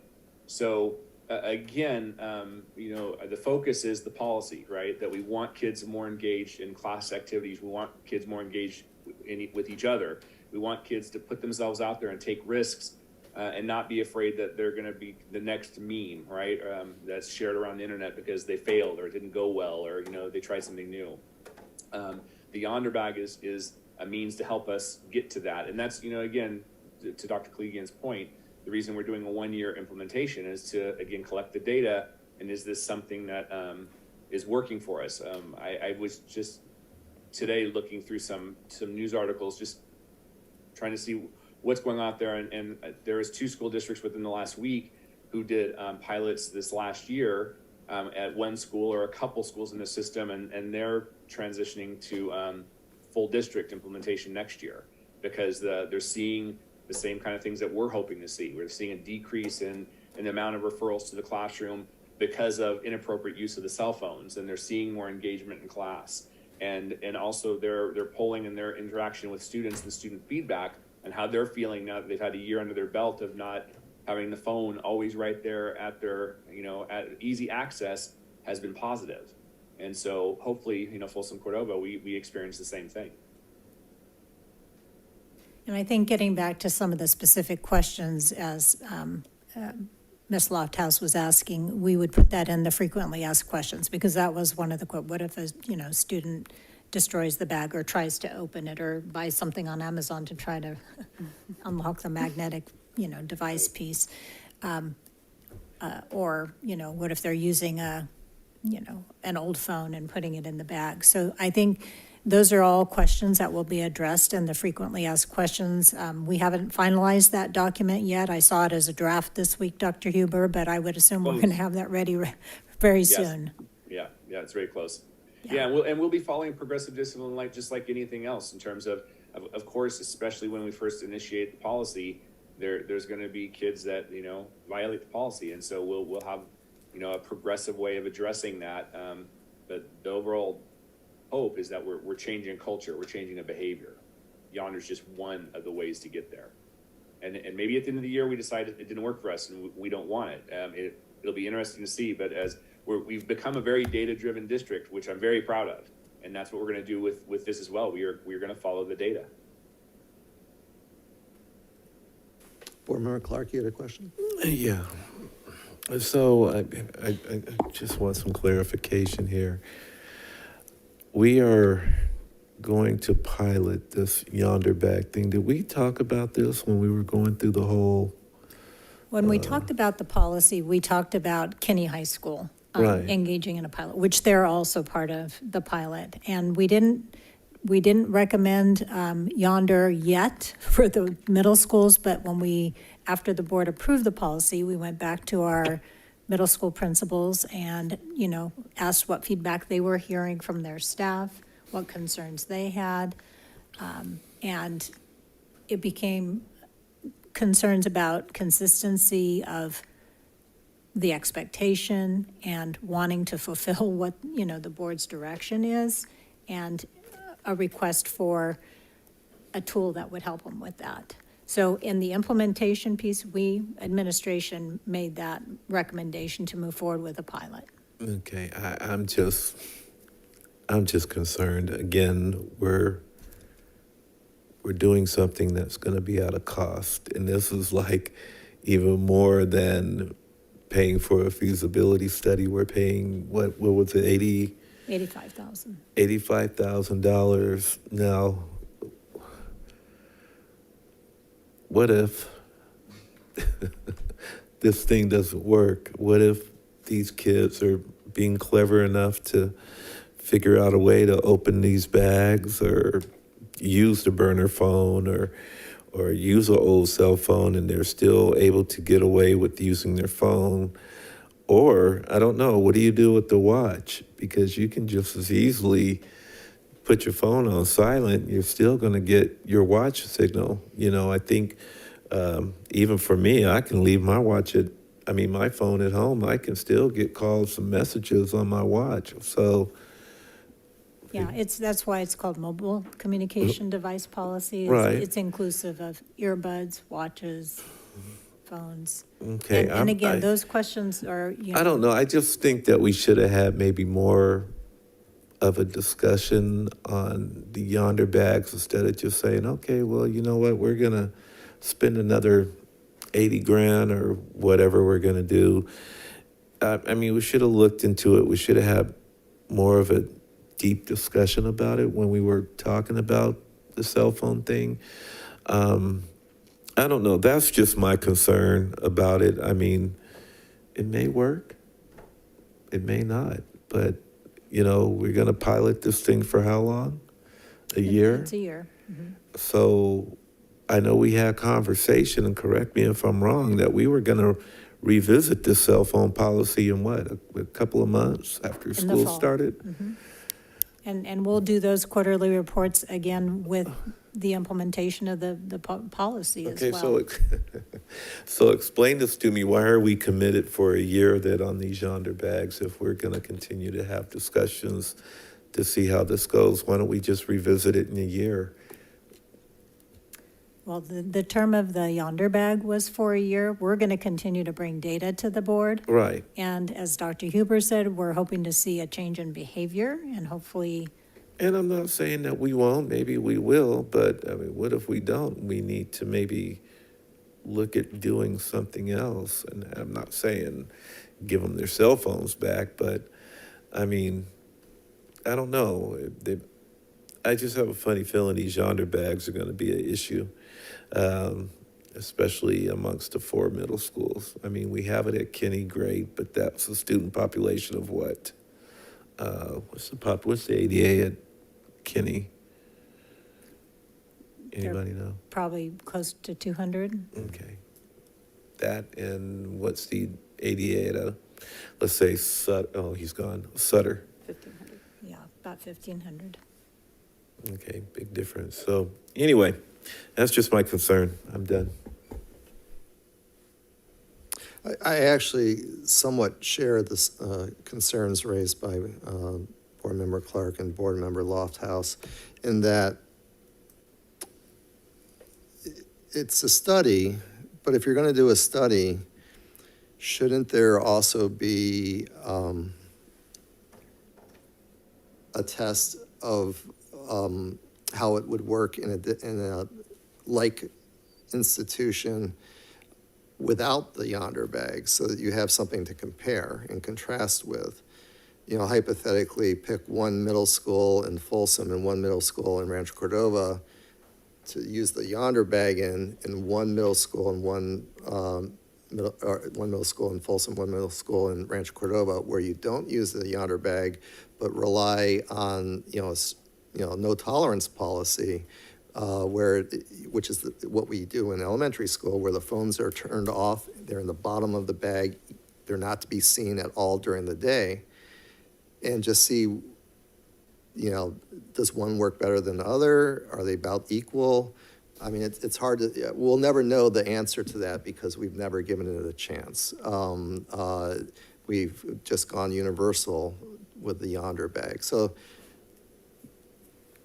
but again, this is just information. I mean, obviously, I guess we need to be careful not to micromanage this issue, but I do think it's worth considering having a test of two different styles to see which ones work and which ones don't. Mr. President, if I may, and this has nothing to do with the subject at hand. Actually, I like and enjoy doing this. We're going to have to move to extend the meeting, I guess, another half hour. Okay, so that's a motion? That is a motion. Okay. We have a motion by Board Member Clark to extend the meeting pursuant to the bylaws of the board, to extend the meeting to 11 p.m. I don't think we'll need to get to 11 p.m., but that's probably a good thing to do. Is there a second? Second. A second by Board Member Hui, Superintendent. Ms. Perez? Aye. Ms. Srivastava? Aye. Mr. Clark? Aye. Mr. Hui? Aye. Ms. Larette? Aye. Ms. Lofthouse? Aye. Mr. Reed? Aye. Motion carries. Thank you. If I can just say on this one, I understand the concerns, but I do think, we voted on this board policy. It is up to the administration to figure out how to enforce this. I think we should trust that they're going to make the right decision on that. And we do have some data points. All that we've changed on middle school is that they can't have their phones out at lunch. So we know what it's looked like outside of lunchtime. We're going to be comparing the last couple of years to what we're going to notice next year. But, I'm in support of, I think the Yonder bags are an interesting idea. I think piloting them for a year is a great idea and see what happens. But I do think we should allow the administration to move forward however they think is best to move, especially since they've talked with a lot of the administration. And I would hate to give Folsom Middle the ability to try this and it works really well. And for that year, Sutter Middle, who said we need some way to enforce this, doesn't have that means. So, school administration said they need this, and I think we should move forward however district staff sees fit. Are there any other alternatives beyond the Yonder? I'm just curious. I have not done research to know that, but I know in the past when you are piloting something, you sort of compare different things. And my concern is that we didn't really look to see what other things are, because this was here and there was a good sales pitch and this is what it is, so we're going to try it at a pretty high cost, and not knowing if it's going to work, not even knowing if the policy is going to work. And it's a possibility that it would have gone a different way for this policy had this been something presented as the way it was going to be done, because during that meeting, it was said pretty clearly that this was not being looked at for the middle schools. So, so just being aware, like, that could have changed the direction we went with it, but also what other tools have been looked at for helping implement this policy. Yeah, and I think some of the, the less formal tools that have been used are the pocket charts, and having students parking their phone in the pocket charts in the front of the classroom. And, it's been used in some classrooms successfully, and some other classrooms not as successfully.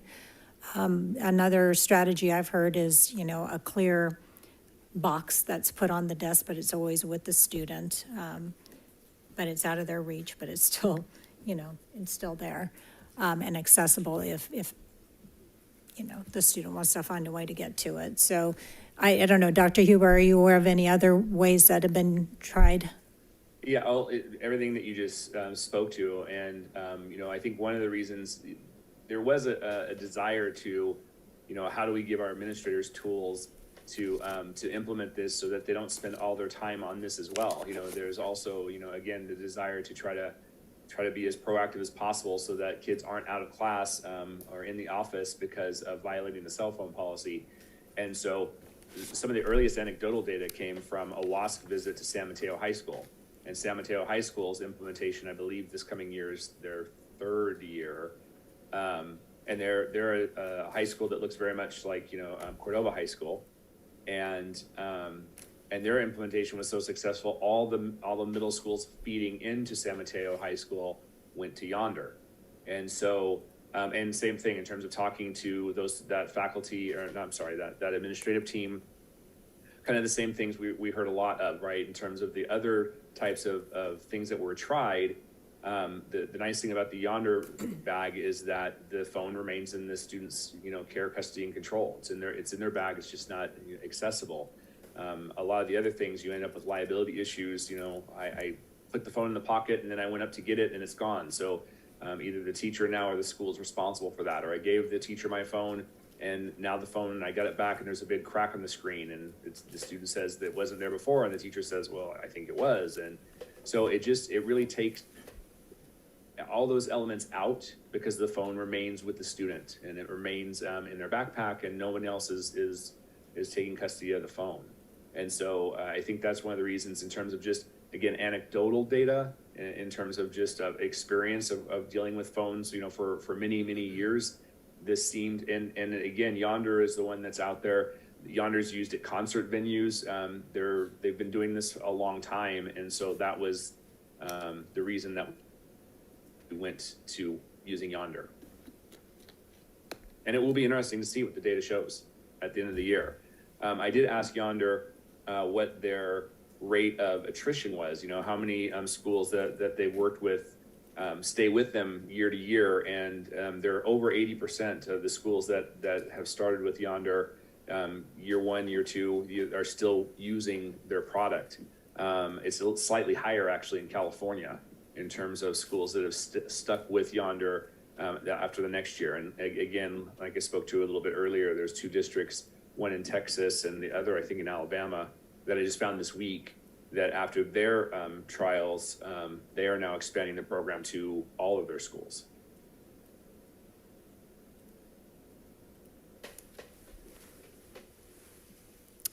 All right. Again, this was just for information. So, if we do obviously do all 4 middle schools, I think the points that Board Member Lofthouse and Board Member Clark raised, I think are valid. And we also got, I think, 2 or 3 comments that were written that were sent to us by 3 p.m., if I recall. And they raised some valid points as well. And I think ultimately we just need to, there's going to be a certain level of enforcement that needs to take place, obviously. It's a board policy. If we're going to do the Yonder bags, we're going to do the Yonder bags. But people who try to foil the Yonder bags, we really do need the staff, probably more so than anybody else, to have universal enforcement equal. We don't run into a situation similar to what we ran into with the dress code that was selective, that some people enforced it, some people didn't.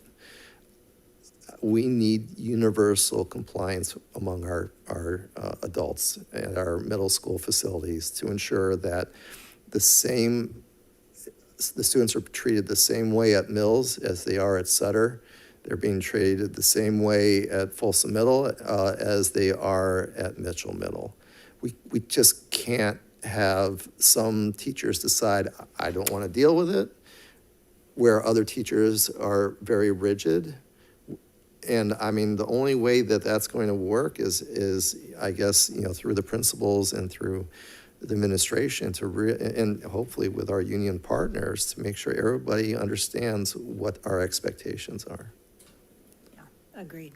And I'd also echo that, along with the support that's going to be needed at certain sites where that is going to be the bottom of their priority list of making sure that things are being taken care of and handled. And so our data might not be fully reflective, and we have to be aware of that, because data can prove whatever we want it to prove.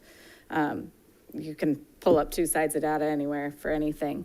But being aware of why maybe a certain site might not have cell phone violations because they are dealing with things that are much larger than cell phone violations. And so while we can ask for full compliance, we also have to be aware that there are situations that are going to far outweigh a cell phone violation, and the time and effort and energy that it takes to handle those things are going to take away from. And so we just have to be aware when we're looking at the data that there are those discrepancies, and that is going to show up in the data. And so while we could say it's working fantastic, or maybe it's not working at all, there's also this level of different populations at our schools with different issues. And so looking at it with that lens. Well, I guess 2023, 2024 will be the year of the pilots, and we'll get a whole bunch of information back after it. So, all right. Well, thank you for the information provided to the board on that item. So, unless there's anything else, we will move on to the superintendent's report. Superintendent. Yeah, I do appreciate all the reports that were shared this evening, culmination of the year, and again, tracking data and is what we're doing working and is it effective? And we're committed to doing that. And obviously, we're looking at tracking other data for this next semester. But for all those folks that put together that data and everyone behind the scenes that's helping implement, I thank you.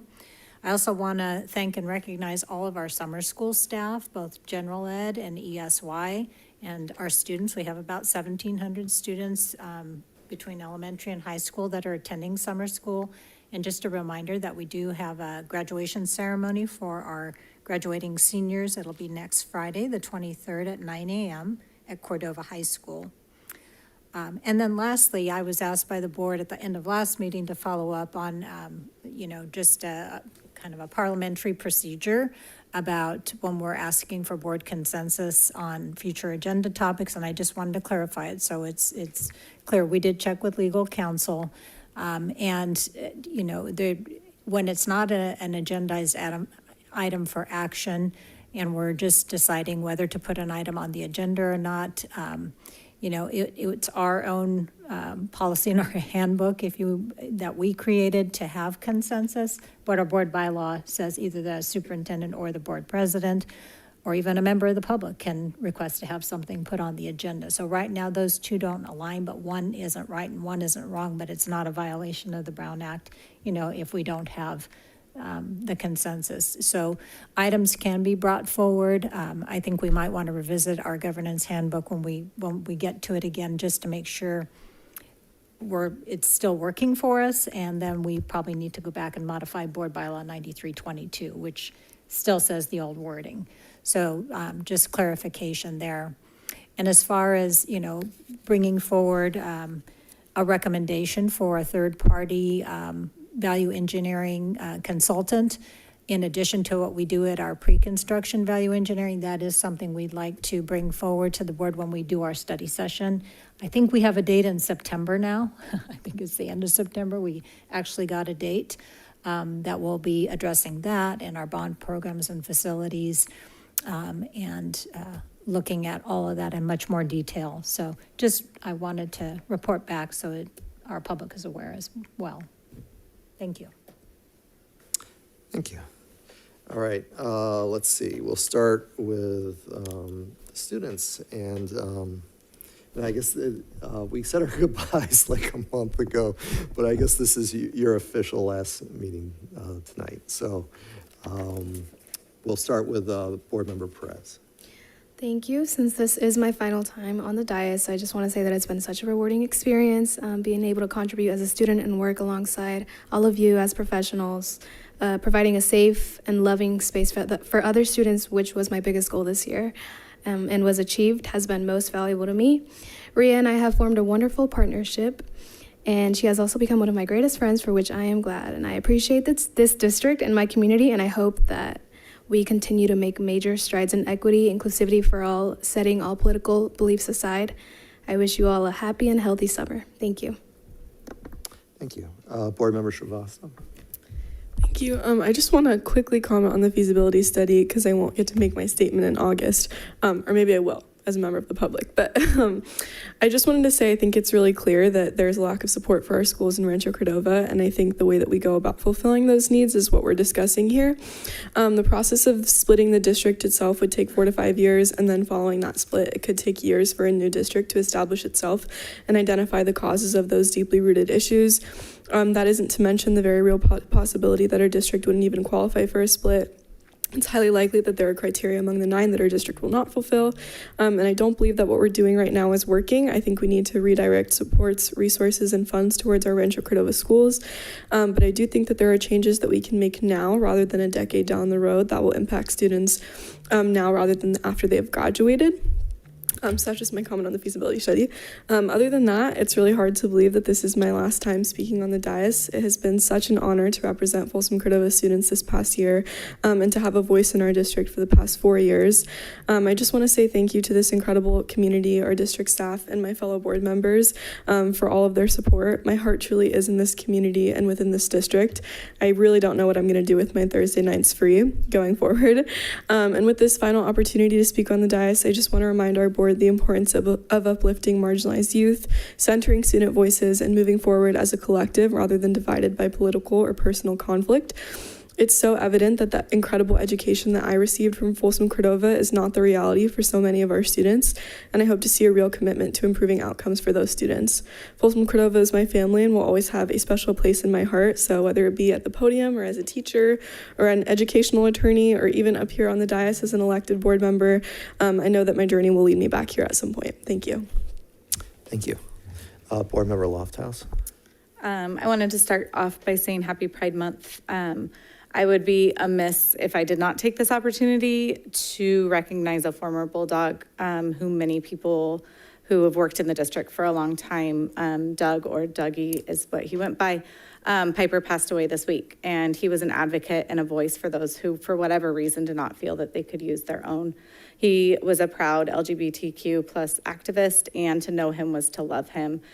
For teachers who had him in his classroom or as a fellow classmate, he was a year below me, but he knew and loved every single person he was with. So I wanted to thank my colleagues for showing up and allowing the time and space for us to build a strong governance team this weekend. We definitely still have work to do, but I'm hopeful that we can continue on that path. Thank you again to Ria and Rocio. Your tenure on the board is something I look up to. You'll be missed, but I'm looking forward to seeing where you and your passions take you both. As a parent of a high schooler, I would like to reiterate that I'm concerned about only one SEL lesson being taught on average to our high school students.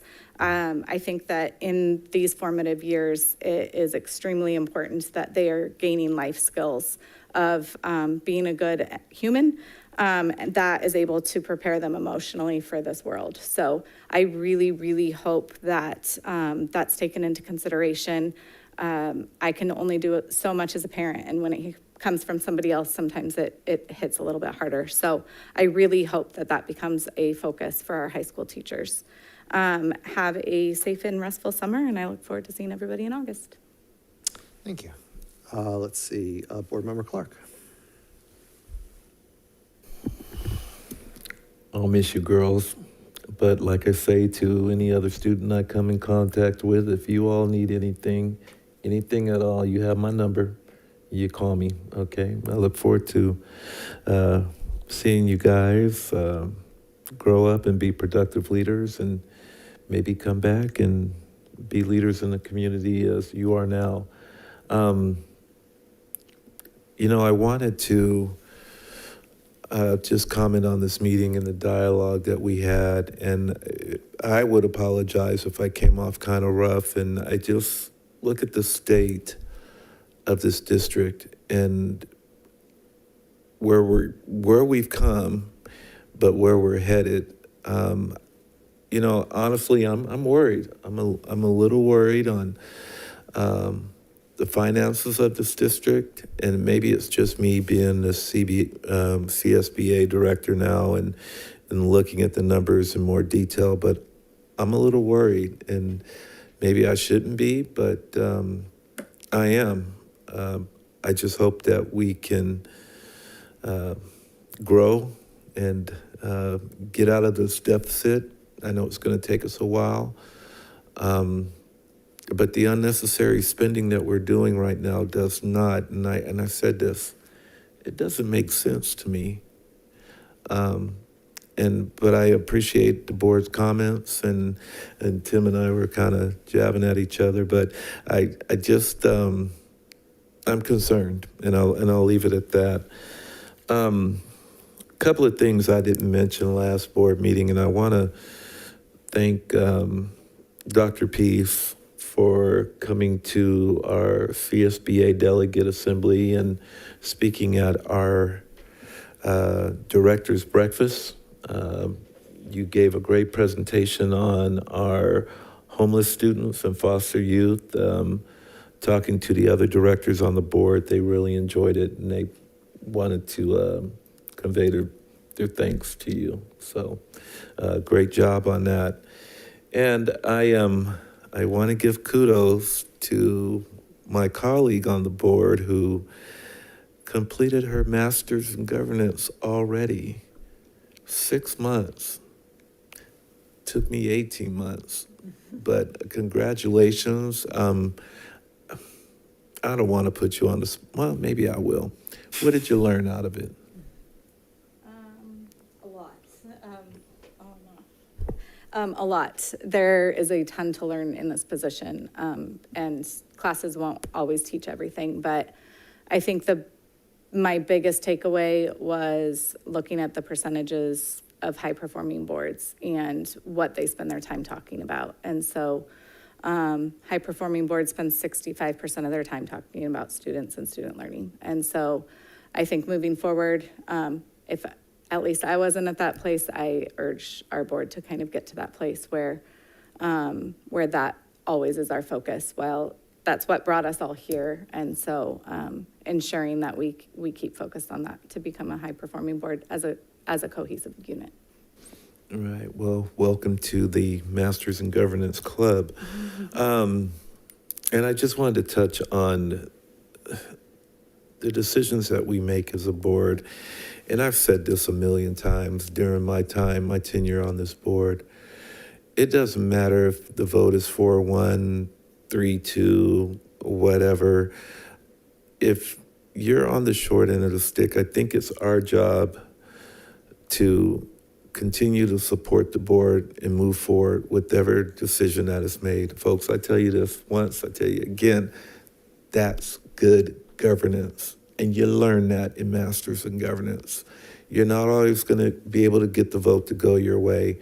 But if it doesn't go your way, let's support it. Let's not gripe or grumble about it and move on. And there's nothing wrong with healthy debates and discussions and agree to disagree. I mean, we need to get along as a board and embrace each other's decisions and respect each other's decisions. And I mean, that's just the way it is. And I'm speaking to you as a board member and being on this board since 2016. I've seen it all. I have. I mean, even in a short time, and I consider it a short time on the board. But we have to support each other and move on. And I don't care if I'm short on a vote. It's okay. The board made their decision. We have to support it and move on. So that's all I have to say. I know it's getting late. So thank you, sir. Thank you. Board Member Lurett. Yeah, just wanted to touch on, we had the Golden West event and just really wanted to extend the thanks to our facilities and Mr. Maroon for really like coming together, getting that steeplechase in literally hours before we needed to use it. So they were working really, really hard to support that. We actually had a lot of our Folsom Cordova student athletes be able to participate in it. And we're looking forward to future events there, and just wanted to thank them for their continued efforts and supports. It's a heavy lift for the people who put it on, but it's, I would say, an equally heavy lift for the staff. And so just wanted to express our gratitude for that. And then did also want to get back to our efforts with the community schools. And I think that Saturday was a really great kickoff for that, and wanted to thank, I know it was a labor of love getting, you know, our partners and things like that all in line, and just wanted to really express my gratitude. We have, 136 students prepped and ready to go already for the athletic season. And I know coaches are going to be really appreciative of that, not having a hound on getting that done at the last minute. So looking forward to our event in August that will be duplicated of that, and note that there's going to be some additional doctors that will speed the lineup. But staff did an amazing job. I went over there, and, there was parents who were just like thrilled to be able to have that access point. And, what I really appreciated it was talking to Carla was that, and filling out the form myself, was that there was a data point for like, why are you coming here? Is it because there's no access? Is it because of a time frame? Is it because you have to take off work? So I really appreciated that data collection so that we can really figure out, what some of these barriers are for our students. So that effort, I just wanted to highlight that because it's not gone unnoticed. It was a big day, a lot of kids, and just appreciate that effort with that. And just want to wish everyone a happy summer. Thank you. Board Member Hui.